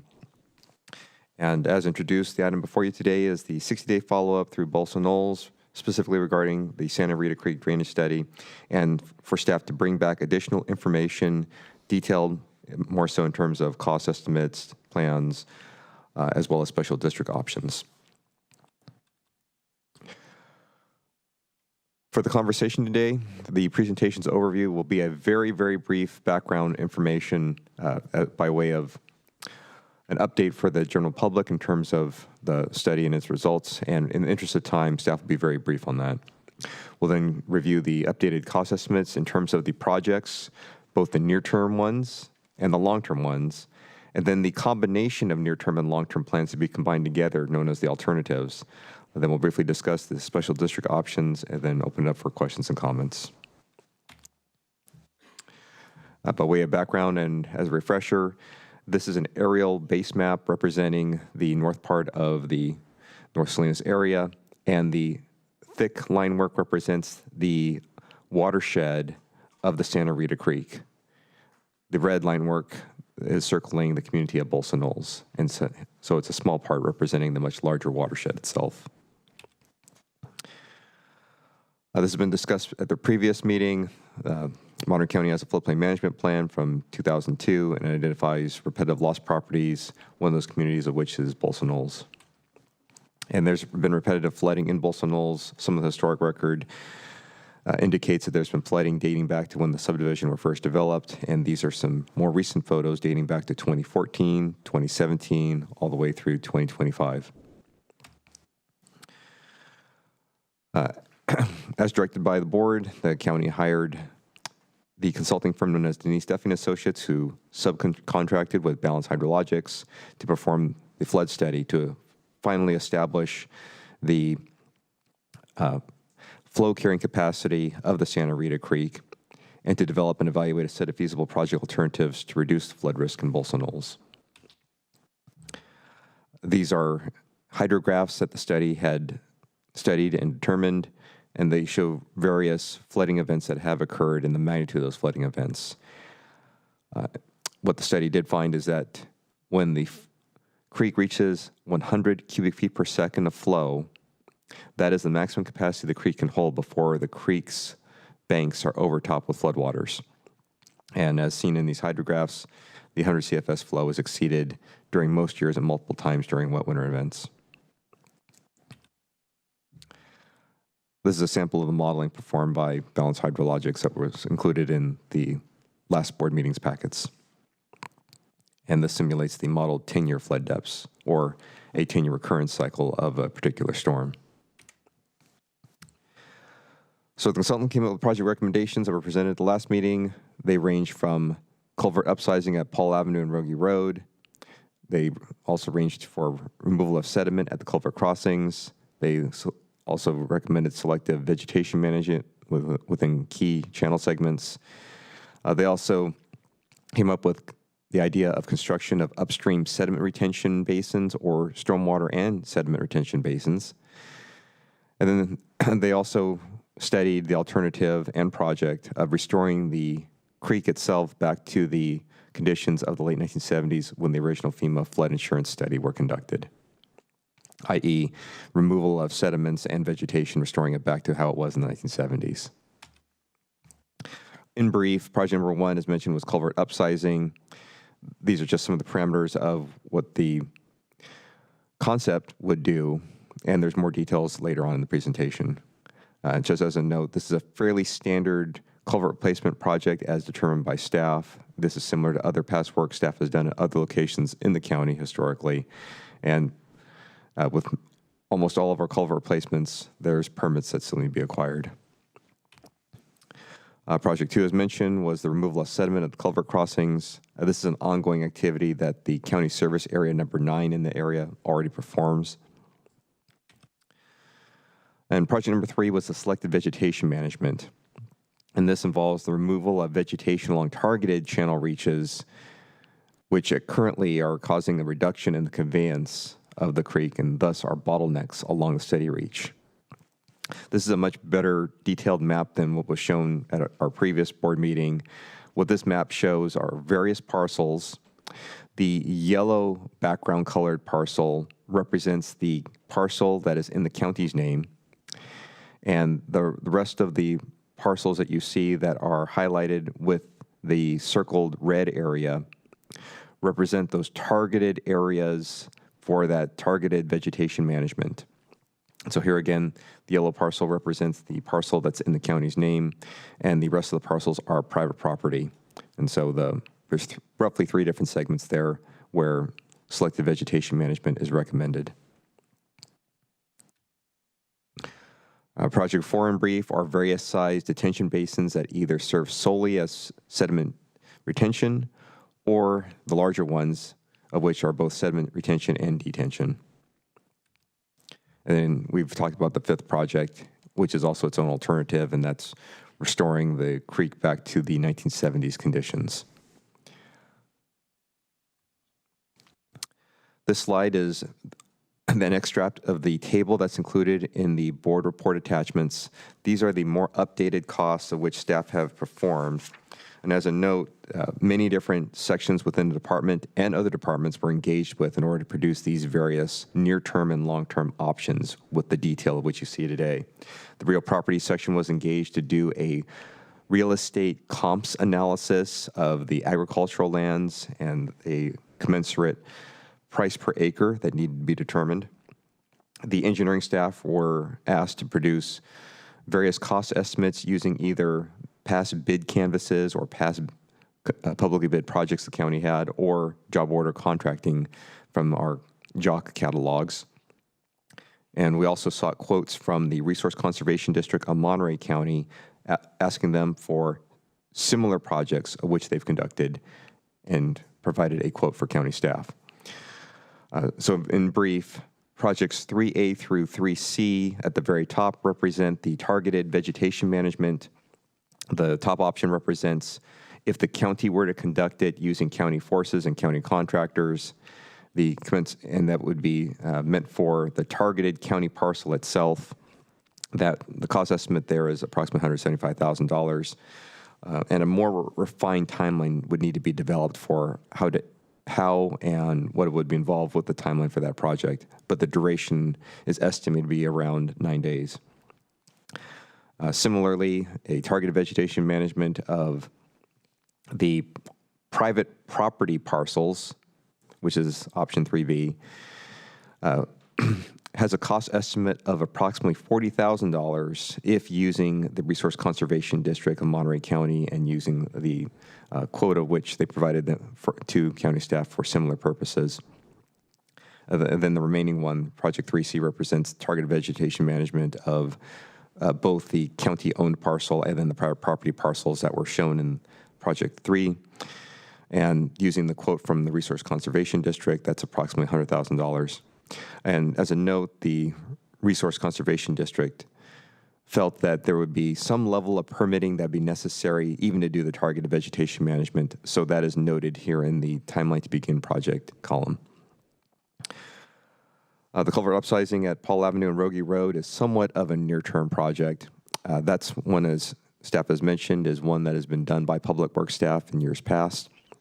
The cost estimate when using our drought catalogs and past projects ranges from $500,000 to $1 million. And based on our past projects, there's approximately a 1.5 year timeline associated with the preliminary design work, the environmental review, the permit acquisition, up until which point the project could be bid. And then after bidding, the construction contractor selected, and the project duration at that point would be approximately 6 months. And that mode of thought carries through for the remainder of the table. Project number 2 is the sediment removal that's already being conducted by the county service area at the culvert crossings. That's an ongoing activity that the county already performs through the CSA 9. And then the very bottom ones represent the various estimated costs at this juncture using the real property comps that our real property section have performed and the construction cost estimates that staff have been able to acquire in terms of the range of costs based on the need of land and the commensurate size of the basin that is necessary.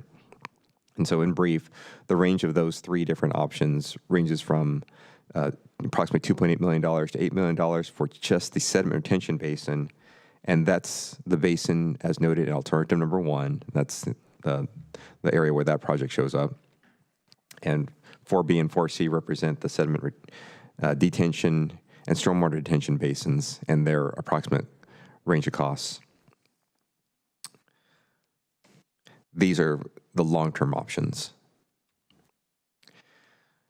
And so this slide represents those near-term and long-term combinations that have been composed and compiled together. And each of these alternatives represents a plan in and of itself that encompasses both near-term projects and those long-term projects of which we have seen from the study and in better updated cost detail on the previous slide, also included in the packet. And in the interest of time, staff will just skip over all the details that are shown on here. These are the same alternatives that were presented at our last meeting. And that said, there is a level of effectiveness of each of these project alternatives that results in a reduction of number of impacted structures in each of these commensurate flood events. So from left to right, we have the existing status quo condition, and then alternative 1 as we move to the right, we go all the way through alternative number 5. Each of the rows represents the particular storm event and the amount of reduction of impacted structures, or in other words, the number of impacted structures. And then the last row represents the updated cost estimate for these different alternatives, both the combination of the near-term plans and the long-term plans using those latest updated costs. And it ranges from the $3.4 million for alternative 1 to the $6 million of alternative 5, and up to, at this juncture, $35.5 million for alternative number 4, which does the most reduction of impacted structures. Also, as follow-up, as directed by the board, staff have done further research on special districts options, and these include the expansion or modification of the existing county service area, which in staff's review, it would be best to match the upper portion of the Santa Rita Creek watershed boundary with that expansion of the CSA. Staff also looked into creation of a new special district. We looked further into the formation of a joint powers authority, and we did a brief comparison of costs and efficiencies that we were able to up until this point in time. This map represents the official boundaries of this portion of CSA 9 that comes from the Monterey County Local Agency Formation Commission website. This is that northerly portion of the northern area of Salinas. And this slide represents how that compares to the entire watershed itself of the Santa Rita Creek. As seen, CSA 9 represents a small portion of lands when they're superimposed upon the entire watershed itself. And since all of these parcels upstream all the way up to Crazy Horse Canyon Road are contributing flow into this creek, it would make sense that they all be included into the CSA for the contributions of funding and for the services. These next few slides represent an excerpt of the attachments that's included in your board reports. And this was research garnered from our partners at the Monterey County Local Agency Formation Commission, and they sent an entire list of different special districts that are available. Staff briefly has extracted the germane sounding special districts that in this case are the Principal Act independent special districts. And moving on, this is here again, not all of the special districts that are shown in the attachment that's available for the public and for the board. These are just some of the samplings that appear to be good candidates for a new special district, which include California Water District or a Community Services District, perhaps even a County Sanitation District for the disposal of stormwater. However, that would require further research.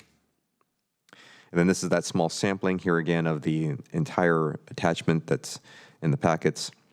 These are special districts with mixed boards. So that's another option that could be explored.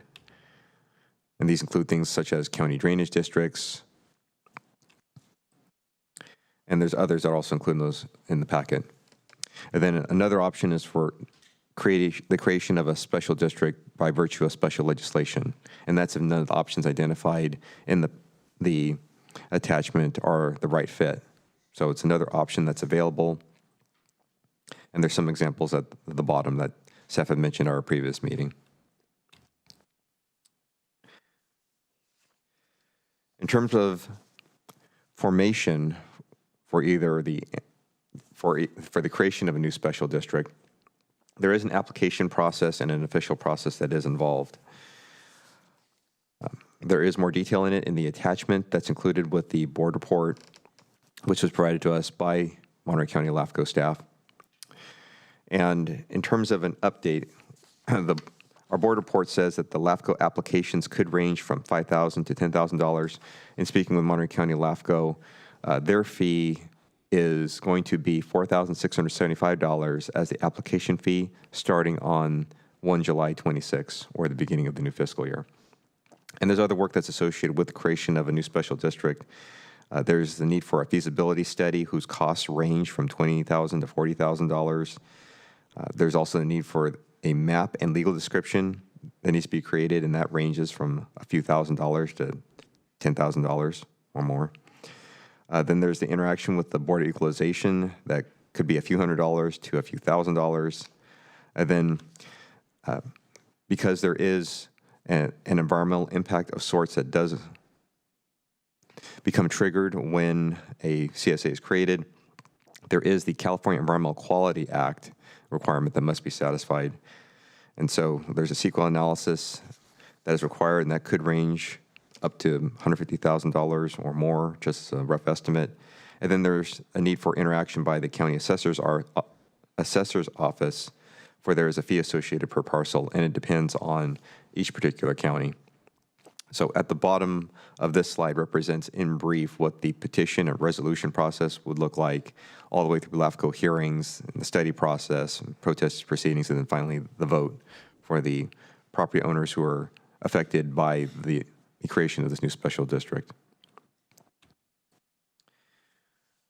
Then as alternative, there could be the annexation approach to annex more lands and also activate the additional services for an existing CSA. And so for the annexations, there's a LAFCO fee that is required. And for annexations that are greater than 25 acres, the fee currently is $5,500, but is scheduled to increase to $5,775 starting with the new fiscal year. And from Monterey County LAFCO staff, it's estimated that this could be a 1-year-long process from pre-application to post-hearing as an estimate. And as we mentioned previously, there is the possibility of a joint powers authority. This item does require more work because when looking at the city services and other adjoining special districts or the possibility of joining with other agencies, there's much more discussion that needs to be involved. And while there's not an official LAFCO process for it, it would be very helpful to speak with LAFCO staff for further insights on how this could work. Since County Public Works is not the flood control entity, the creation of a new entity would allow for dedicated service for the constituents of Bolson Knolls, and this new special district could also strive for those long-term project alternatives. So at this juncture, staff's recommendations is for the board to receive the 60-day update or 60-day follow-up for the Santa Rita Creek drainage study through Bolson Knolls, and to provide direction to staff on potential next steps, which could include things such as directing staff to meet with Monterey County LAFCO to further delve into the information available or to explore the different processes that are out there and ask them what they think are good options to approach this by. Or to further refine the cost estimates or other direction as provided by your board. That concludes staff's presentation, and we thank you very much. We're available for questions and comments. Thank you. Well, I've got some questions unless Supervisor Church wants to go first. Okay, so my thoughts, Director Ishii, and, I don't know, it feels to me like when I look at the flood reduction benefits and updated estimated costs, even if, we were to go all the way to alternative 4 and get the biggest bang for your buck, if that's what that means, I don't know, but it seems like it does. The special district option just feels like the risk would be that we end up spending more to run a special district than the actual cost of the work that needs to be done if something like CSA with some additional services that get activated could do the ongoing maintenance, right? I'm not sure, I'm not the expert here, but it feels like a JPA or a special district. I'm less concerned about the process in terms of forming the special district. That could, I think, is relatively painless. But I'm concerned about what is involved in keeping a special district up and running for the maximum amount here that could actually bring us to a place where the problem is well on its way to being resolved. So my question would be, in terms of the CSA, can you walk me through one more time why the CSA's jurisdiction doesn't cover the problem that we have to address? Not in terms of the services, I mean specifically to size.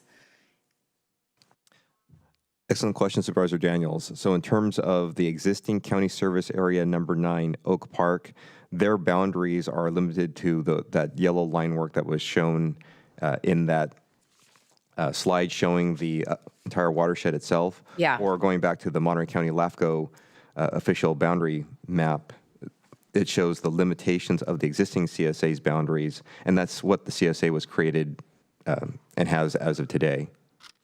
So is it smaller or larger than the actual need of area that has to be covered? Sorry, I'm not finding that slide. The CSA has a smaller boundary than the whole watershed it needs to cover for this work. Is that accurate? That is accurate, yes. Okay. So if that were not the issue, just out of curiosity, was the CSA like a condition of the subdivision when it was developed?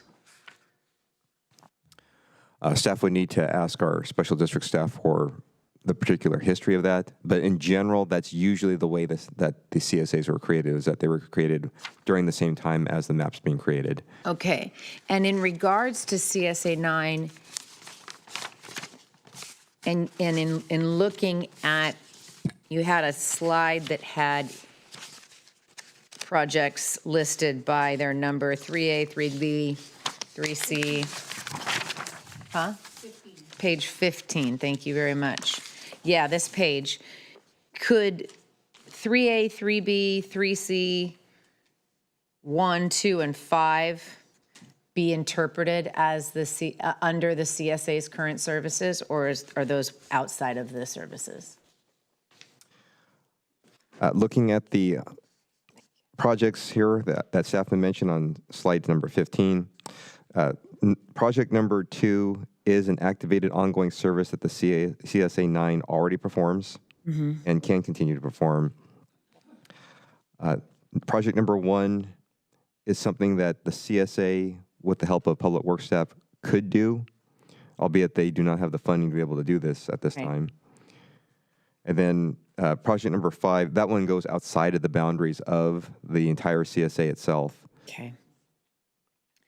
And then the last question would be, are neighborhoods or residents ever part of overlapping CSAs? Like there's more than one CSA for one, like say there was one for the whole watershed. Is that, are you ever membership of more than one CSA? For different services? Excellent question, Supervisor Daniels. We do have some CSAs here in Monterey County that do overlap boundaries with one another. In some cases, they are the same services that staff are cleaning up, but in other cases, they have different services. It's more prevalent when we have an independent special district than one of our county service areas. A good example is Carmel Area Wastewater District. Got it, of course. Okay. And then I know I said last question, but say we weren't to solve the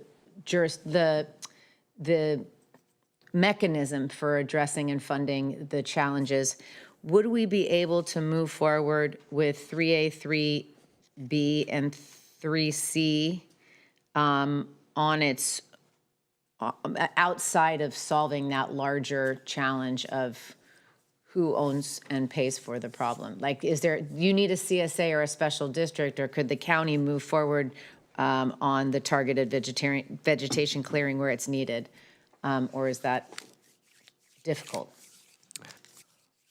Very generally speaking, Supervisor Daniels, with regards to the targeted vegetation management, if it were to occur just on the parcel that's in the county's name or the county parcel, that could be something that the board does direct to do, recognizing that it's something that has never been documented as done before by the county. And then the others where there's private properties of which work would be occurring through the use of contracted or county forces. That's here again something that has no documented record of occurring, but that could be something that the board could consider directing on.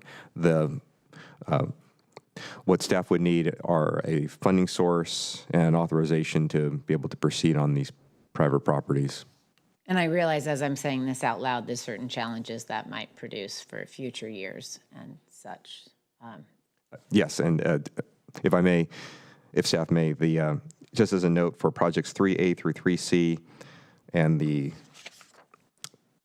project number 2, the sediment removal, those are all one-time costs, meaning for that occurrence, that's the approximate cost here at this point in time.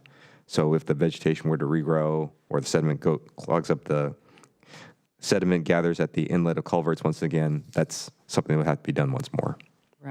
Right, okay. It's a dynamic situation. So just before I pass it to my colleagues, is there a benefit that you can think of in trying to just solve the problem with the formation of a CSA, or am I just imagining it would be far more difficult and sort of overkill with the special district? Like expanding the boundaries somehow of a CSA or creating, it just seems like an easier mechanism to me, and I could be totally wrong. Very generally, Supervisor Daniels, the special district's purpose as proposed here would be for funding and the ongoing maintenance of, in this case, the creek maintenance services. One idea would be to add the role of conducting these projects as part of both the near-term and the long-term ones, as part of this new special district's purposes, as part of its ongoing funding to make it self-solvent, as well as to continue that ongoing maintenance work. If one-time ideas were proposed to be done, those would be done here again as a one-time measure. And in terms of the CSA itself, Again, CSA 9 is very small in area as compared to the much larger watershed. However, CSA 9 is the area where much of that flooding activity is occurring, but they're not the ones who are contributing solely the rainwater into the creek, and they're certainly not the ones who are contributing the amounts of sediment that do come down the creek. It is a holistic issue that occurs throughout the whole watershed, and thus, as staff proposes, it makes sense that everyone in the watershed who's either contributing to or benefiting from the service should be part of that CSA. So that makes sense then. I know this is the third time I've said last question, but is there ever a special district that doesn't like have a general manager and a board and all these other overhead costs? Or, I mean, it always has those features, right? The independent special districts have their own board, their own staff, their own council. And there are some, perhaps not so much here in Monterey County, but in this staff member's experience, there are others where there's contracts with other entities such as the county to serve certain roles along the special district. And then there's also those mixed special districts that have mixed boards, and they have their own compositions. And then thirdly, upon those, there's the dependent special districts, somewhat like how East Garrison Community Service Districts is structured at this point in time, even though they are intended to be an independent special district. That's helpful. Thank you so much. All right. Let me see here. A lot of different thoughts going here at one time, so I'm trying to figure out where to really even start. But whatever is going to be done here is important to realize that, you know, having read the study and looked at it and everything, this isn't a static situation. This is a dynamic, fluid situation where sediment has accumulated and will continue to accumulate. And whether it's removing vegetation or removing sediment or even putting in sediment or retention basins, they're all going to have to be maintained to some degree. So I think it's, while there's work here that needs to be addressed, there also needs to be a plan down, as we're talking about, with a special district, the CSA, whatever it may be. Although I do think that's probably a discussion that we're going to have to go a lot deeper in later on, and also engage the community as well on what they're wanting to address out of this, because one-time work on this isn't going to be adequate. I do think the map you presented with the watersheds up, an entire watershed up there is the whole bodies that are involved to this. It isn't just down spilling over and flooding in that creek, but I have another issue that's more on the east side of Bolsa Knolls, west side of Bolsa Knolls, excuse me, up there along Locarno, where there has been so much water coming off of the agricultural fields. It's actually, and sediment too, but mainly water, it's overrun the capacity of our own drainage systems, which were built to handle a lot less water when the watershed was actually grazing land, and it did not have so much water and sediment coming off. So this is a problem that's really developed in the last 20 or 30 years, and it happens when we have waterways, we have homes near there, just like the Paro River, where we have to deal with that, or the Carmel River, or wherever it may be. It's a problem that comes with, as I say, with homes being near waterways. As I look at this and I look at what was been presented, and I don't know if we have any, I don't think the report goes in to address this, just like it doesn't address, the study doesn't address really how many cubic yards of sediment are coming in annually, or what the rate of channel capacity loss is. But when I look at the last 12 years that have been listed here, there's been flooding instances, there's been 2014, 2017, 2021, 2022, 2023, 2025. Randy, do we have any evidence to show that the the flooding frequency, besides me just reading those dates off, is increasing? Or is that not really something that was evaluated? Excellent question, Supervisor Church. What the staff member would like to do is would like to defer to Mr. Trapani, who has had conversations with our consultant about the topic of the sediment flow and the flooding intervals. Okay. Michael. Yeah, so, excuse me. We inquired with our consultant about the possibility of conducting sediment modeling, and based on their response, and they said that it was sediment modeling requires extensive data that is not currently available, and and also it's not a great predictor of the amount of sediment that would enter the channel. So the message that we received from our consultant, who is familiar with sediment modeling, was that it requires extensive data that is not available, and it's not a great predictor of what the channel would produce for sediment. And to add to Mr. Trapani's explanation, Supervisor Church, the board had asked at the last meeting for a history of the costs that Public Works, Facilities, and Parks has been accruing over these last few years. And based on our last 4-year record, which is included as a table in the board report at the end, according to our 4-year history, it's varied depending on the intensity of the storm. If you took a 4-year secant average of the costs that the department has incurred, Chester, Bolson, Knowles response, we're at approximately $82,000 per year. But when you look at each of the years, it is clear from the magnitude of the cost number that on wetter years, staff have had to mobilize more frequently and spent more resources during those wetter years to address immediate response to the incident. And those trend with, for example, 2023, during the 2023 storms. Okay.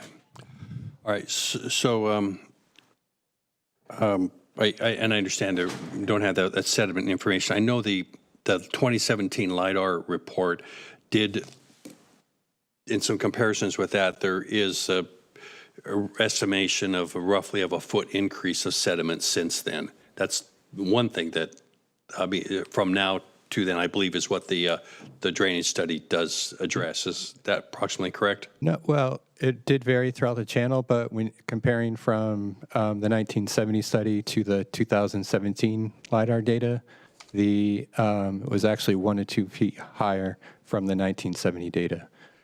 Right, from the 1970, but I believe there's an increase from 2017 to now as well, isn't there, or no? In some areas, yeah, yes. Exactly, okay. Correct. Yep. Thank you. So that's why I point out that this is dynamic, it's not static, it is increasing, and unfortunately the study does not go through and look what's going to happen 10 years or 20 years from now or 30 years from now, and from just anecdotal comments from residents who have told me that some of their houses are now being affected, but they have never been affected before. So it appears to be a worsening situation, and it's not going to get any better. Let's just say that. Yeah, and that could be as a result of changes in land use in the upper watershed through the ag and laying of plastic. And the study did indicate overall higher flows now versus what they saw from the 1970s model. We don't have, but as I mentioned those dates, though, I understand you were able to address the sediment, and maybe you're not able to address this either. But is the frequency of our work out there and having to address flooding, is it increasing, or are we able to make any kind of evaluation on that? Based on the data, Supervisor Church, the greatest correlation that we can draw is that when there's wetter winters, the response by both CSA9 and the public works staff increases, and thus that increases the costs. But in drier years, there's less response that is necessary. So it's a difficult one to correlate based on the limited information we have. Our data is financial and historic statistical based. Okay, so well, no, I appreciate that. I know it's difficult to evaluate that. It's I know there's discussion in here about, 100 years and 10 years on, this is not the natural flow of the river. I mean, I've seen the old maps. The old maps show that that's not a river, it's a creek. The old maps show the creek really flowing much more to the west, and its flow now is in a different location than earlier maps before the houses went in, and the way this water flows here too. It doesn't have the natural bends and turns. There's 90-degree angles in here, and nobody sees that in a creek. And I know that's we have to deal with houses, with culverts, with roads. So it makes it a very challenging situation, and to work with has been addressed into here. So I guess what I'm, we have to do something because it's not going to get better. I mean, it's showing this that the sediment is increasing into here. If we could look at pop up. Was it attachment E first for me? It'd be helpful. I want to point out a couple things on here.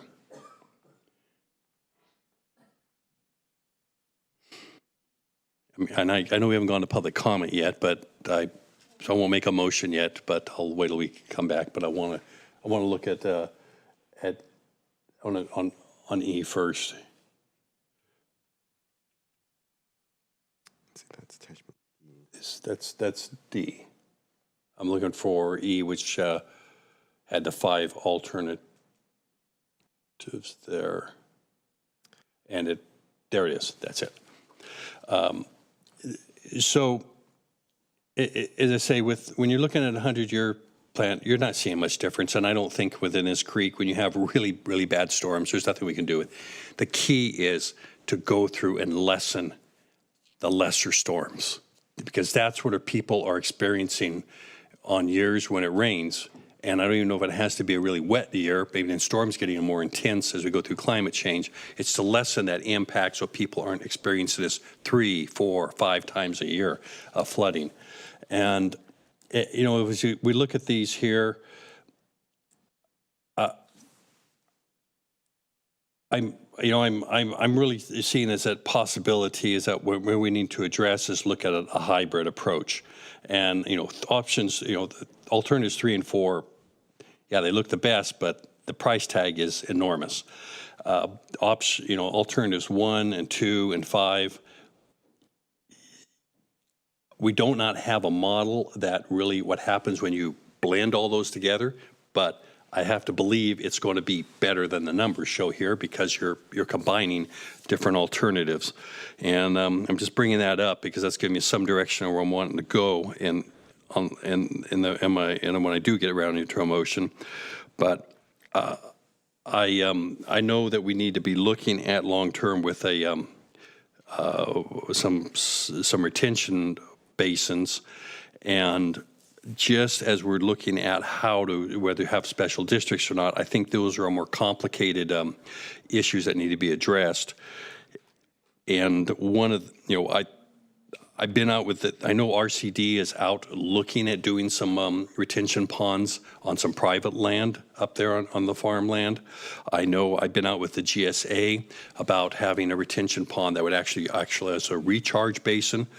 So it seems as if this is something that, just like the special district or JPA or enhancing the CSA, is going to take a little more discussion than we can do right here today. But anyway, I'm happy to stop here. Let's go out the public comment. Maybe I can come back with a motion when we're ready. Yeah, sounds good. I'll just comment, I think it's clearly this is a challenging situation that's been longstanding and with many factors contributing to it. And I mean, even a scenario in which, 33 homes continue to flood on a 10-year storm is also unacceptable.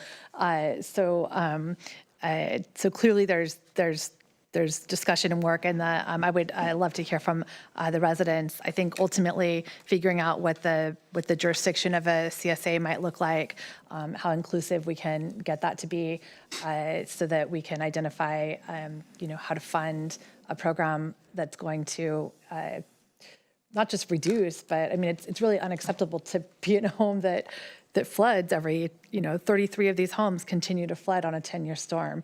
Like that's not okay. So I'm with us for a solution. Let's take it out to public comment for any public comment on this item. Anyone in chambers? Anyone online? This is public comment on item number 17, our Santa Rita Creek drainage study through Bosa Knolls follow-up report. I'm not seeing any public comments, so we'll close public comment and bring it back to this board. I think for me, ultimately, the questions are, how do we pay for ongoing solutions? And the question of what those solutions are, in my mind, is partially up to the community that's going to be contributing. So I'm not sure that I'm in a position to recommend what solution we move forward with.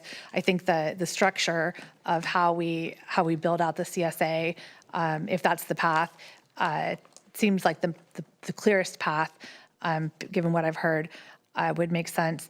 I did have one question about, and I may be mixing up different things, but I know for liability purposes, sometimes once you go into a waterway, you then own everything that happens in the future in that watershed. And I'm going back to some of our mouth of the Carmel Valley. Like once we go in to open that up, like are we in that situation? Are there liability factors that play into these options as well that should be considered for the county, that should be considered for any CSA? And if we don't have an answer to that, that's okay. But it does factor into the question. Yeah, I can speak in generalities, which is once you exercise ownership, control, or maintenance of a property, you do create more liability than if you just let properties stay as is. So that would be something that if the CSA wanted to take on that, does that transfer to the county, that liability, or would it be CSA-owned liability? It depends on what kind of special district you set up. Okay. Yeah. So I think that's another factor that just has to be considered. So anyway, we'll pass it to you, Glenn, for our motion. So yeah, that's it's a good point, and I think whatever we set up here, it's that entity is going to be responsible for this.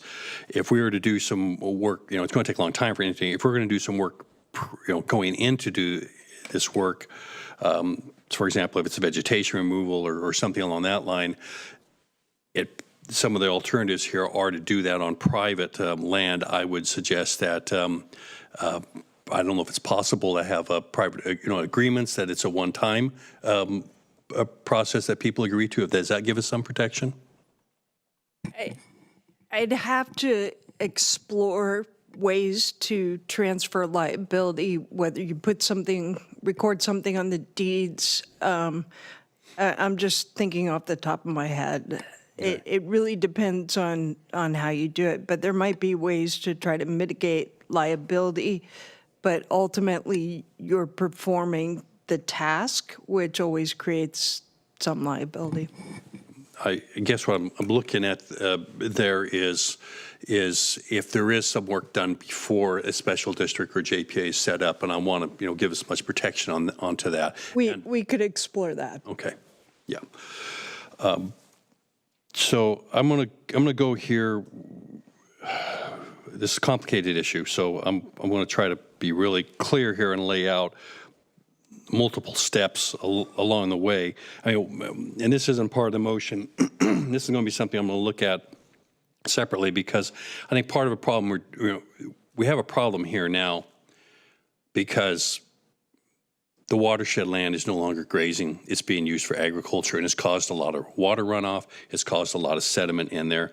I think this is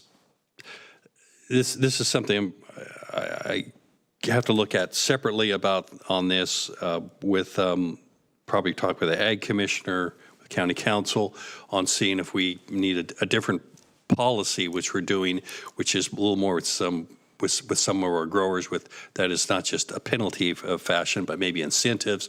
This is a constant problem. We're dealing with our roads out in North County with strawberry fields or whatever else where there's a lot of water running off. It's washed out roads at places. It's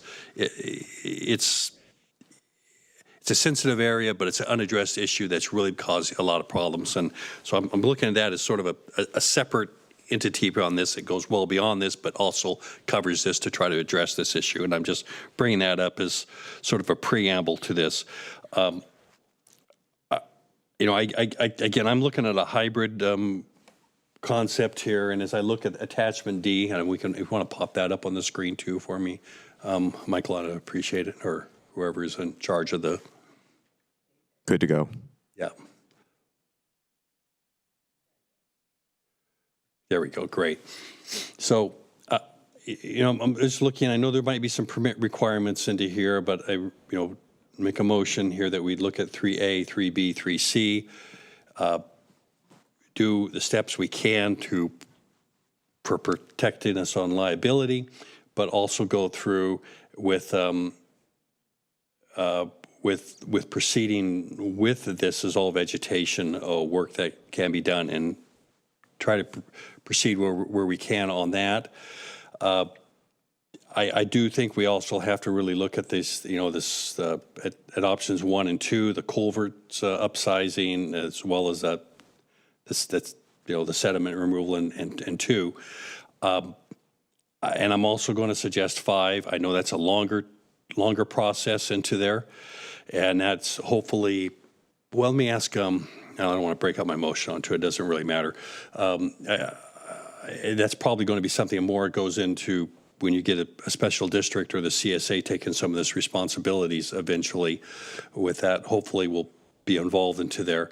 But I mean, I'm really looking at 3A, 3B, 3C, 1, 2, and 5 as we move ahead onto that.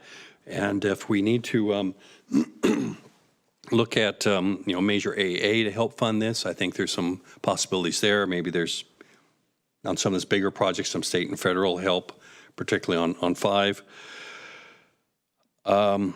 I really do think we're going to have to do something with the sediment retention, but I think this is something that has to be explored more with our RCD, the GSA, and the Water Resources Agency on these ponds. This is really something that goes beyond Public Works and its activity. And I actually think as we start looking at this whole issue of this flooding issue, it's probably really should be with Water Resources Agency. I think we should need to explore them picking this up. The culverts sure are Public Works, but some of this other here I think is really outside the scope of work that you would expect from Public Works. And we need to explore more on these special districts or JPAs or whatever it may be as well. I mean, looking at LAFCO and discuss it with the county officials, but also we're going to have to engage the community on what they want to do and how they want to engage. So I hope that's clear on what I proposed. So if I could just jump in, Supervisor Church. Yes. Okay. So, and I think Supervisor Askew articulated this really clearly. The 3A, 3B, and 3C, I think is something that the county could have council look into in terms of the liability issue and can be addressed. But I think we're putting the cart before the horse. I think obviously there's no disagreement on what needs to happen, but I think the mechanism for moving forward needs to be identified before we approve moving forward with the project, because it'll be that entity that is funded to do the work, right? So we have some short-term work that could be done in 3A, 3B, and 3C. But 1, 2, 5, and 4A, 4B, and 4C, I think, with the exception of 1 and 2, you could, it sounds like, have the CSA do that. But I think we need to be identifying what's the mechanism before saying yes to the project. Yeah, I guess what I'm looking at here is 3A, 3B, 3C, and I agree, we need to work out the liability issue on that, but that's work that some of that could be done once that's worked out. I, I would like to, really see 1 and 2 go ahead with, because this is more public works in some ways into here. The culverts are where the roads are. And if I remember, there's $52,000 in CSA. Are both of those in? That's why I'm referring to, might have to go major AA on this. I mean, this is. But it's money to the CSA, and the CSA has a board. I mean, there's. No, they don't have a board. CSA does not have a board. If staff may, this Board of Supervisors is the board for CSA 9. Okay, so then that's fine too. What I'm trying to say is I think we want to come up, I think everyone could be in agreement that this is, that everything that's outlined in here, if you want to ultimately get to those 4 homes being the minimum, is going to be work that needs to be done. And so what I'm trying to understand, and also I'm actually dealing with a level of discomfort because I've got 3 or 4 projects just like this in the district, and we're trying to figure out how to get the CSA to cover it, or working with different property owners. And so it's not that I'm saying no to anything. I'm saying I think what we need to do, and if I could try to sort of clarify the motion, the request to the county, because the days are 9 days, 8 days, and 15 days. That's not a lot of time to actually execute what is a significant amount of vegetation clearing. It sounds like today we're saying, please have the conversation council about whether or not we can ensure that we can move forward with 3A, 3B, and 3C in a way that protects the county from future liability. And future obligation to maintain the vegetation on private property. And then we want to move forward with the work of 1 and 2. So if that's a separate motion, that this board, as the CSA board, is deciding to use the funding that is available and see if we can go before Measure AA or something through the CSA that covers 1 and 2. And then 5 and 4 really require figuring out what that mechanism is going to be to address project number 5 and 4A, 4B, and 4C. And I don't think we want to talk about allocating funding yet or finding funding until we know what the mechanism is going to be. And that's actually what I was, on the 4 and particularly, as I was stating, is that I think, it's not just the funding mechanism there, but we have to decide on the projects, and that really needs the GSA, RCD involved, because RCD is already doing some work up around there, and as a project that I believe they're looking for funding on some private property, but that also helps on the flow coming in. But there's also, we got 21, 30, 35 and 90 acre feet sediment. The GSA, I know when I was out looking on some private property was looking at something I really don't know what size it was, but I believe it was as big as these. But there's multi-purpose use we could do here, such as recharging on water as well. Once the water's captured. But again, that's outside my scope. So yeah, what I kind of understand, direction? but that's part of what I'm saying. Yes, I agree with you entirely. Yeah.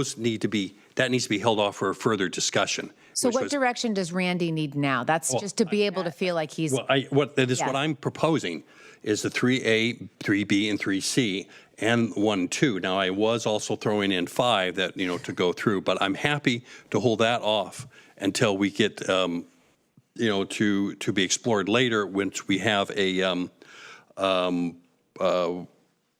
body that will be overseeing this better. So, that's fine with me. To go with those top 5 and then the bottom ones to be evaluated later on. So I hear a motion, I heard some clarification, and I'm just going to jump in here. So $1 million culvert upsizing project where we don't have identified a source of funding, I think isn't something, I'm not sure. Major AA is what I suggested look at. Okay, I think that maybe we would need to say we're sending one and two, to start looking for funding options, but not giving direction to move forward. Like say, we acknowledge that those are necessary, and we can start pushing, whether it's AA, whether it's federal appropriation, wherever we can find that. I'm okay with that. But I think on items 3A, B, and C, like those are ones that I think we can indicate support for. And there's still going to be some funding needs onto that because the CSA doesn't have all those funds, and they are basically using it just to clean the culverts. So my suggestion is to, do it federal, state funding, whatever it is, but also send it to major AA for consideration for what might need to, especially some of the smaller amounts here. Totally.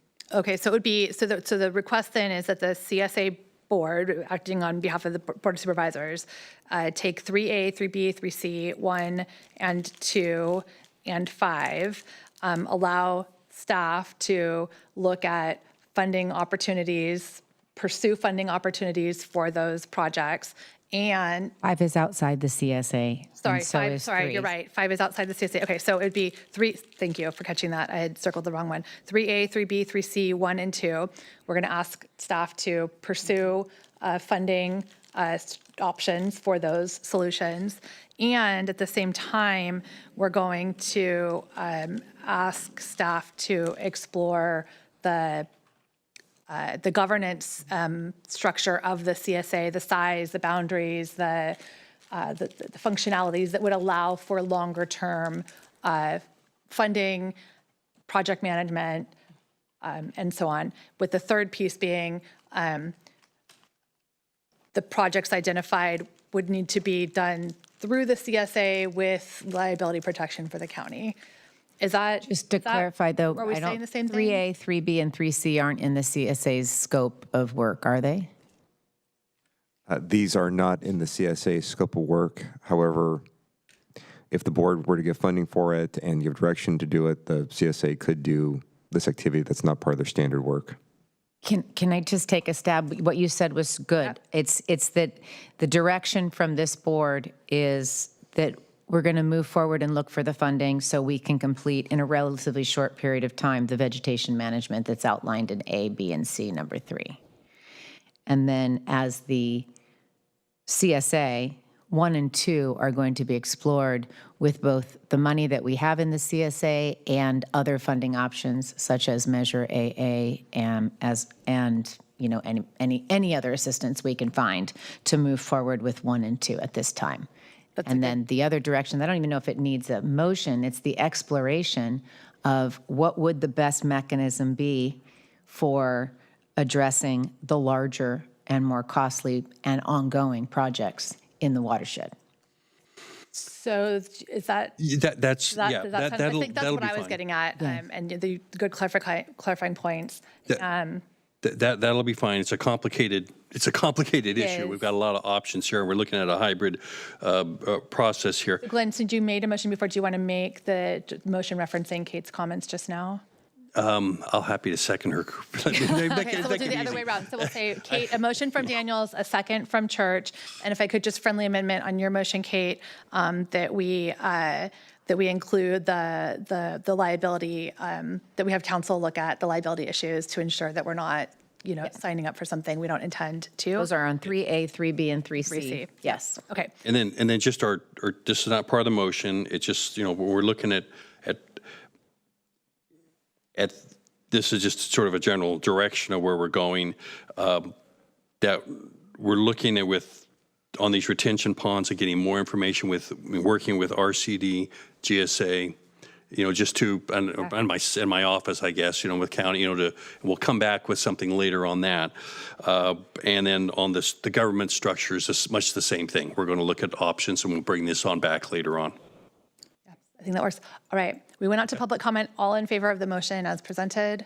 Aye. Aye. All right. Thank you. Thank you, staff, for all of the, I know a lot of work went into this. And I'll just, to the families and the folks who own properties that are experiencing this level of flooding, I think, I could just say that there's whether it's at both the Knolls or throughout the county, our commitment to try to figure out how we can move towards solutions because nobody should have to live with that kind of anxiety or tumultuousness in your life. So with that, we close this item. We are going to, are there any board comments, Supervisor Daniels? You got to go? Okay. All right, with that, we are going to briefly read out.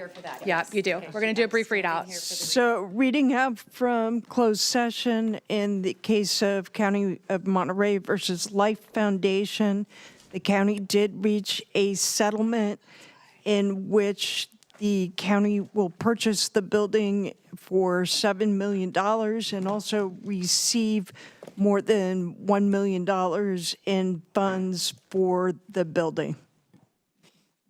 Thank you, Council. All right, thank you. Is it okay that I read Yeah, it? I think we are adjourned. Oh, I forgot I did have comments. Okay, well. Good luck to Glenn. Good. Yeah. Thank you. We are adjourned.